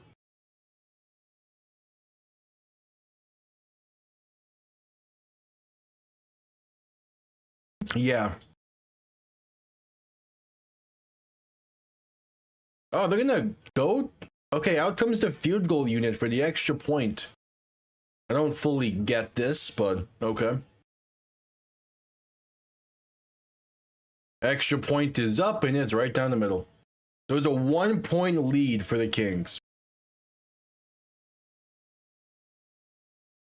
Not bad.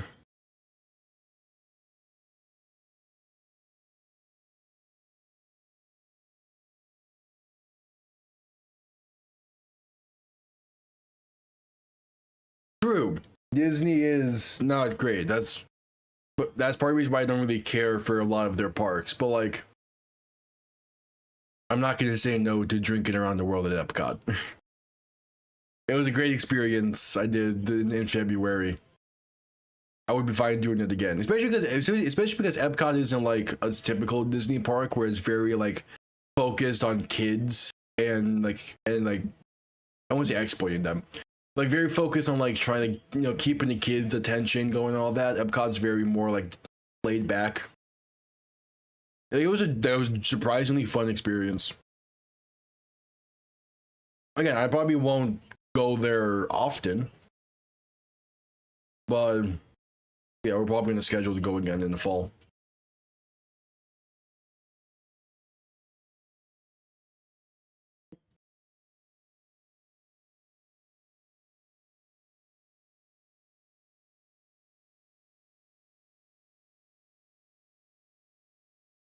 Yeah, that was insane.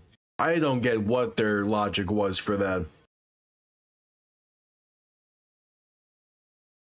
The weird litigation stuff that was insane here. Yeah, but that is a important distinction. But yeah, using the Disney Plus terms of service to claim no wrongdoing at a Disney hotel is crazy. And there's a ton of other examples of them using like weird legal shit to try and get their way.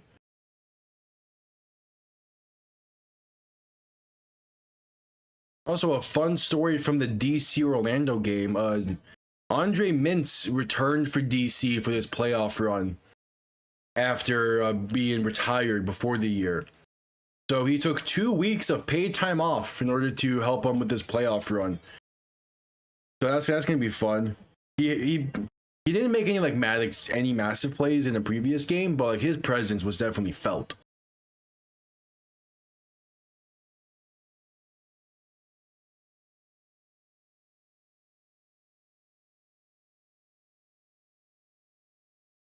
Alright, we're just coming back from commercial break.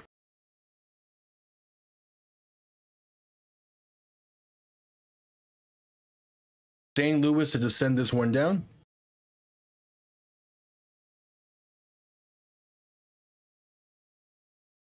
Kickoff underway, going to bounce and be returned beginning from the 10. Face up past the 20 and brought down near the 25. So Louisville will start from there. It's a 1-point lead for the Kings.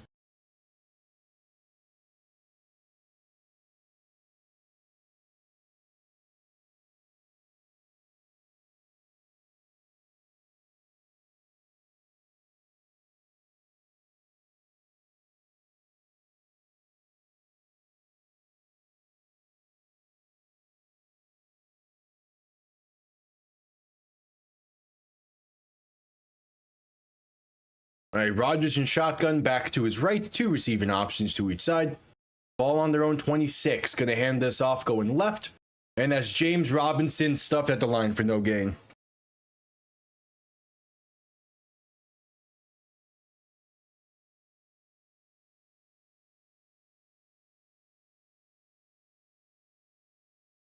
All right. 2nd and 10.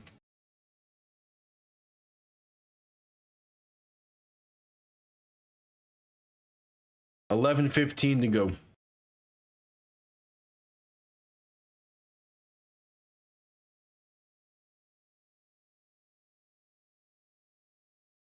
Rodgers in shotgun, back to his left. 3 receivers to the right. Going to look to throw. 2nd and 10. Pass left side, going to be caught for a gain of roughly 5. Yeah.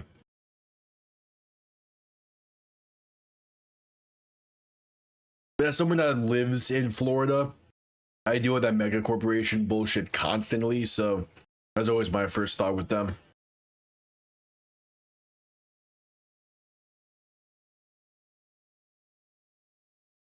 All right, 3rd and 4. Rodgers in shotgun, back to his left, 3 receivers to the right. Going to look to throw. Rodgers with some time, trying to roll right, pass right, going to be off the mark and incomplete. There is a penalty marker down. Isaiah Winstead, the intended target. What's the penalty? It's holding against the Kings, so that will be declined. So it was a 3 and out for Louisville, as the St. Louis defense is starting to wake up. 10:17 to play in the half.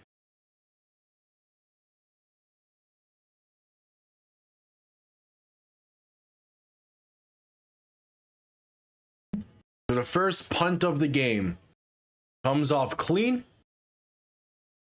Going to be returned beginning from the 18, space up past the 20, past the 25, and brought down right around the 27-28.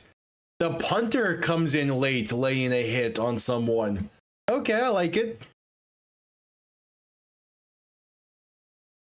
And we're going to head to a commercial. Are they going to get... There's a penalty down. They're going to get the punter on this? Yeah, they're going to get the kicker on this.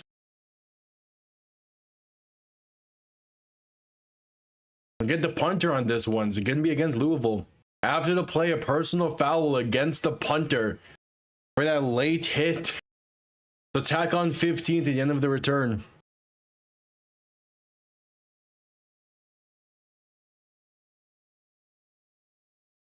Yeah, that's the punter being called for necessary roughness is funny. Heading to a commercial break, 10:01 to play in the half. See if St. Louis can take the lead.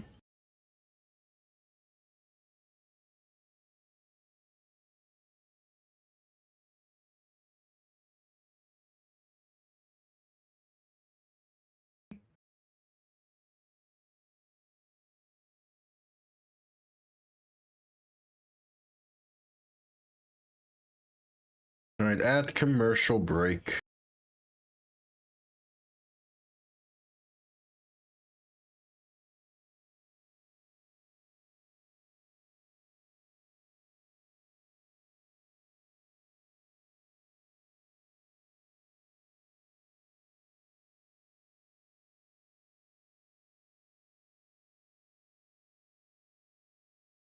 All right. Solid first half of action so far.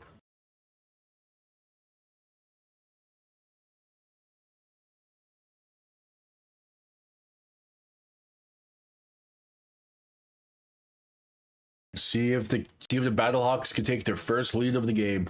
So at commercial break. Should be coming out of it here soon though.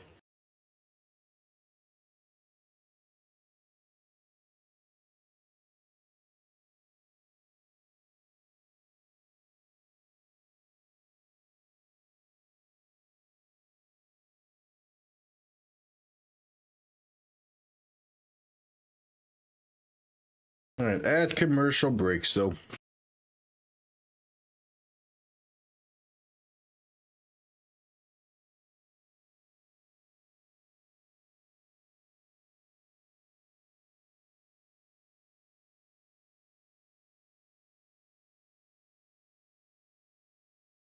All right, just getting back from commercial break.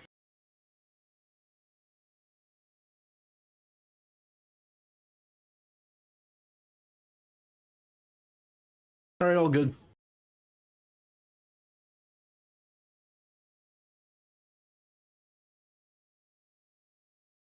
Yeah. Luis Perez, 10 for 15 on the game, 91 yards, having a solid showing. Again, the key thing is they were able to punch it in the end zone the first time in the red zone. That was the key part of it. Perez in shotgun, 3 receivers to the left, 2 to the right. Get a quick pass this one left side. Going to be a gain of about 2 for Akeem Butler.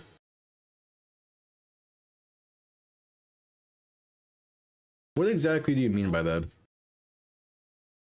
Because, like, yeah, there's higher ups at Disney that like, aren't great people.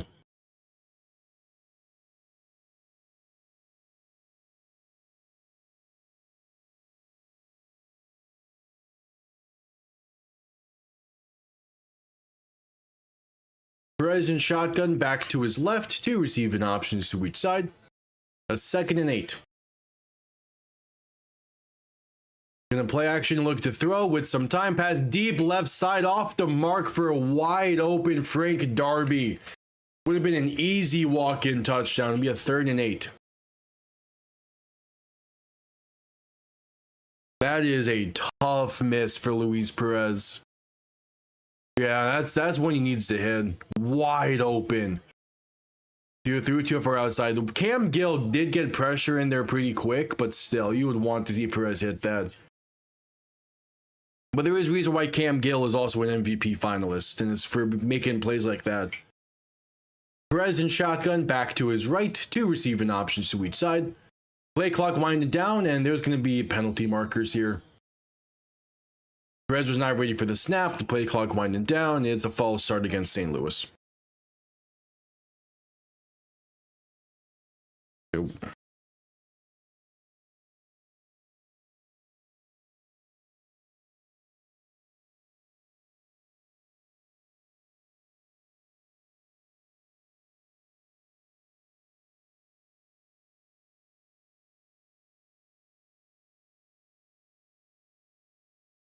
So 3rd and 13. Perez in shotgun, going to look to throw. With some time, pass right side is wide open for the first. Stephen McBride for 14. 8:16 to play in the half. And a beautiful pass from Luis Perez.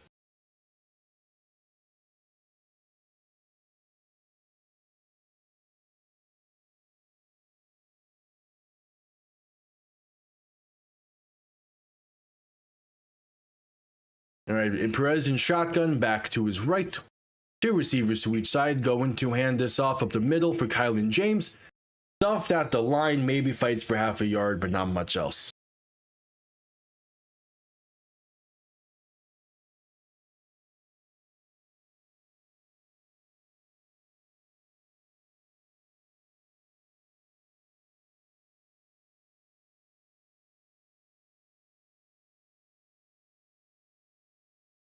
So 2nd and 9.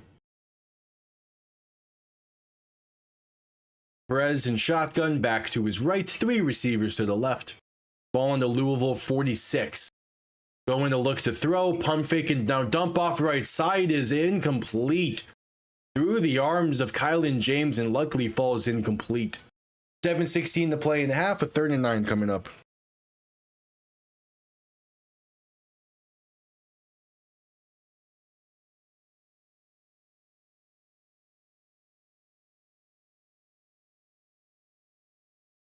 So 3rd and 9.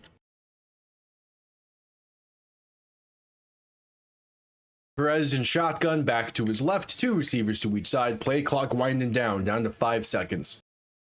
3rd and 9 from the Louisville 46, and the Battlehawks will call their first timeout as the play clock was winding down.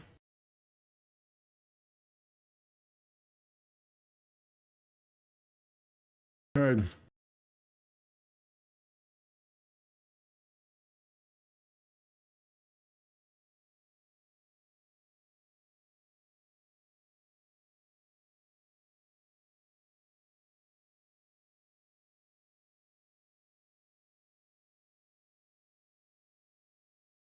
3rd and 9.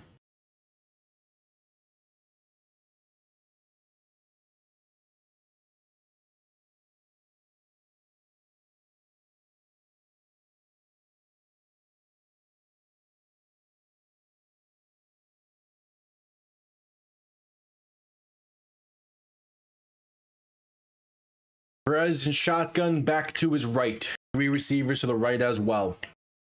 6:48 to go in the half. Going to look to throw. Dump off left side is incomplete once again. Tiny bit off the mark for Kylan James. And it's a 4th and 9. They're going to have to go for it.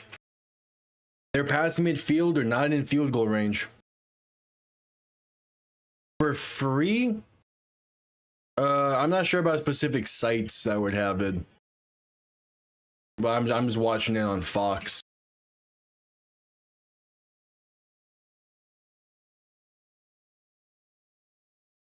I'm sure like would they not allowed to with the broadcasting rules and stuff. It's too risky to show the screen. Perez looking to throw in 4th and 9. Pressure comes and sacked. Back near their own 45-yard line. A massive loss and a turnover on downs. St. Louis already pretty much in field goal range now off of that. Yeah, with broadcasting rules and regulations and stuff, me showing the game is a bit too risky.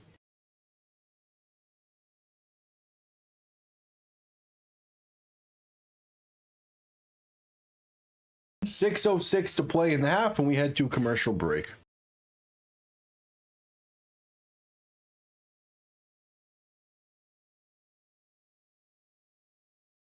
Yeah, there's pirate insights. I'm not sure specifics. It's mainly because the UFL is still like an upstart league. Like I'm not sure which ones would waste the effort to show it.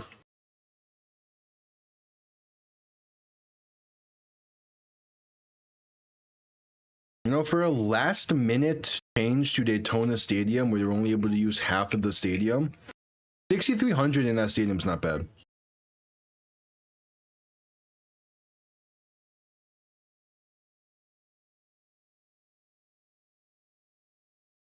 A little over half capacity is pretty good. Also, we're counting the standing room end zone stuff.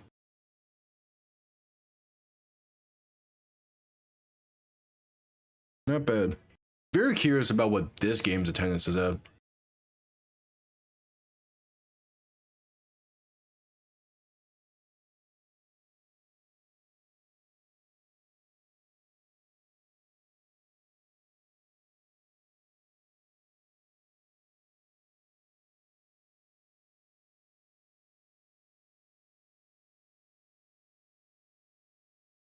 All right. Add commercial break.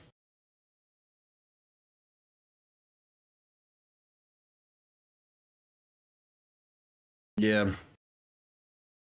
Again, with a league that's like still starting out, like the UFL, Pirate Insights are going to be or a few between that carry it. So this is the best that there is. This is the next best bet.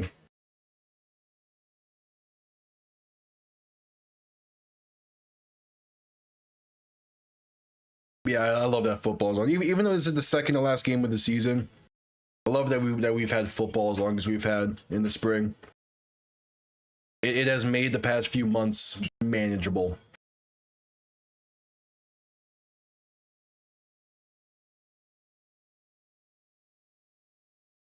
It falls in the perfect time to where it sets up for like the off season stuff well for the NFL and getting back into the swing of things there with it.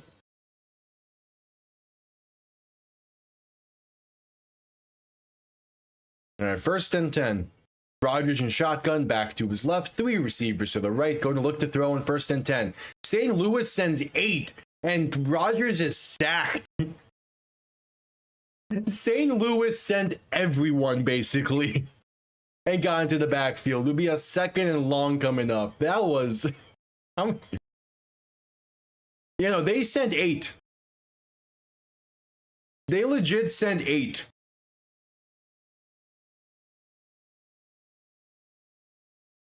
That's a crazy blitz call by St. Louis, but it worked.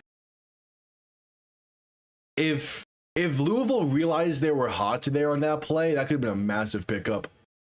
Rodgers can end around this one left side for Tariq Black. Can have some space to pick up the yards right back from the previous play. Up to about the 45-yard line. So they're back in the field goal range, roughly. Why open? I'm going to open a different app, whatever.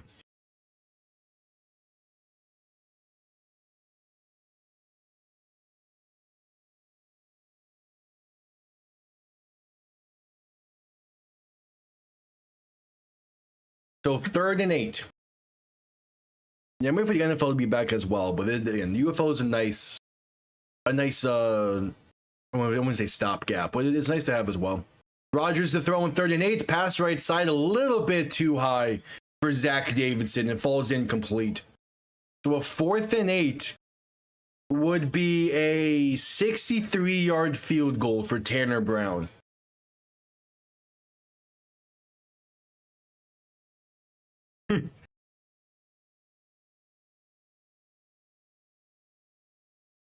This would be a long field goal try, which Tanner Brown has the leg for, especially inside in a dome. They're going to keep the offense on the field. Rodgers in shotgun back to his left. 3 receiving options to the right. Bad snap. Rodgers goes down to a knee and he is sacked. It's Travis Feeney into the backfield, and St. Louis now has good starting field position. A low snap, and it's a turnover on downs.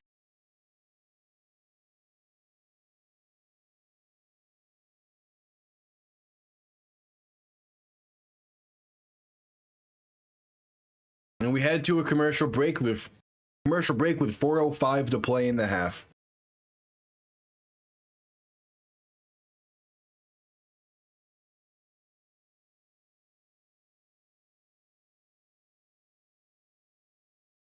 Not bad.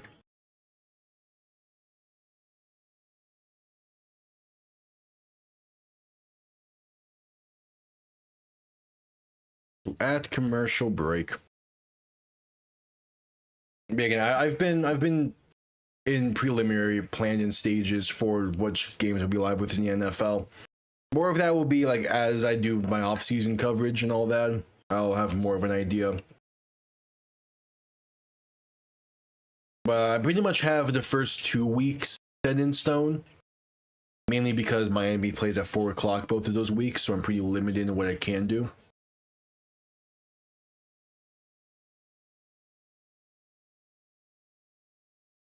Yeah, things are gonna be fun.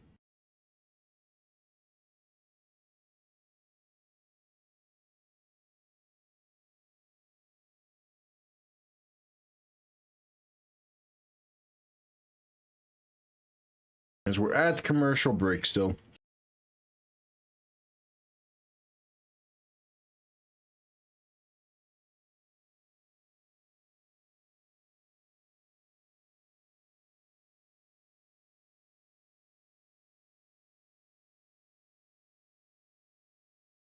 Yeah, the questions surrounding Anthony Becht are going to be loud.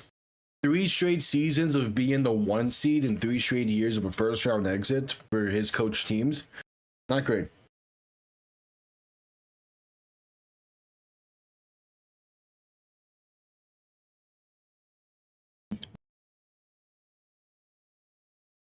As we're just coming back from commercial break.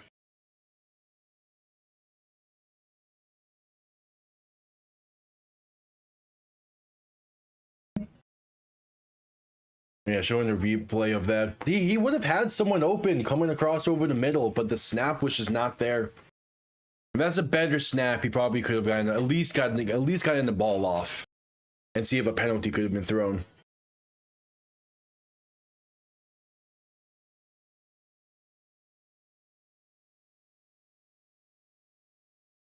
Yeah. St. Louis is in a similar spot though with a home playoff game trying to get over the hump. Perez in shotgun back to his left, 2 receivers to each side. Man in motion left to right, gonna hand this off up the middle. Trying to bounce it out left side is Cavallo Latulis, gonna be a gain of about 2. Not much else going there.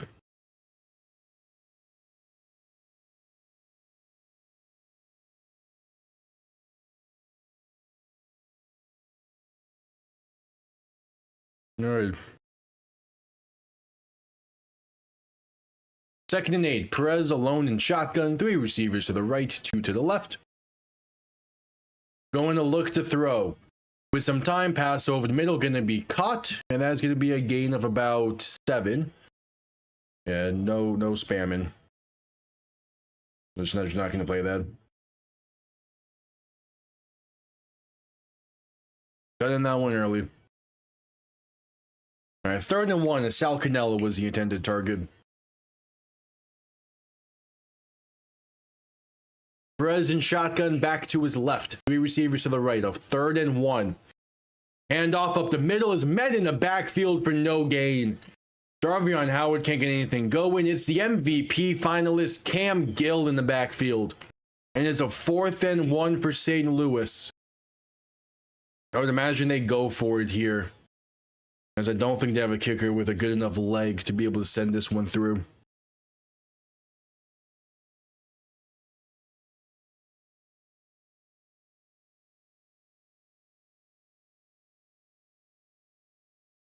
All right, Perez in shotgun, back to his right. 3 receivers to the left. And there's movement up front, going to be a free play, and not just Wilson to play dead.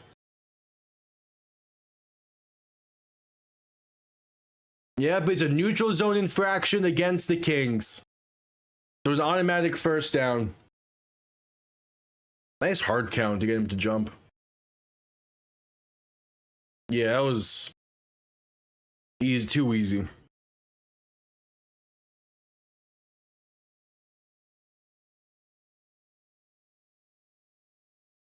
All right, 1st and 10. Perez in shotgun, back to his left. Going to hand this off up the middle. That's a gain of about 3 or 4.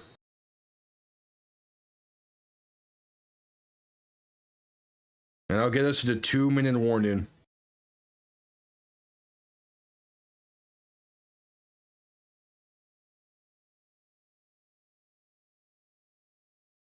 Two minutes of play in the 1st half. A trip to DC and a trip to DC on the line to take on DC. 2 minutes to decide.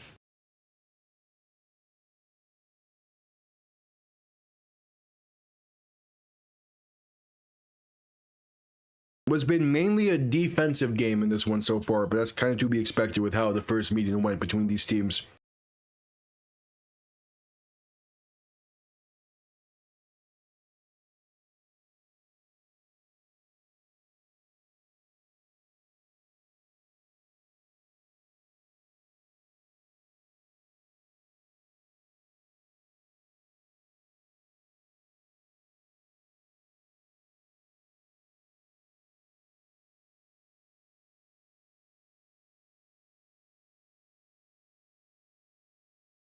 As we're at commercial break for the 2-minute warning.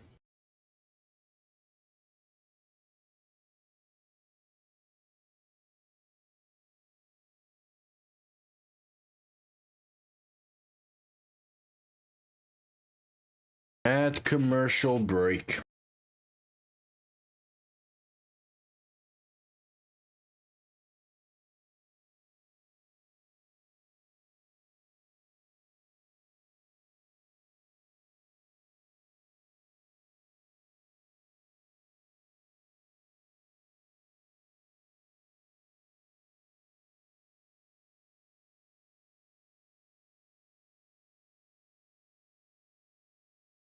All right, just getting back from commercial break.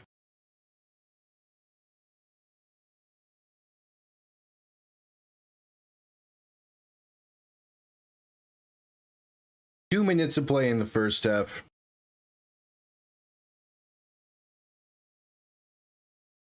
Second and 5. Perez in shotgun, back to his left. 3 receiving options to the left as well. Gonna need a 24-yard line. Perez looking to throw. Dump off left side. Wide open out the backfield is Jarvion Howard. Inside the 15 and spinning his way down to the 12. All right, good way to start the 2 minutes. Good way to start the final 2 minutes. Yeah, that's a late break by the linebackers out that way. Too easy.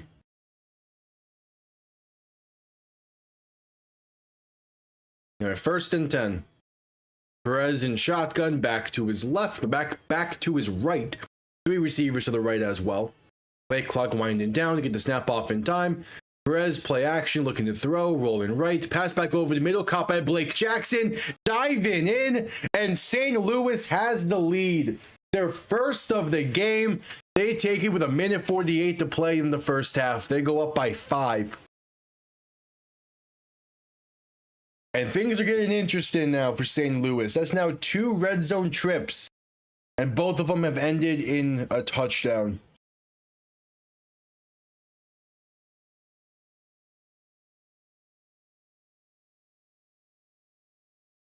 All right, 1:48 to go in the second.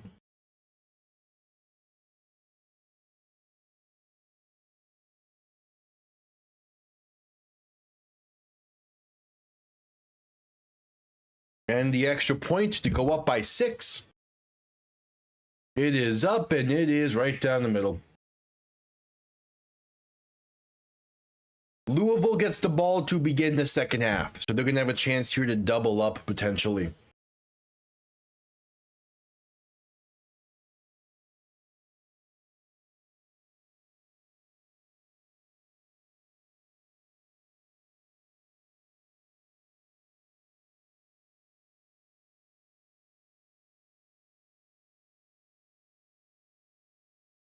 All right, 6-point lead for St. Louis.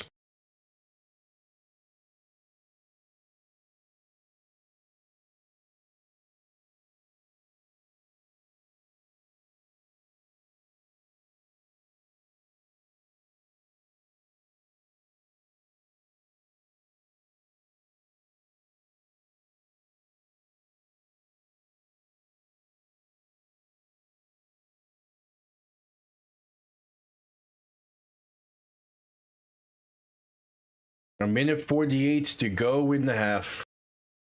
St. Louis had to send this one down. Kickoff going to be returned. Bounce at the 1 and will be down in the end zone. So so Louisville will begin from the 20.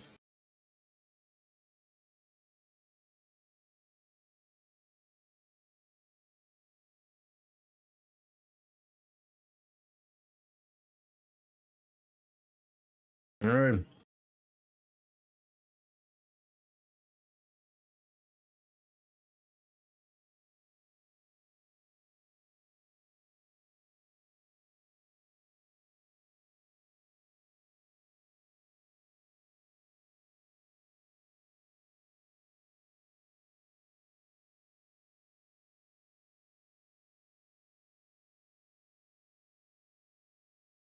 Rodgers in shotgun, back to his right, going to look to throw in 1st and 10.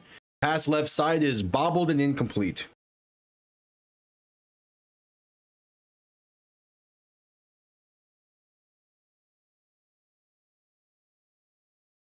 Second and 10.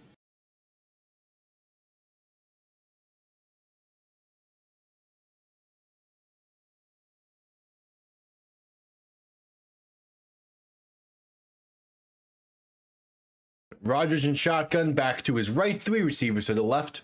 Man in motion, left to right on 2nd and 10, going to look to throw. Pass left side is off the mark and incomplete. Not sure the decision to go out that way. 3rd and 10 coming up.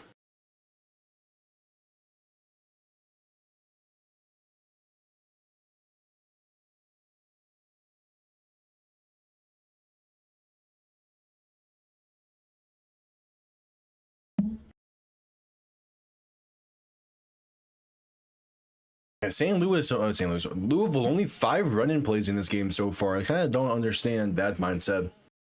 Rodgers in shotgun, back to his left. It's allowed in St. Louis. Pass right side, can be caught for a receiver screen. Good blocker is going to be enough for the first. He gets up to about the 34. Lucky Jackson on the grab. Yeah, you knew the blitz was coming on 3rd and 10. A quick hitter to the outside with blockers. That's an easy gain of 13.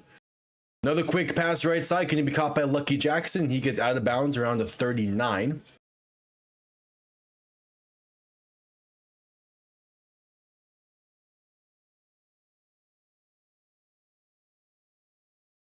All right.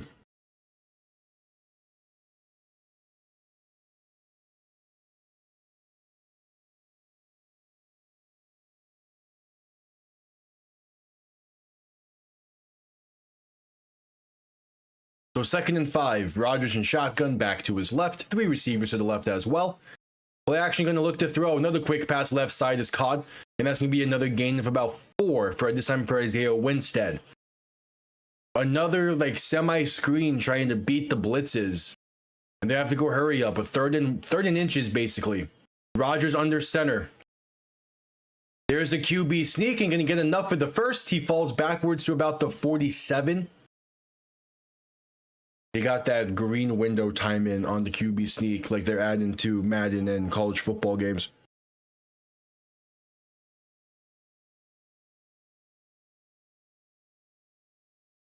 And that's the Kings' first timeout.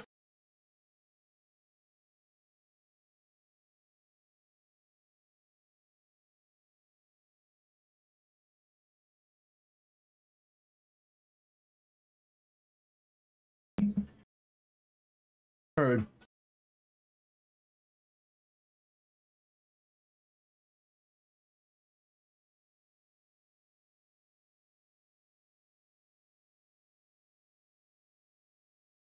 So 1st and 10.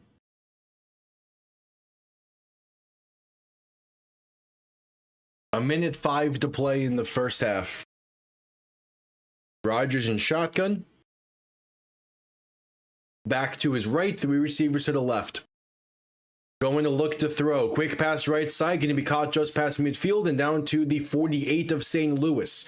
Tariq Black on the reception. And they go up tempo with 55 seconds to play. Again, the Kings get ball to begin the second half, so they only need a field goal really on this. Rodgers looking to throw once again, has some time. Pass over the middle is caught inside the 30 and fighting his way down to the 24. It's Trey McKitty on the grab, the former Cincinnati Bengal tight end. And with 41 seconds to play in the half, a timeout will be called, I assume by Louisville. But a beautiful throw from Chandler Rodgers in the seam. They hit an open, yeah, that's a beautiful route, wide open over the middle. That's a clean window as well on that seam. That's just too easy.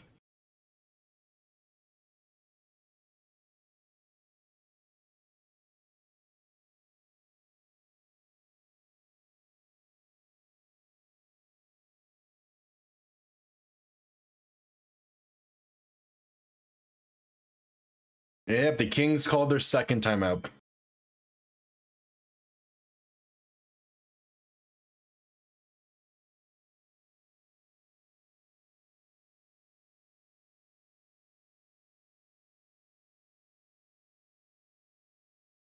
And now St. Louis will call a timeout before this 1st and 10. With 41 seconds to go in the half. All right.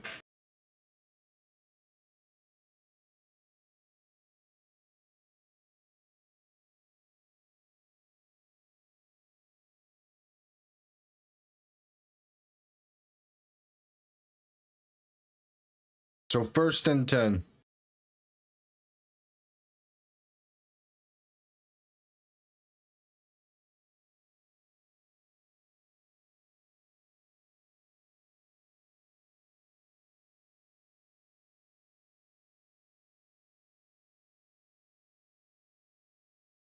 Again, they only really need a field goal before the half. But if they can find the end zone and retake the lead, double up with touchdowns, end of the half, beginning of the second half, they could be in a great spot here.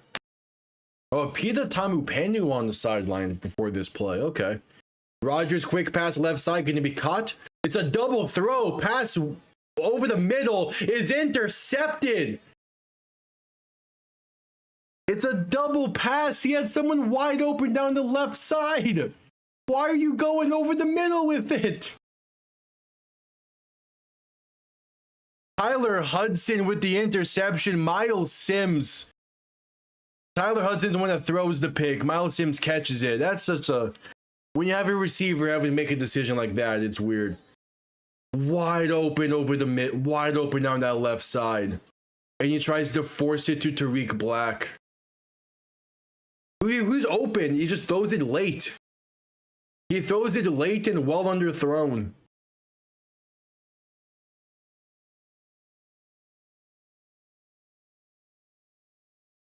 After the play, a personal foul against St. Louis. Have the distance to the goal. So they're going to start backed up, but nonetheless, probably going to need this one at halftime. That's such a bad mistake. Like, there's no need. I'm not going to put a lot of that on Tyler Hudson. Yes, he's the one that threw the pick and made the decision. But I am more so putting that on the offensive coordinator and the coaching staff. Because why are you getting fancy with a double pass with 40 seconds to play in the half when all you really need is a field goal? And on top of it, Chandler Rogers has been playing well. Like, what's the mindset with that play call? As there's the kneel. We're going to get to halftime. Like, that's such an insanely dumb decision. That is such a Mike McDaniel play call if I've ever seen one in this league. Because there's just no need to run that play aside from trying to catch St. Louis off guard for no reason. Because you're in field goal range. Chandler Rogers has been throwing the ball well. You're moving the ball effectively with these shorter passes and over the middle stuff. You have another timeout. There's no need to force that one at all. Nonetheless, do a double pass to force it.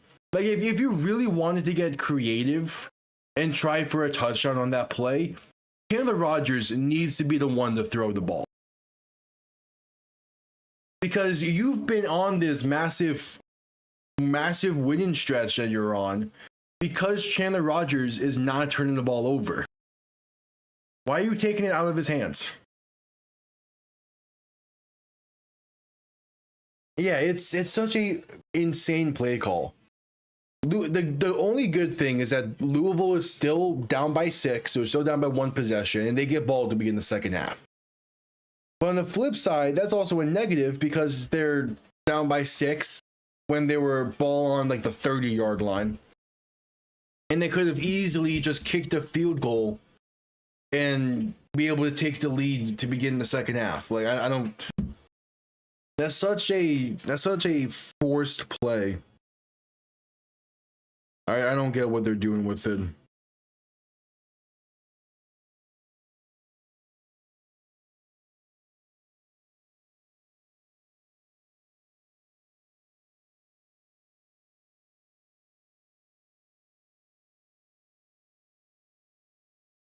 And I just don't get it.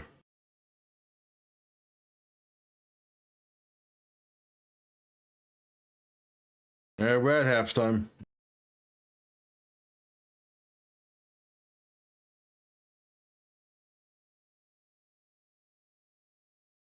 Again, it's a play call that doesn't make sense. I know if I was if Miami did that same thing in the fall, I know my reaction would be so much more animated and so much worse.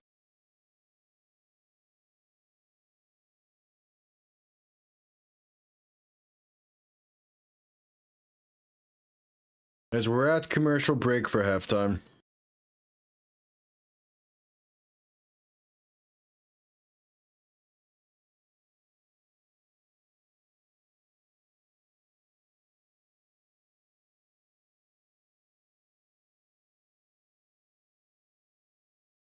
But we're at halftime.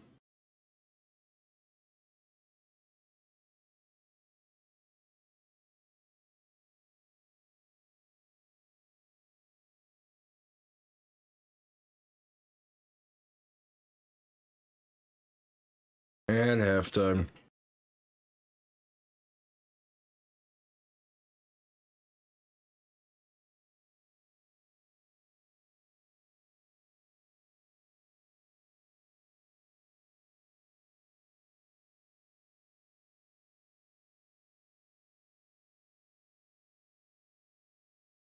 We're at halftime and at a commercial break.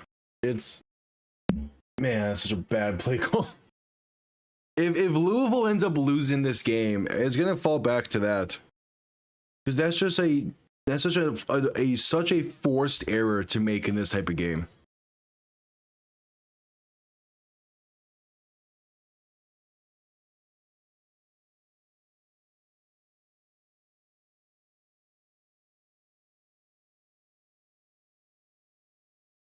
But we're at a commercial break for halftime.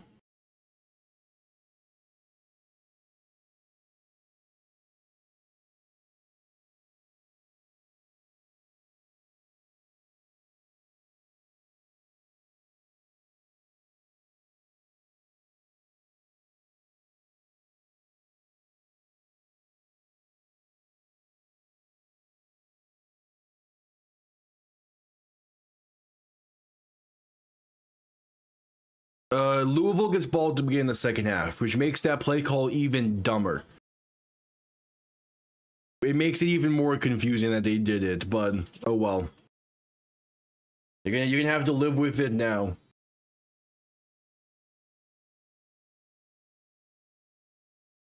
Alright, here's another trailer for the UFL docu-series. Another about the show.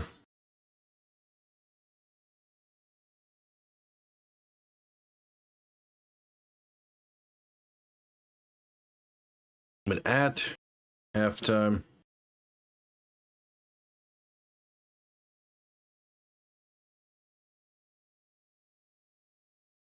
it's man, Louisville. Man.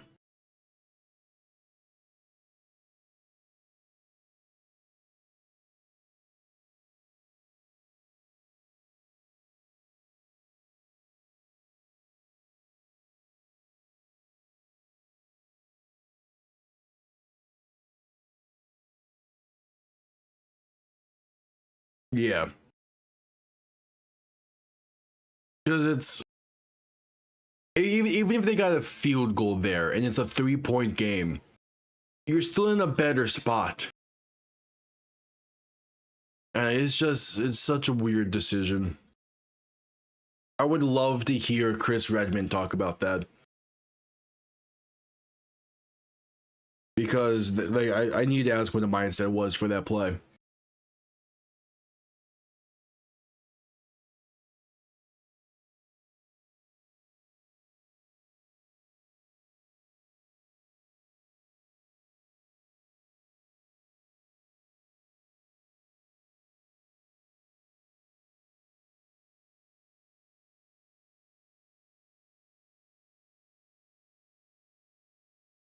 Yeah, we're at halftime.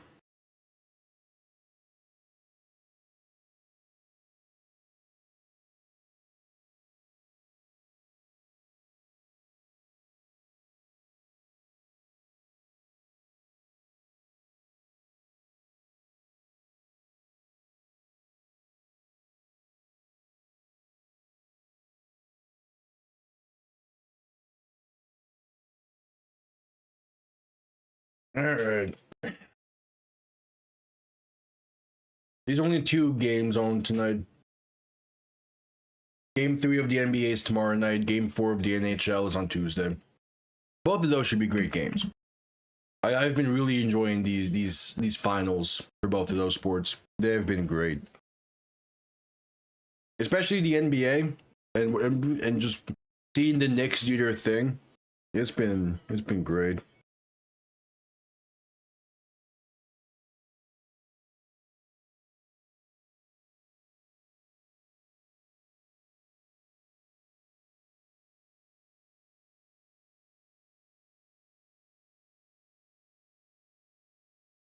So we're at a commercial break now. Should be the last commercial break maybe. Second half should be beginning here soon. We'll see to what degree.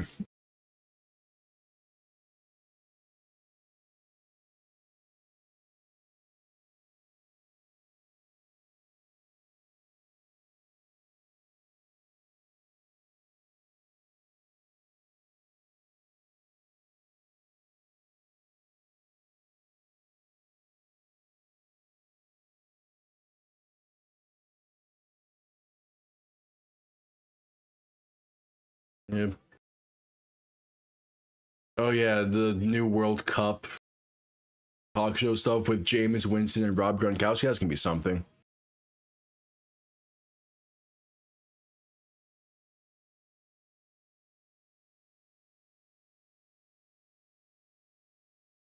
Yeah. All right, that's good. Yeah, wisdom teeth are annoying to deal with.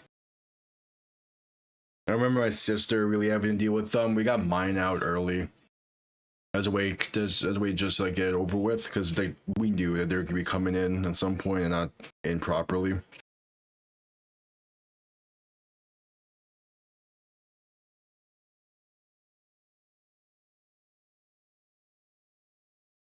So we took care of it early. We're still at halftime.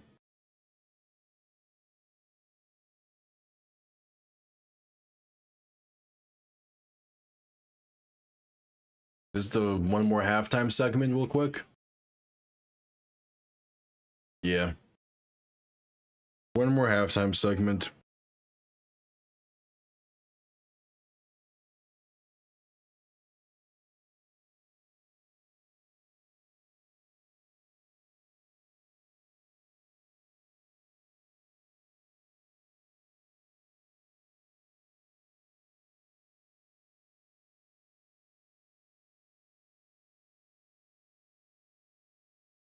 Yeah.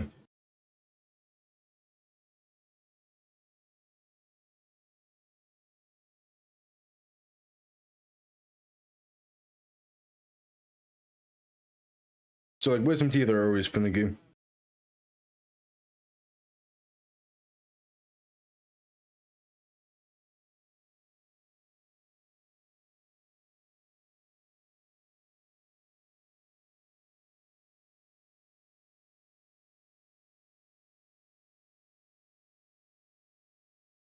All right, one more commercial break, and then we have the start of the second half.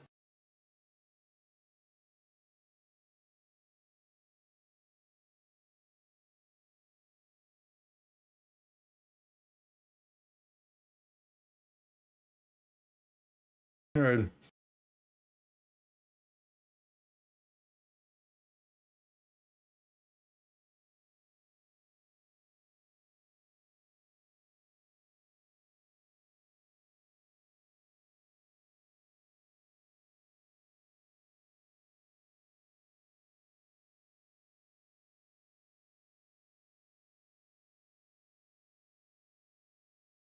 Add the final commercial break before the second half.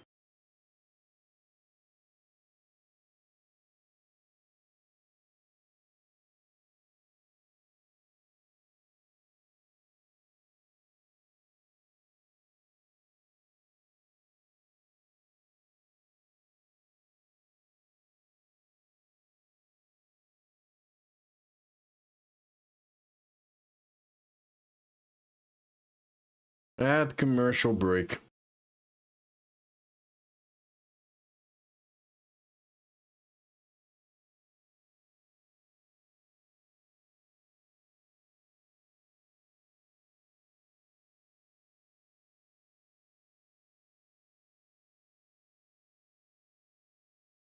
SeaWorld commercial. I think I've been there once. I do not care for aquariums though. Never been my thing. To be fair, most like yeah.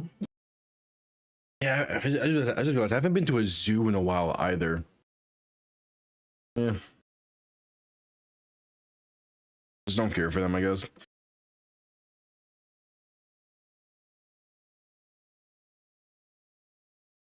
I guess part of it's also like the part of it's also like those are two attractions, I guess.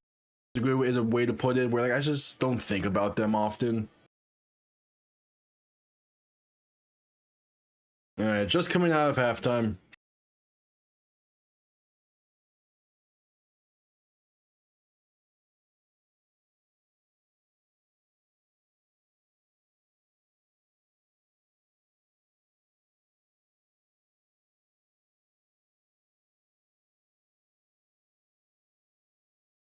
As we're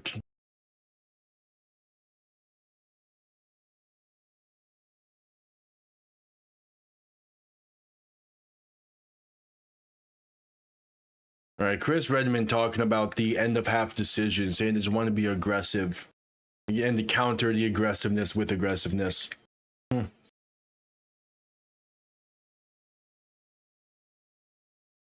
I guess I get that, but still.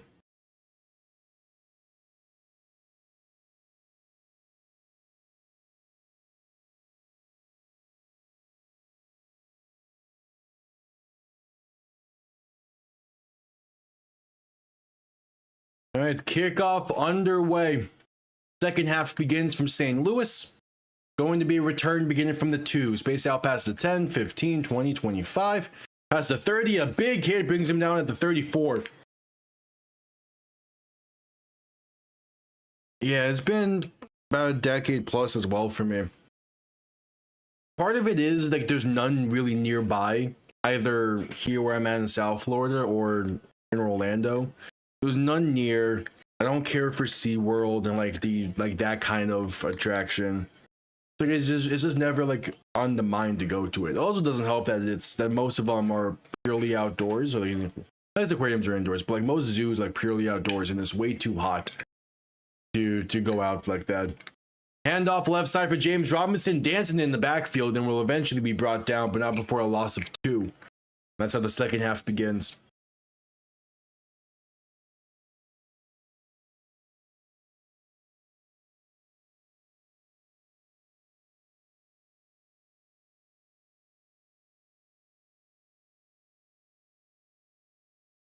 So 2nd and 12. Rodgers and shotgun back to his right, 2 receivers to each side. Ball on their own 30, going to look to throw. Quick pass left side, well off to mark and incomplete.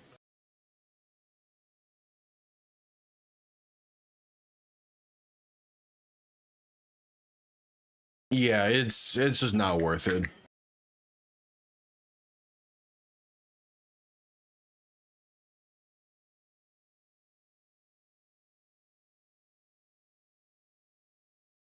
All right, 3rd and 12.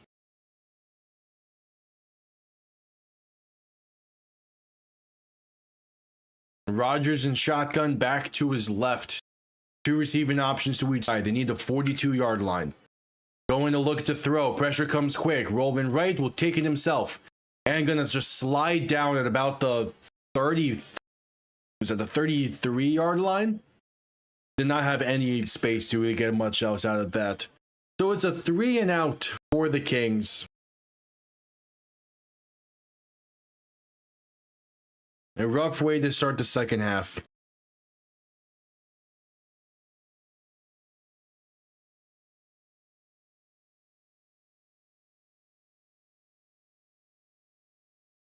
All right, punt comes off clean. Going to be returned beginning from the 17, space out past the 20, 25, and brought down right around the 27.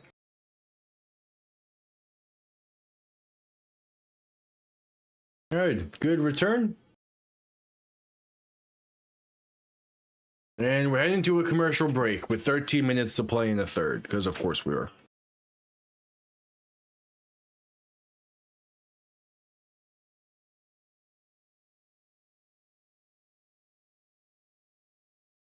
At commercial break.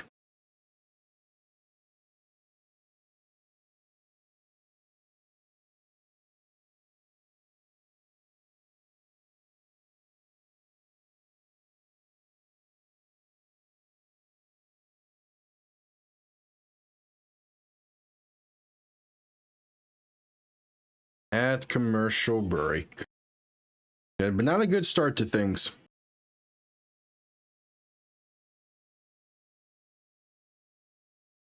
Not a good way to start the second half, but we'll see what this Louisville defense can do. Yeah, they forced 17 turnovers over the past month and a half of play. Probably gonna need to force another one or two in this game if they're gonna book their ticket to DC. But we'll see.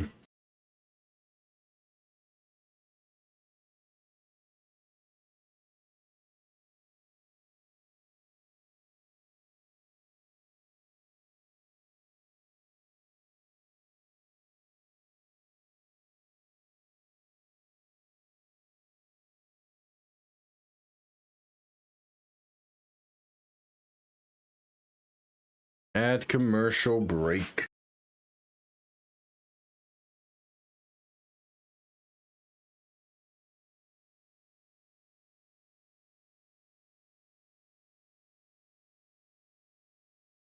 Should be coming out of commercial break here soon.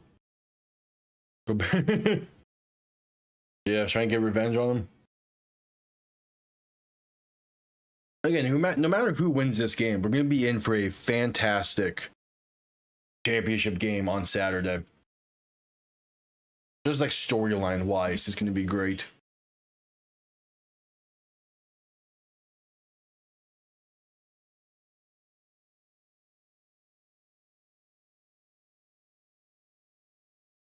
Just getting back from commercial break.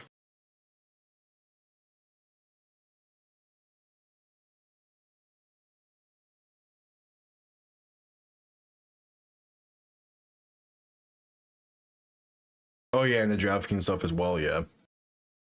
Perez in shotgun back to his left. Two receivers to each side, gonna hand this off up the middle, and that's gonna be a gain of about 3.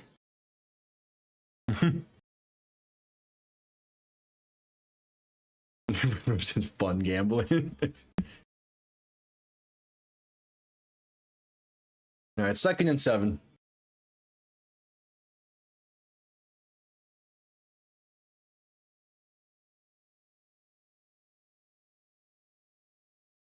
Perez in shotgun back to his right, gonna look to throw.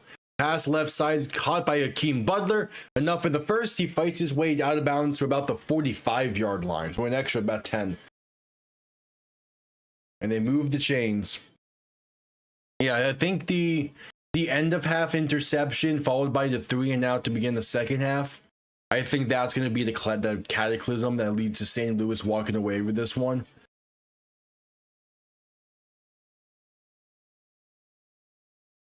Okay, some of it gets really stupid. Especially like when we get to like the championship games and all that. Like people bet in millions on the coin toss for the Super Bowl is dumb. Handoff up the middle for Kevon Latula is going to be a gain of about 3.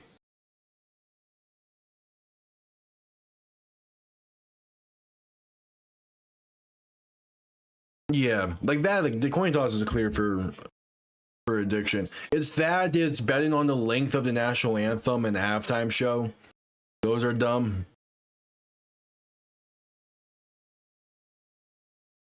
There's a ton of dumb stuff. Perez in shotgun, 3 receivers to the right, 2 to the left. 2nd and 6, going to look to throw. With some time, pass right side is batted away and incomplete. Corey Mayfield on the pass breakup. It's a 3rd and 6 coming up.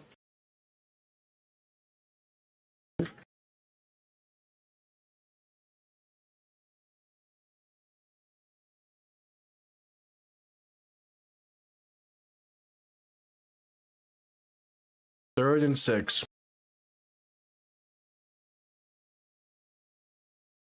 I had a friend recently, as St. Louis calls their first time out. I had a friend recently who, for an assignment, had to read through an article of someone I believe it was a psychology study about sports betting, and essentially it was I think it was through the New York Times. The New York Times gave them a set amount for the entire NFL season to bet. And it was to use that money to figure out why is this so addictive, almost in a way. And by the end of the study, not only did he lose the amount the New York Times gave him, he took out his money from his own account and lost that same amount. It's crazy.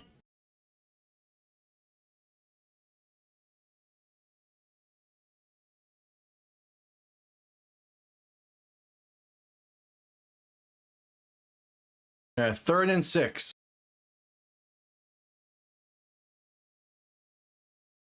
Perez in shotgun, back to his left, 2 receivers to each side. Going to look to throw. Pass right side, caught by a wide open receiver. It's Sal Cannella for the first, a gain of roughly 11. And now there's a penalty marker down as well.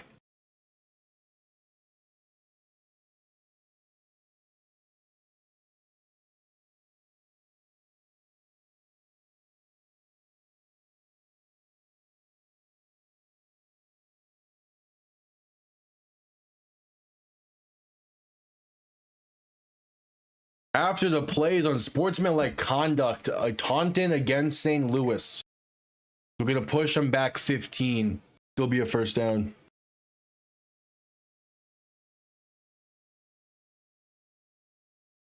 Yeah. It's all trying to trick in order to like keep going with them. Yeah. But it's part of that, like, it's part of that feeling that makes people like it so much, I guess, because it's that random chance aspect of somebody like rolling the dice. It's not really exactly the same, but yeah, there's the element of random chance and the potential to go big with it. It hooks people because they only think about like if this one time I do win this. I don't think about how much they've put into to get to that point. Where like by that point you actually do hit it, it outweighs everything. Handoff up the middle, gonna be a gain of about a loss of about a yard.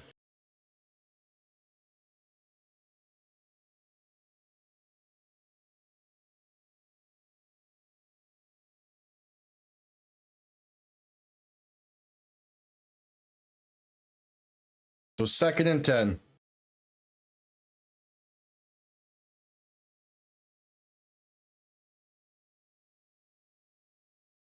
Perez in shotgun back to his right, 2 receiving options to each side.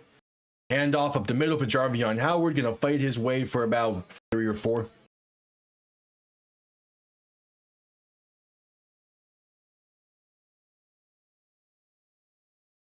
Yeah.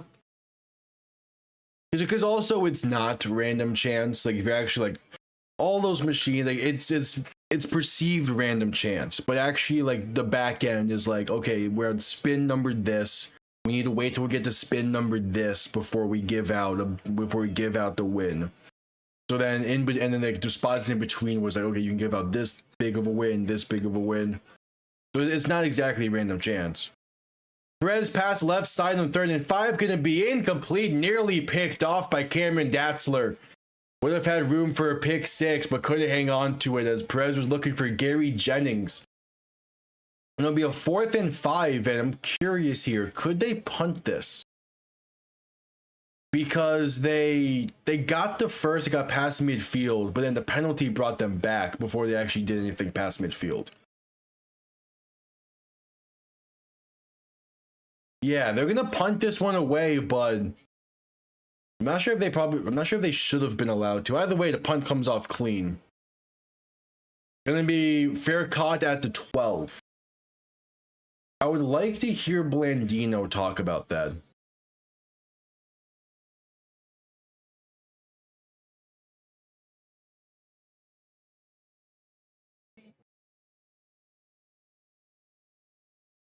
Okay, here's what I thought. They passed midfield, but because there was a penalty on that same play where they passed midfield, the ball was never properly past midfield. It was never set past midfield. So thus, you're allowed to punt. Okay.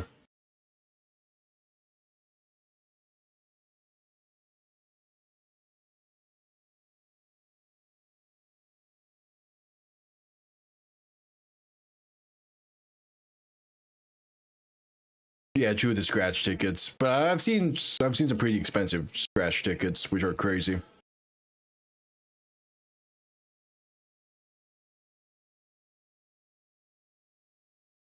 Well, yeah. Because poker and blackjack, there is like a strategies to it, and there's a whole counting cards thing. Is why the casino favors the tables to give out drinks because they don't want you to have a clear mind when you're at those. Yeah. Yeah, there's a reason that the casinos favor the tables to bring drinks around too. And that's because there is strategy and actual like thinking that can go into stuff that they don't want.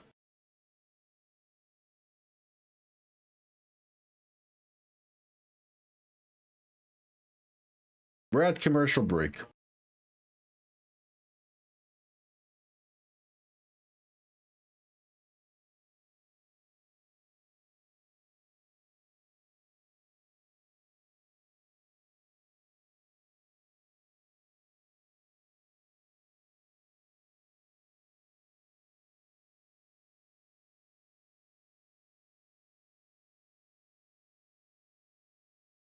At commercial break.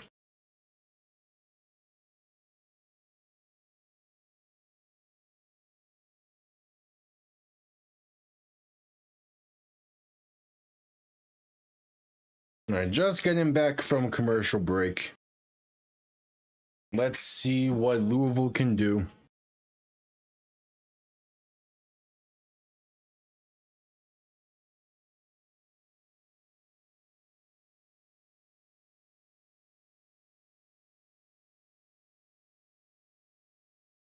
Well, I know Baccarat has like an actual strategy that can be applied to it. Craps, I don't think so.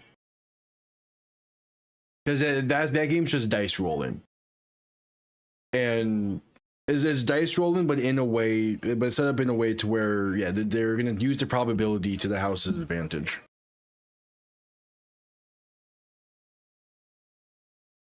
Handoff up the middle and first and 10. Going to have space for the first and more. Up past the 25, past the 30, and down to about the 31.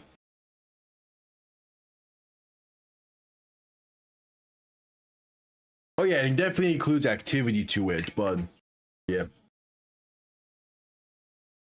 You at least actively do something. That was Ian Wheeler on the carry.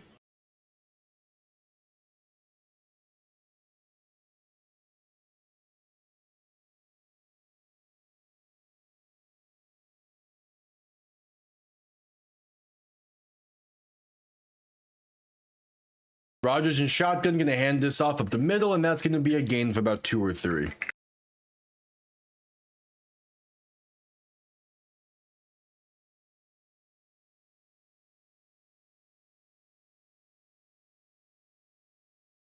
So 2nd and 7 coming up.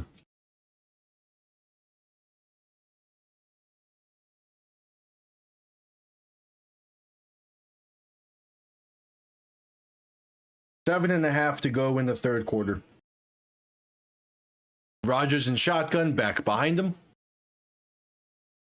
Ball on their own 32. Going to hand this off up the middle, and that's going to be a gain of about 2 or 3 once again.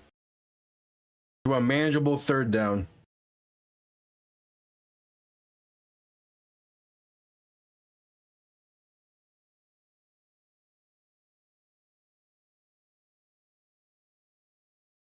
So 3rd and 4 being ruled.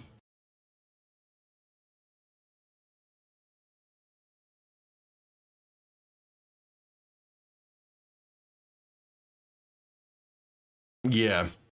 At least like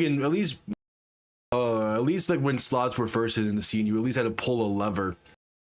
Rogers quick pass left side can be caught by Isaiah Winstead. Makes 2-man miss and has space. Up past the 30, past the 25 to 20, the 15, and tripped up at the 11-yard line of St. Louis. Isaiah Winstead flipping the field. And it's a 1st and 10 for the Kings inside the red zone. Big, at least with slots, you had to like pull the lever. But now it's just a button press. So, it's dumb.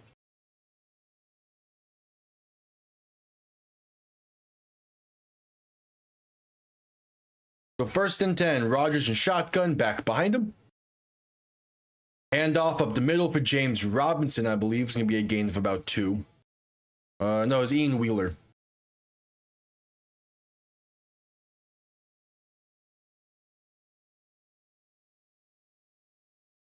All right, 5:45 to play in the 3rd.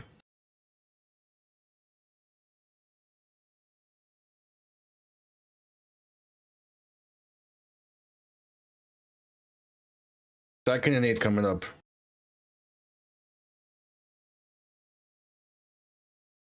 Rogers in shotgun, back to his left. 3 receiving options to the right, looking to throw. Pass, end zone, caught. Isaiah Winstead. The Kings retake the lead. A beautiful throw. At least with the extra point, they'll retake the lead. But a beautiful throw, and Isaiah Winstead, a great catch on the slot fade. That's a beautiful drive for the Kings. Okay. Yeah, that's a beaut. That is a great throw and a great catch.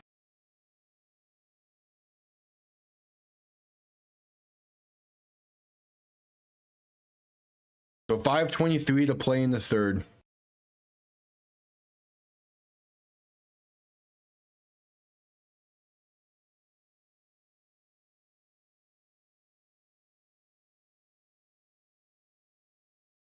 All right, the extra point is up and it is good. Kings have the lead.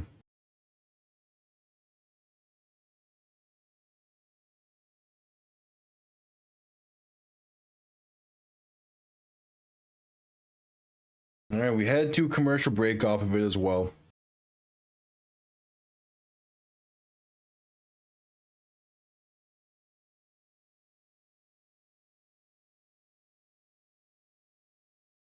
All right, not bad.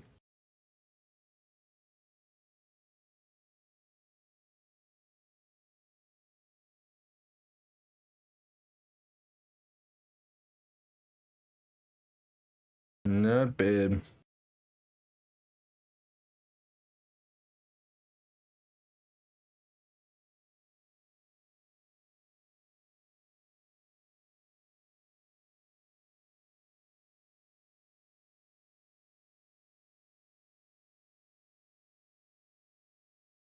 But yeah, if you're not looking at the analytics and stuff, it's really dumb. But even with looking at analytics and stuff, it is still dumb because because every sport is not just played through analytics. Like there's always going to be randomness to everything. So it's analytics or not, it's pretty much all just the same. And it's from someone that really likes looking at the analytics and everything. They never tell the full story because it's impossible to.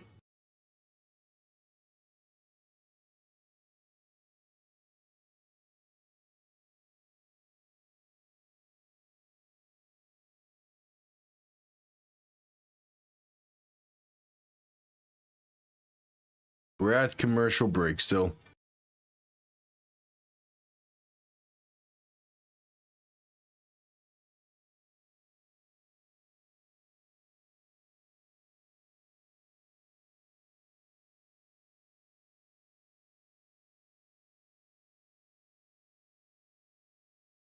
At commercial break.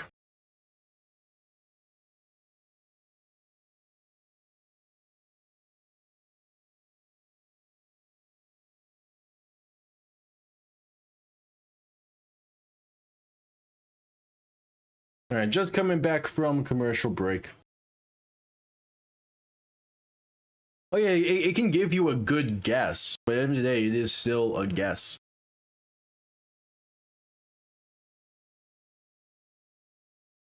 Like an educated guess is still a guess. You're still doing the same thing as people that don't look at analytics. It's just it's just yours is coming from a more informed point of view, but like it doesn't change anything. Kickoff going to be returned beginning from the 15, spaced out past the 30, 20, 35, and down to about the 40. And like in sports specifically, at least in sports specifically, there is like for sports betting, there's no such thing as good enough analytics for betting. Because most of what the sports books and everything use, and most of like the easily accessed analytics, maybe say 10% of a team's quality. And all the advanced stuffs are advanced for a reason and they'll get a lot of attention point towards them. Perez gonna hand this off up the middle for Jarvis and Howard, and it's a gain of about 3.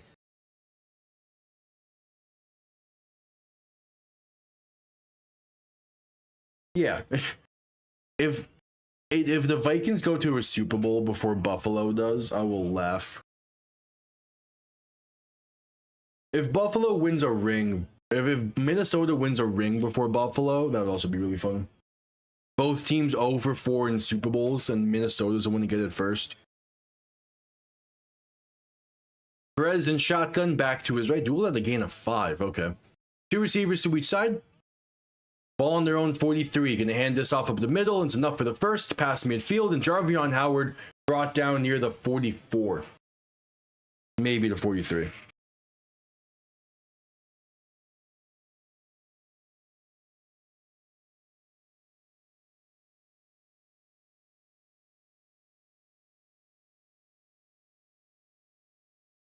That would be perfect. A Bills-Vikings Super Bowl. With the Vikings winning, I'm down. That's scripted right now. Perez in shotgun back to his left. Going to hand this off up the middle. Is Jarvion Howard with a space. Nice spin move and fighting his way inside the 30 and eventually brought down near the 25. This drive has been all Jarvion Howard and it is working. 3:45 to play in the third quarter.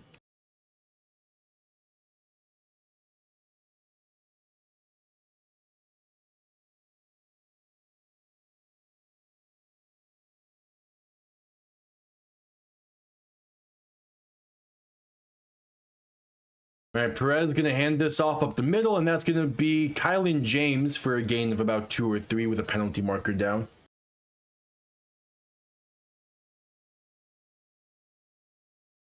Yeah, exactly. It's a win-win in that case.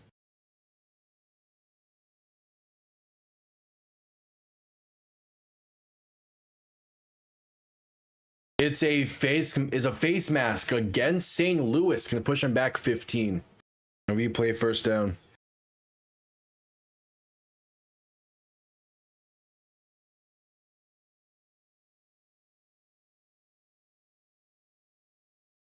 All right.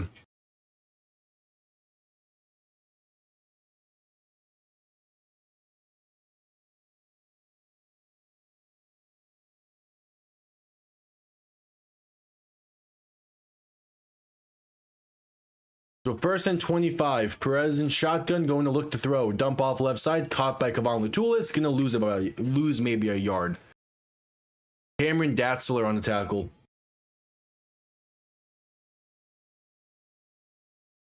Yeah, and if it doesn't happen, you're extremely bummed.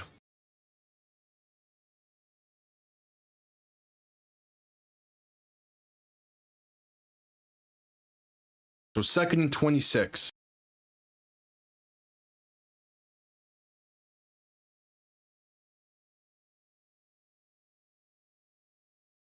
Perez in shotgun looking to throw. Dump off left side, caught by Jarvion Howard. Going to get a gain of about 3. It was a 3rd and 23 coming up, basically. Yeah, 3rd and 23. 2:10 to play in the third. Oh, they're not in field goal range yet, they're saying.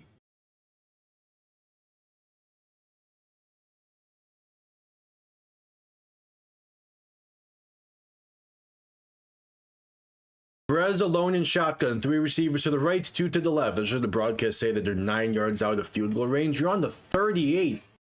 Pass over the middle is caught. Going to be brought down inside the 30 to about the 26, maybe 27.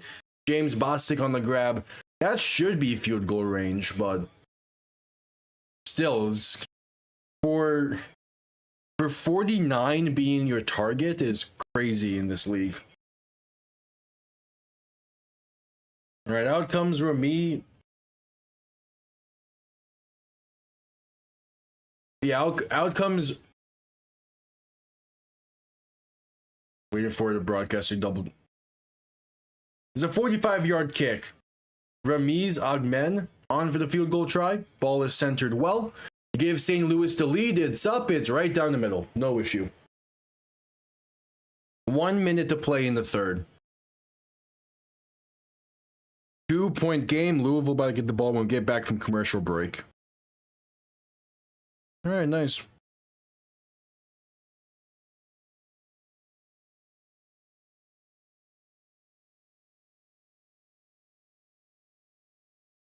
This is the song? Okay.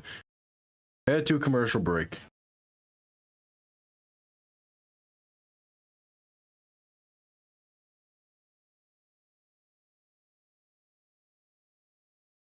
At commercial break.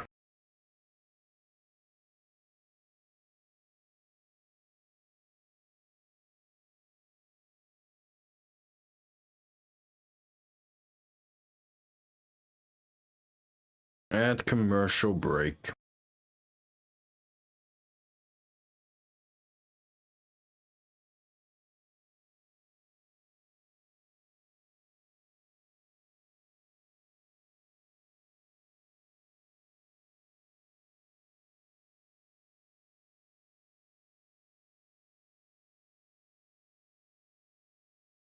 So at commercial break.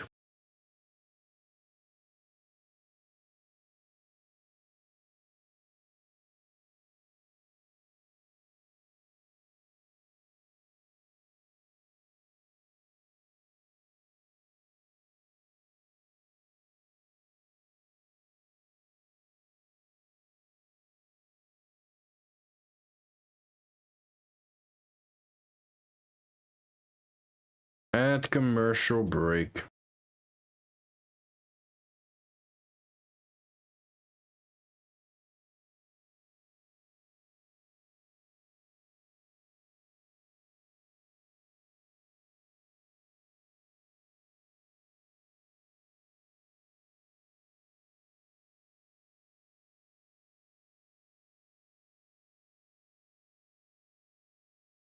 All right. 1 minute to play in the third. So going from this directly to another commercial break very soon after. Because of course we are.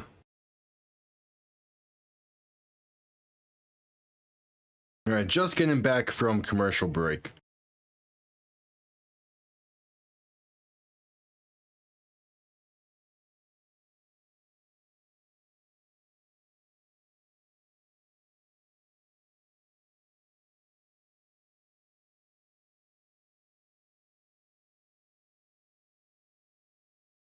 All right, St. Louis set to send this one down.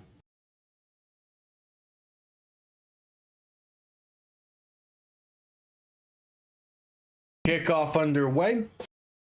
Going to be returned beginning from the 5. Face up past the 20, past the 25 to 30. Ball comes loose, but he picks it up at a 34 and be out of bounds there. Tyler Hudson on the return. He has a kick return touchdown earlier this season back against DC.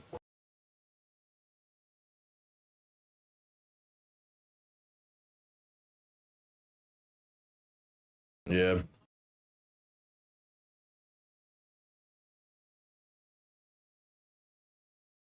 All right, 1st and 10.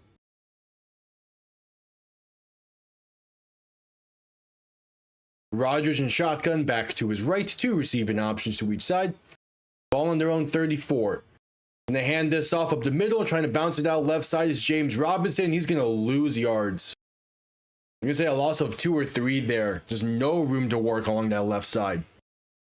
All right, 1 more play needed before the end of the third.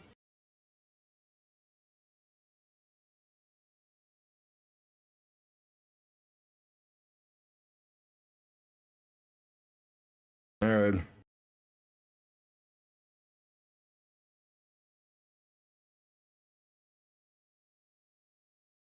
Second and 12. Rodgers and shotgun back to his right. Gonna hand this off once again up the middle. And gonna fall forward for about 3 or 4 there, but not much else to work for James Robinson. That'll get us to the end of the third. 15 minutes in the books. A trip to DC to take on DC on the line for the United Bowl 3, as I'm calling it. I'm gonna force the Roman numerals on there because screw it. Head into a commercial break. I will quickly be right back.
At commercial break before the final quarter.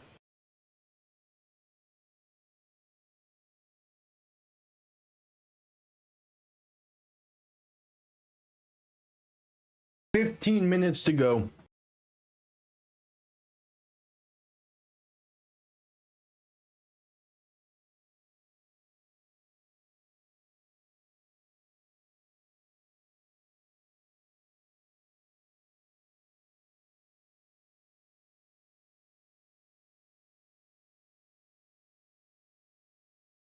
At commercial break.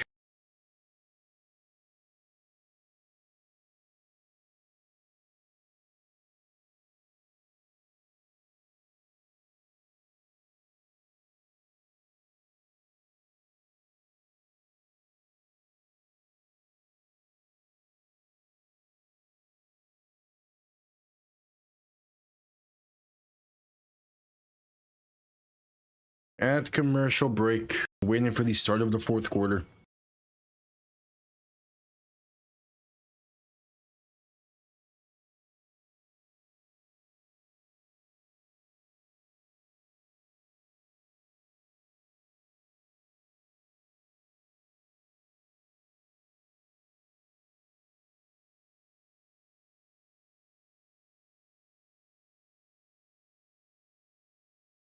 All right, should be coming out of commercial break here soon. There's this brief local commercial, and there we go.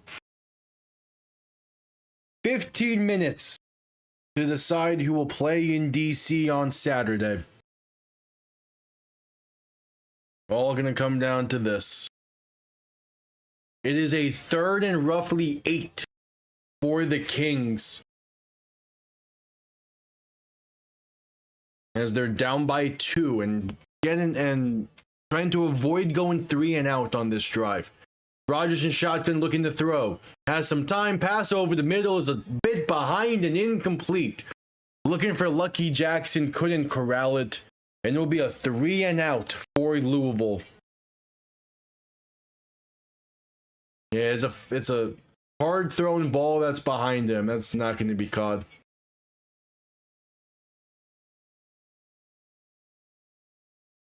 Hell yeah. That dope.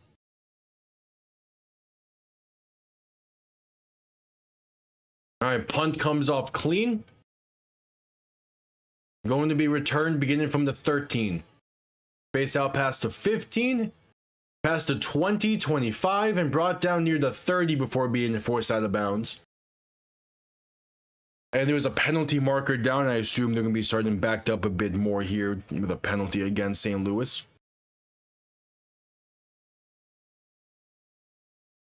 Can't be used here.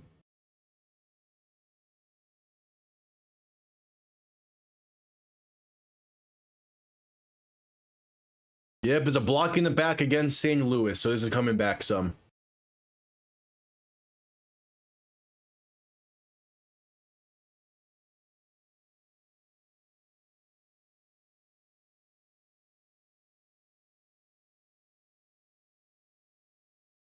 All right, so 1st and 10.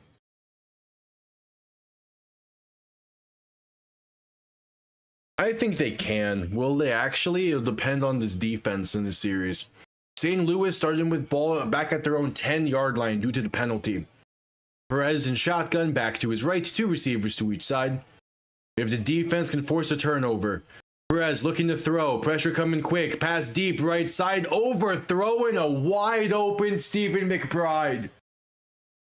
That's the 2nd bad miss from Perez in this game that would have been a walk-in touchdown. That is a perfect route. Yeah, he had space and he had the speed. Even the safety bit up a bit there. Yeah, he would have been gone. It's tough to say because DC's defense looked really good, as did Jason Bean. I'll need to sit on it for a bit. I'm leaning the winner of this game. Handoff up the middle, gonna be stuffed at the line for no gain. Well, actually, I'm leaning the winner of this game, but like St. Louis DC, I'm probably gonna end up leaning DC in that case. So I guess the better way is either Louisville or DC. I think will end up winning it. It depends on who wins this though. So 3rd and 10.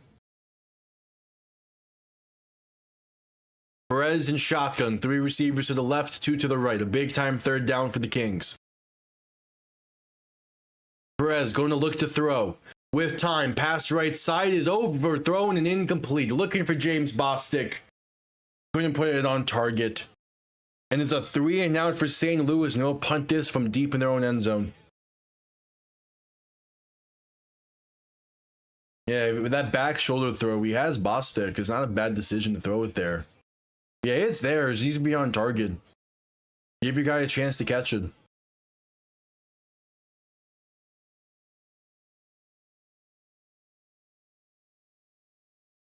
All right, punt comes off clean.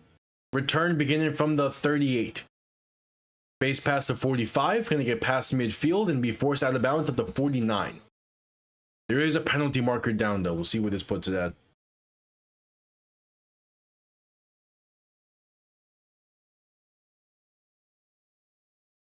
Yeah.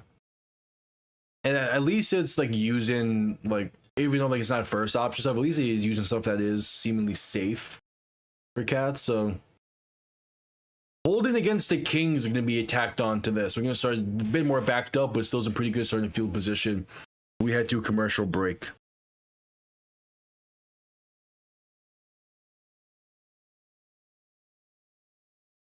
$12:28 to play in the game. We had to commercial break in this one.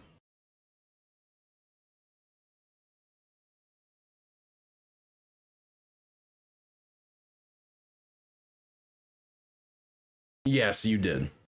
Yeah.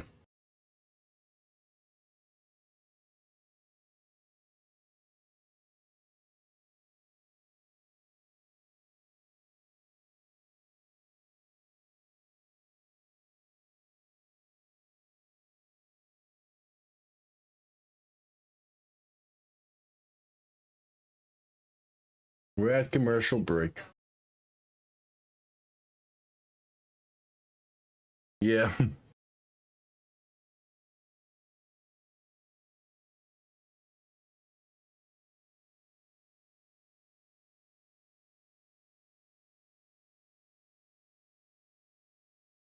We're at commercial break.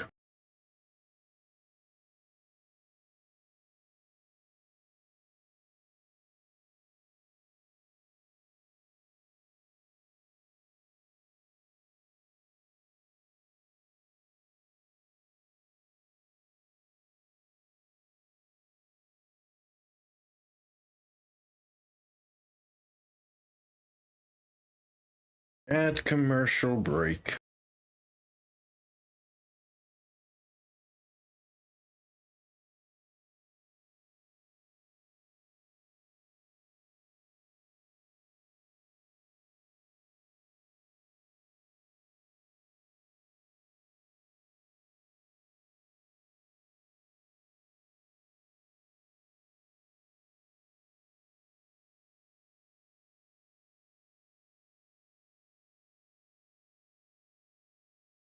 Yeah, and again, more means of like still getting still like properly caring for pets while it being like more financially viable is nice. So yeah. The more options people have, the better things typically are.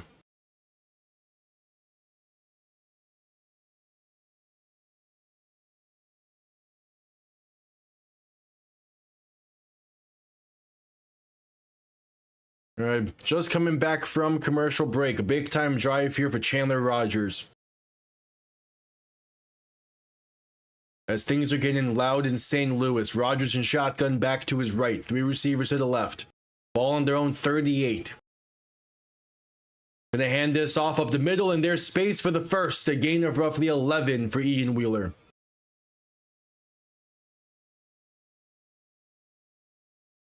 Exactly, yeah.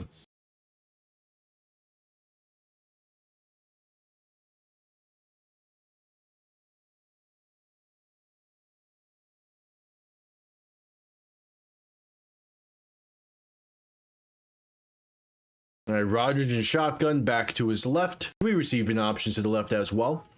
Ball now on their own 49, another handoff right side. And there's space. Ian Wheeler past the 30, the 20, 15, 10, 5. Louisville has the lead. Ian Wheeler from 51 yards out puts the Kings on top by 4. In this game alone, James Robinson has a 53-yard touchdown run, and now Ian Wheeler has a 51-yard touchdown run. And the Kings are on top. Fantastic crackback block from, I believe, from Tariq Black. Fantastic crackback block. That set the edge, and from there, Ian Wheeler was gone. That is a beautiful play.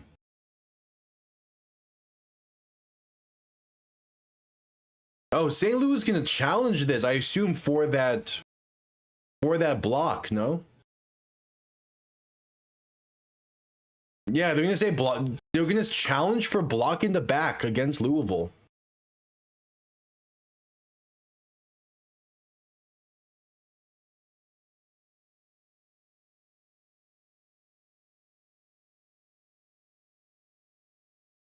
Yeah, they're going to challenge this. They're going to challenge that crackback. They're going to challenge it for a block in the back penalty. It's going to be interesting.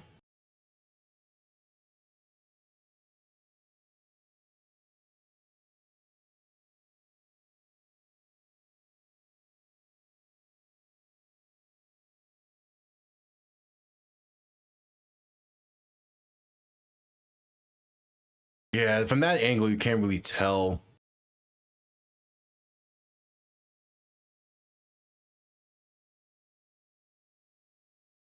Yeah, that's more so side. So St. Louis is going to lose the challenge, and they'll burn their second time out with it. As Blandino's saying, that's from the side, and I do agree. That's more so side than the back. The call on the field stands is a 51-yard touchdown for Ian Wheeler. And that's beautiful play stands.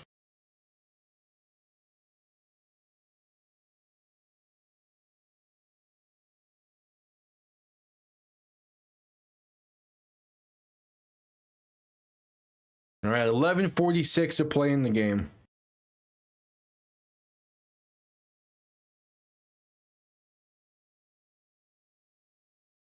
All right, extra point is right down the middle.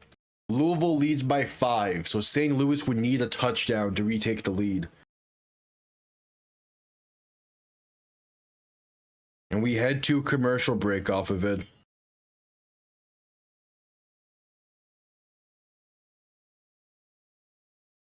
Not bad.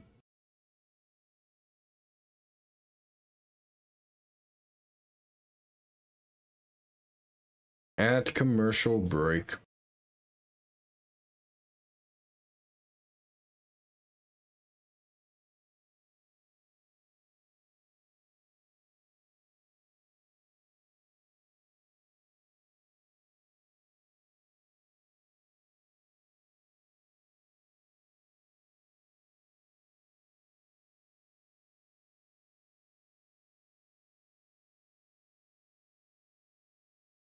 At commercial break off of it.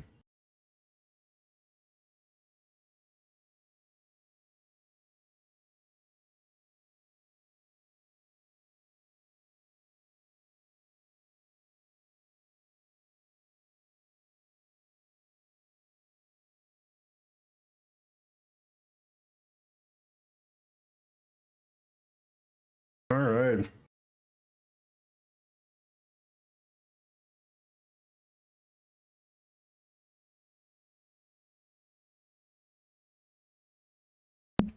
At commercial break. This game's gonna come down to the end. It's gonna be whichever defense can make a stand first.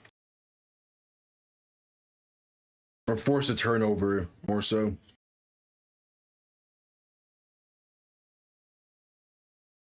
Still at commercial break.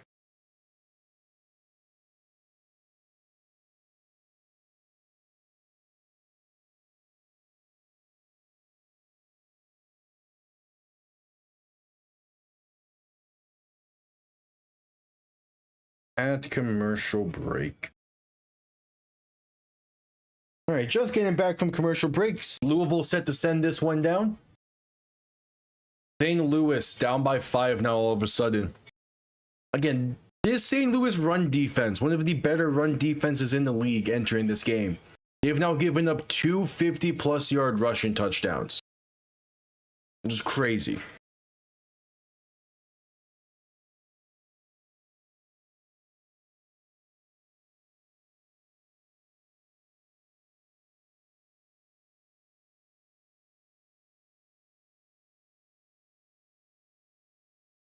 Yeah, the 50-plus yard plays for Louisville. They have 3. St. Louis has none.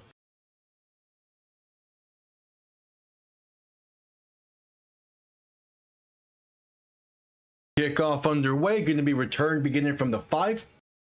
Face up past the 20, 25, past the 30, and going to be brought down around the 35-yard line. St. Louis will start from there.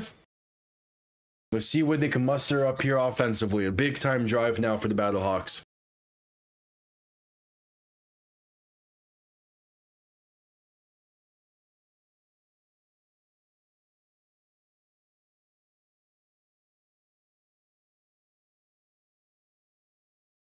So 1st and 10.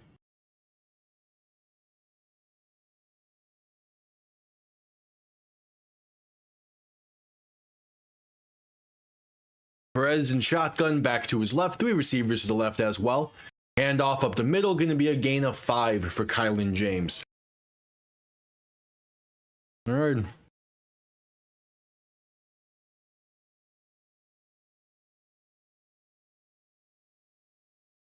So 2nd and 5.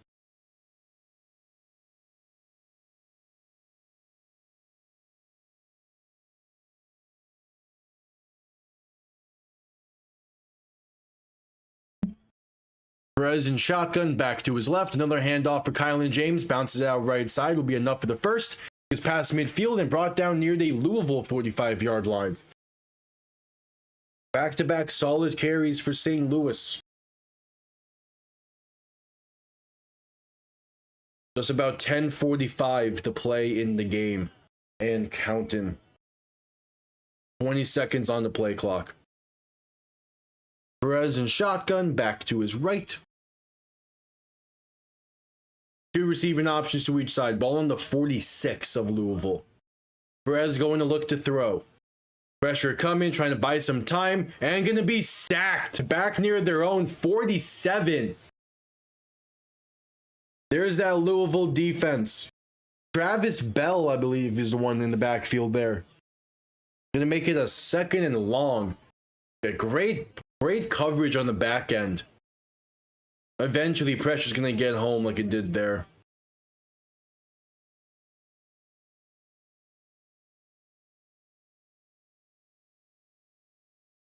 So 2nd and 16. Perez in shotgun, back to his right. 3 receivers to the left. Play clock winding down. Get the snap off in time as Perez looks to throw once again. Pass right side, it's there, it's caught. A nice toe tap along the sideline for Stephen McBride. Gonna be enough for the first. Gets up to roughly the 35-yard line on that play. That's a hell of a catch and a great throw. Perfectly layered over Corey Mayfield. Yeah, that's a perfect throw, a perfect catch. And St. Louis moves the chains. Perez in shotgun, back to his right. 2 receivers to each side. They're roughly in field goal range now. Perez going to look to throw. Pass over the middle is caught. Inside the 20, down to about the 15, and stood up at the 14. Sal Cannella on the grab. There is a perfectly timed jump there on the left side of the offensive line. Probably could have been offensive holding there. Yeah, I wonder if they're going to challenge that, because that was... On that left side, that definitely... Yeah, they're going to challenge this.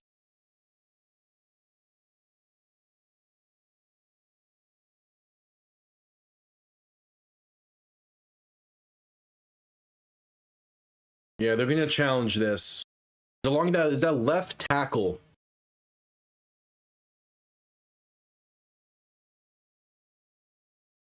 Cam Gill gets a good jump. Yeah, no, that should be holding.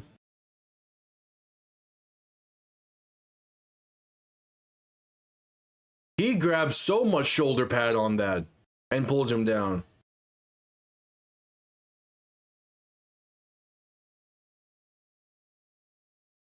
That should be holding, I think. He gets beat clean. Arm on that left shoulder pad.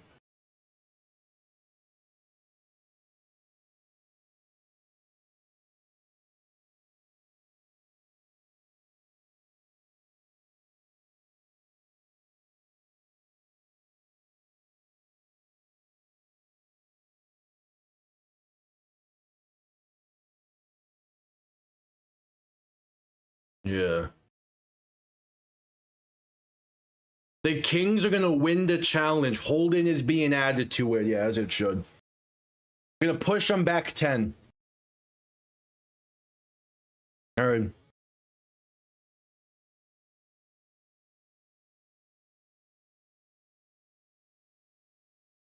Yeah, the challenges do a great job in making sure refs are accountable. But like that play there, like I saw the clean beat that Cam Gill had. I was surprised that he got the ball off in time. And that explains it. Holding gets added. So back now to the Louisville 45 because of this. Yeah, I mean that's clear holding.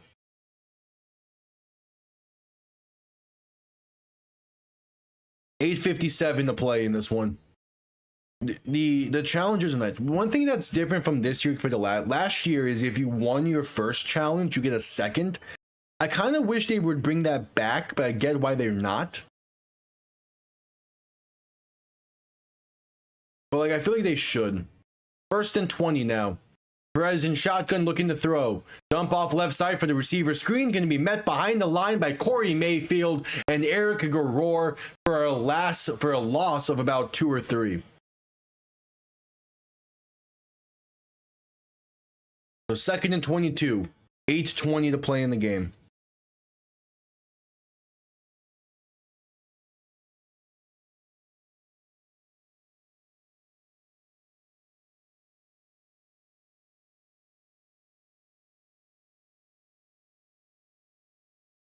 Perez in shotgun back to his right, and there's movement up front before the snap. Gonna be a false start against St. Louis, now making it a 2nd and 27 coming up.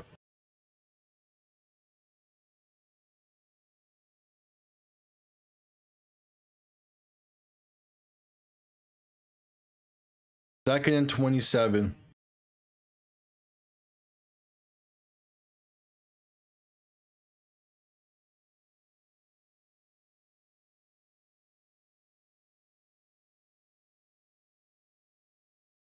Perez in shotgun, back to his right. 2 receiving options to each side. Ball now on their own 47.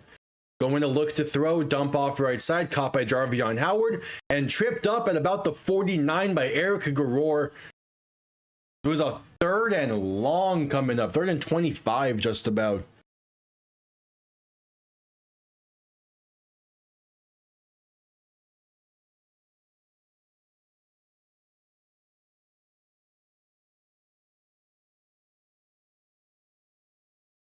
And then, yeah, with them having passed midfield, they're going to have to go for it after this if they don't get the field goal range. Perez in shotgun, back to his left, 2 receivers to each side, going to look to throw. Pressure coming, pass right side is off the mark and incomplete. Looking for Sal Cannella, they want a penalty, nothing thrown. It's a 4th and 25 coming up as it's Jaheim Thomas in coverage to force an incomplete pass. So a tough spot here for the Battlehawks now. Oh, there should have been a penalty there. The refs missed a clear defensive holding. But they have no challenges left. As Cam Gill is slow to get up. Oh, that's a bad one. That's an MVP finalist who's slow to get up for Louisville.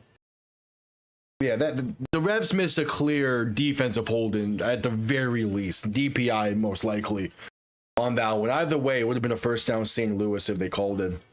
Tough miss. We had to do commercial break. And that's an instance where if you have the challenge, if you win one challenge, you get a second back, St. Louis could challenge that.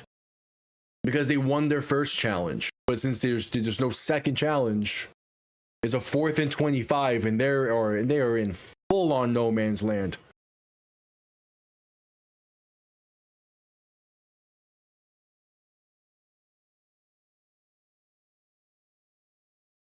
And we're at commercial break.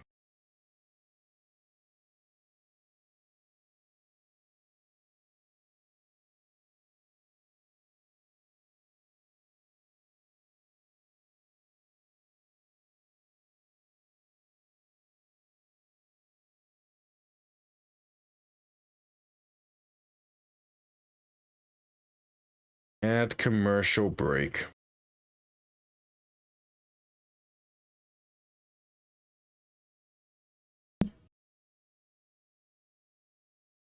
Yeah, I get, because it's similar to how it was in 2024, where it's just one challenge for the entire game because of how powerful the challenges can be.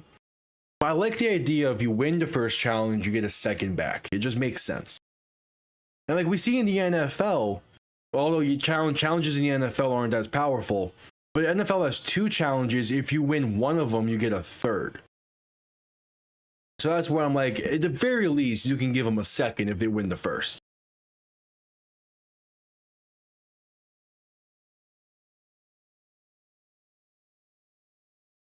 Like, at the very least.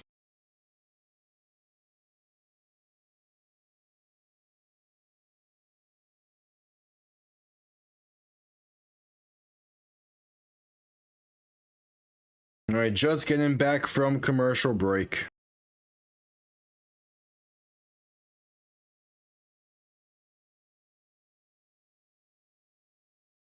All right, Cam Gill up on the sideline. He's walking. He's seeming good. It's a great sign. But he will be missing his 4th and 25 play. And just someone in the stands wearing an Arizona Cardinals hoodie. Respect. Ball on their own 49, a 4th and 25. Perez in shotgun back to his right.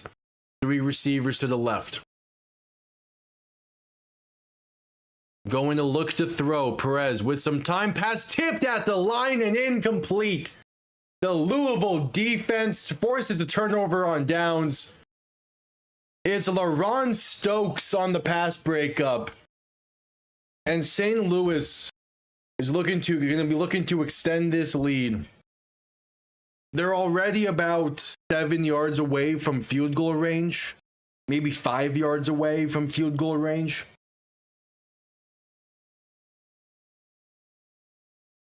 Now let's see what the Kings can do. Great starting field position. 6:50 to play in the game.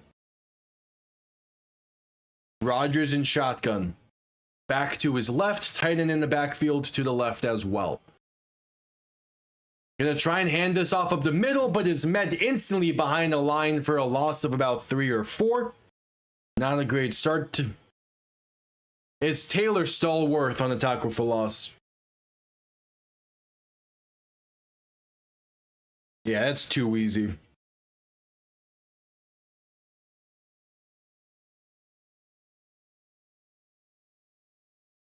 Second and 14.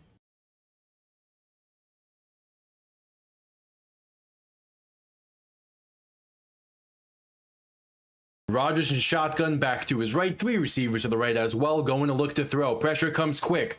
Pass is just spiked in the dirt. Incomplete. Trying to get the halfback screen going that had nowhere to work. 3rd and 14 coming up. You need 7. If you get half, you might be in field goal range. You need at least half, no matter what. Yeah, James Robinson trying to get the halfback screen going. That kind of shocked that's not a penalty. All right, Rodgers in shotgun back to his right. Gonna play action to look to throw, rolling right, pass is caught with space. It's enough for the first. And gonna be brought down inside the 35 at the 33 for Lucky Jackson. But there's a penalty. Who is this on? Ineligible man downfield against the Kings. Gets coming back for a 3rd and 19.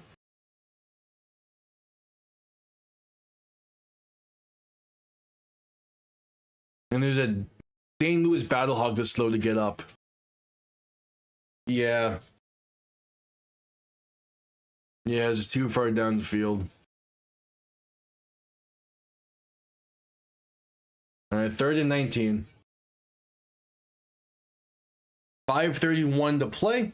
Oh, it's Travis Feeney that's slow to get up for St. Louis. That's a tough injury to their front seven. All right, so now they need roughly 10 to get into field goal range.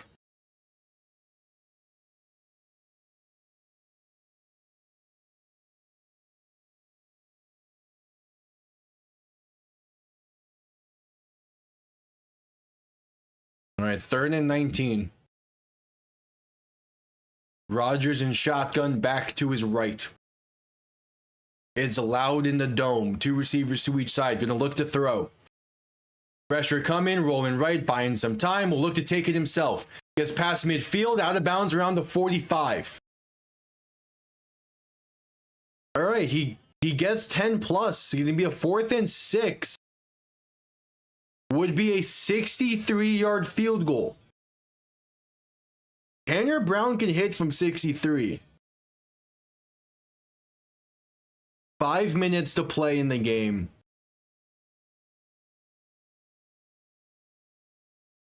Tanner Brown could hit from 63. But the risk is the field goal range, is the field position you would give up. Which you're going to give up anyway if you don't get it. There's the Kings' first timeout. They're going to talk this over. Again, it'll be a 63-yard kick, which would make it a 4-point field goal. And would then give the Kings a 9-point lead if it's good. Which is still 1 possession, but it would require a touchdown and a 3-point conversion attempt.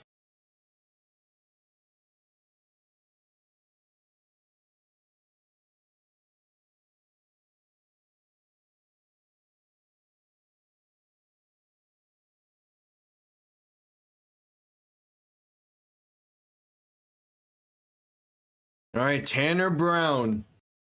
63-yard kick from the right hash. He has the leg.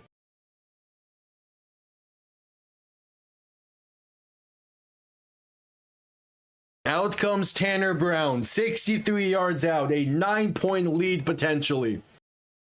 From the right hash. He has the leg. We've seen it. Question is it going to be online? It's inside, in the dome. Tanner Brown. Kick is up. It's online. It is good from 63. Give this man the NFL already. It is a beaut. It's a 9-point Louisville lead.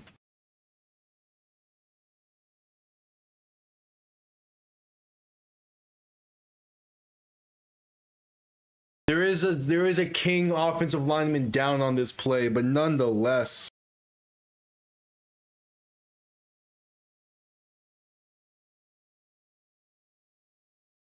That is a beaut of a kick. League him already. Get him to the NFL. That's a beaut. That's good. That is like another 2 or so yards on it as well. That is a beaut of a kick. And Chandler Rodgers, his 13-yard scramble on 3rd and 19. Dead that up. That's a beaut of a kick. And good on Chris Redmond for trusting his guys, man. This is beautiful. Kickoff going to be returned past the 30 and brought down near the 33, maybe 34. And now St. Louis down by 9, which is still one possession, but the best they can do is tie the game. With 4:35 to play in this one. Tanner Brown. The difference in this game right now, pretty much the difference is Tanner Brown, the 9-point lead. Tanner Brown is 2 for 2 on the day, both from 60 plus. Handoff up the middle for Jarvion Howard, trying to find some space, gonna gain about 2. Tanner Brown is the difference maker in this. League him already.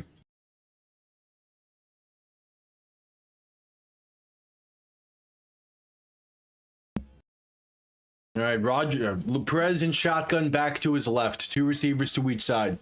Going to look to throw. Perez with pressure coming. Pass over the middle is incomplete. Looking for Akeem Butler. Pressure and a hit by Keaton Ellis forces it loose. And it's a big 3rd and 7 coming up. With St. Louis only having 1 timeout. That's a great read by Ellis. Probably gets there a bit early, but no penalty down.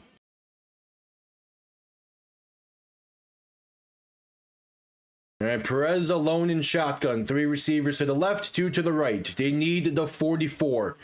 Perez to throw. Pass over the middle is caught by Butler. Does not get the first. It will be a 4th and short with pretty much 3 minutes to play, depending on when they snap this ball out. They're at 3:15 and counting now. It's a 4th and 1.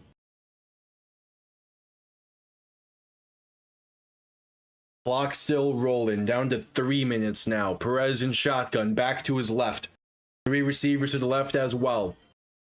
Perez, handoff, Howard up the middle. He gets the first. It's a gain of 2.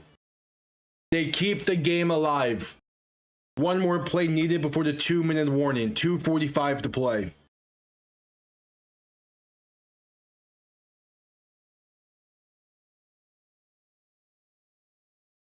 Perez in shotgun back to his left. 2 receivers to each side. Ball on their own 45-yard line. 55 yards away from a potential tie. Perez to throw. Pass right side. Wide open is McBride. Going to be out of bounds around the 40 of Louisville. And that should get us to the 2-minute warning.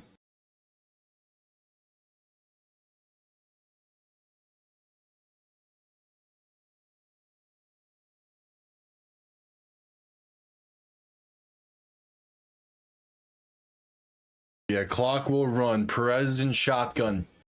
Back to his right. 3 receivers to the left. See if they're going to get 1 more snap off here. Man in motion left to right.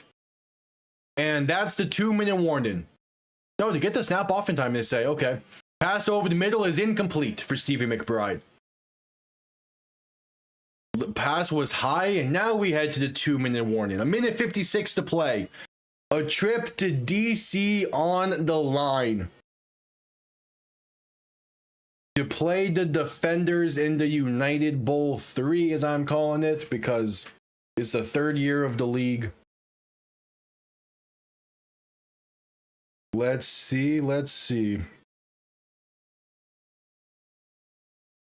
Yeah, so attendance for this game is at just about 18,000. That is disappointing for St. Louis. A home playoff game can't break 20? Damn.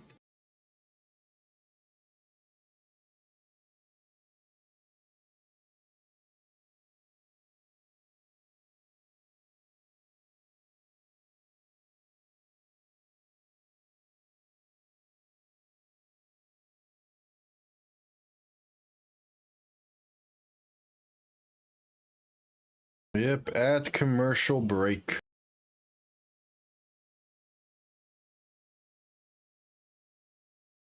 Yeah. DC tried one a few weeks ago. St. Louis converted, successfully got one earlier on in the season, so they definitely could tie this game up. But we'll see. First, we need to actually find the end zone.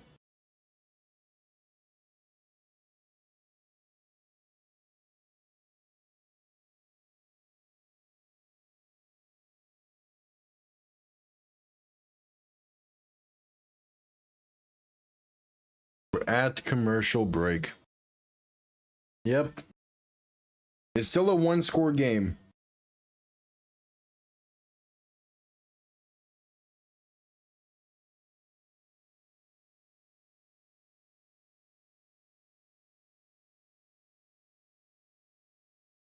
All right, so just coming back from commercial break. Wow, the UFL is getting favor over IndyCar on Fox? Hell yeah.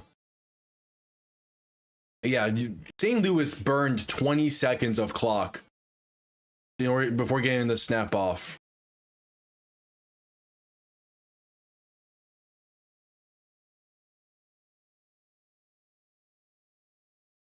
Okay, so the Dean Blandino from the command center added 4 seconds back onto the clock and and is now 1st and 10 because they did not get the snap off before the 2-minute mark. Perez in shotgun back to his right. 2 receivers to each side. Play action looking to throw. Pressure coming and sacked. Back at midfield. Travis Bell, Cam Gill, and I believe Josiah Bronson, all 3 of them into the backfield. And they have to go quick. Perez in shotgun back to his left. 2 receivers to each side. Ball in the Louisville 47. 2nd and 17. Perez looking to throw with time. Pass over the middle is caught for the first. Tagged down at the 28 is Blake Jackson on the reception. Clock will briefly stop with 1:31. 28 yards out from the end zone. And Travis Bell is slow to get up afterwards to briefly stop the clock. And the Kings will actually have to burn a timeout there because of it.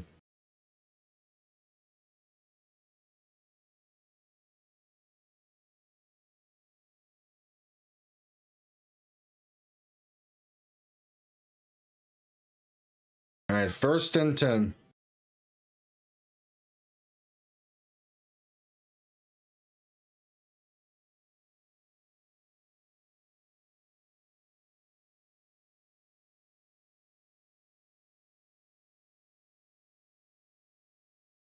So 1st and 10.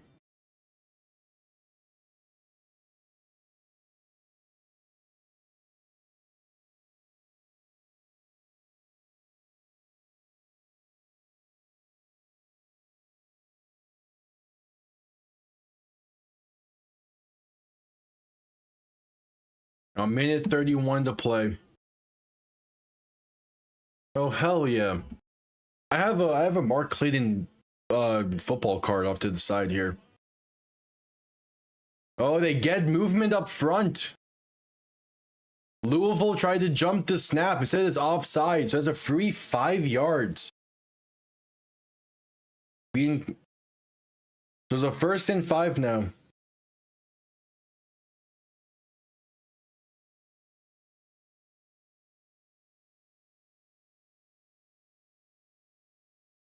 All right, 1:31. Perez in shotgun back to his left. Ball now on the Louisville 24. Going to look to throw. With some time, and that time expires. Perez is sacked. Back at the 28. And St. Louis has to go quick. Lonnie Phelps gets the sack there. Perez in shotgun back to his right. 2 receivers to each side. A minute to play in the game. Perez looking to throw. Has some time, dump off right side, is caught but brought down in. Oh, Jarvion Howard staying on his feet. Fighting his way down to the 15. That is an impressive job to stay on your feet there. Clock will briefly stop with 59 seconds. Again, even if they find the end zone, they're going to have to go for the 3-point conversion. Perez in shotgun back to his right. 3 receivers to the right as well. Another neutral zone infraction from Louisville. They've given St. Louis 10 free yards on this sequence here. This time it's Cam Gill getting jumpy. That's a tough 2 offsides for them. Yeah. Ball now on the 10-yard line. 51 seconds. Perez in shotgun, back to his right. 2 receivers to each side. Perez looking to throw.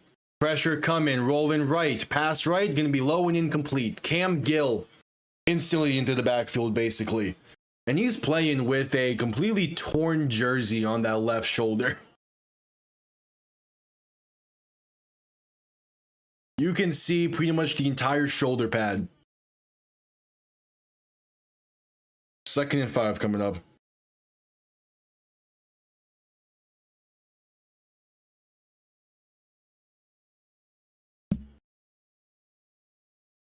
Perez in shotgun, back to his right. 3 receivers to the right as well. Perez looking to throw. With some time pass tipped at the line and incomplete. I'm not sure if you sent a message before that one or not, but if you did, I don't see it.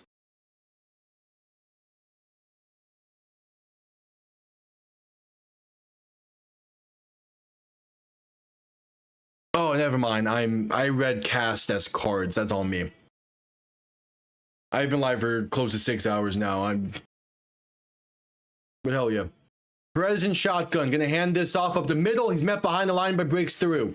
Gonna get inside the 5 and fighting his way down to the 2. There's a penalty marker down. 37 seconds to play on a 3rd and 5. It's holding against St. Louis. It's coming back 10.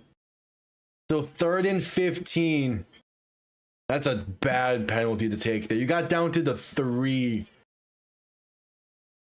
But it's clear.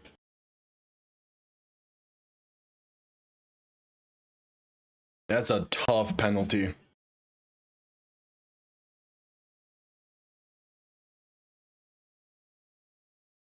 Perez in shotgun. 3 receivers to the right, 2 to the left.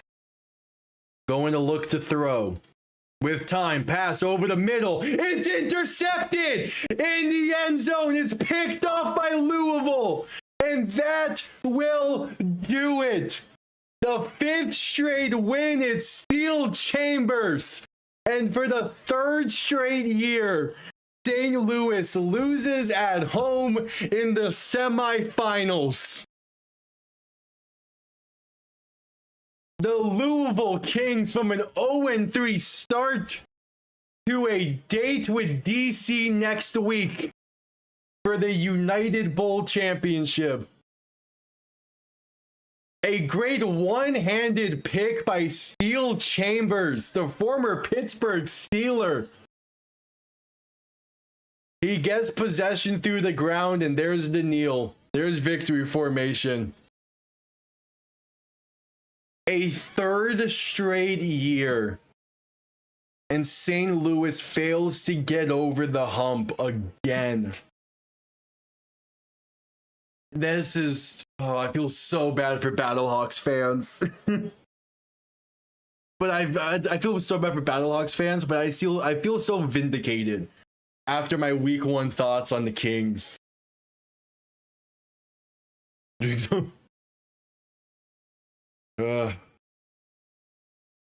What a game. Just being so high on the Kings entering week 1. Seeing the talent on the roster and seeing it come to fruition. On the road and so many things. So 3 straight home playoff losses for St. Louis is insane. 3 straight home losses to end the season for St. Louis, as they lose 3 of 4. And next week on Saturday is DC against Louisville. Yeah, man. But St. Louis always finds a way for this to happen to them. For some reason, they get to the playoffs and just can't quite get it done. And Anthony Becht, the same way. 3 straight home playoff games, and they end up losing them. It is tough. But those are the 2 semifinals on Saturday at 3 p.m. EST. It is the DC Defenders taking on the Louisville Kings. DC looking to repeat Louisville looking to win a championship in their first year of existence. I appreciate everyone tuning in for these full 6 hours I was live with today. It's both football leagues have a team known for choking. It's kind of fitted. But man, this was fun. The last one will be on Saturday. Appreciate everyone tuning in for not only this, but for all of the UFL season. For those who have been here, appreciate everyone tuning in. See you all next time. I'm gonna get some food. Have yourselves a damn good one. Peace.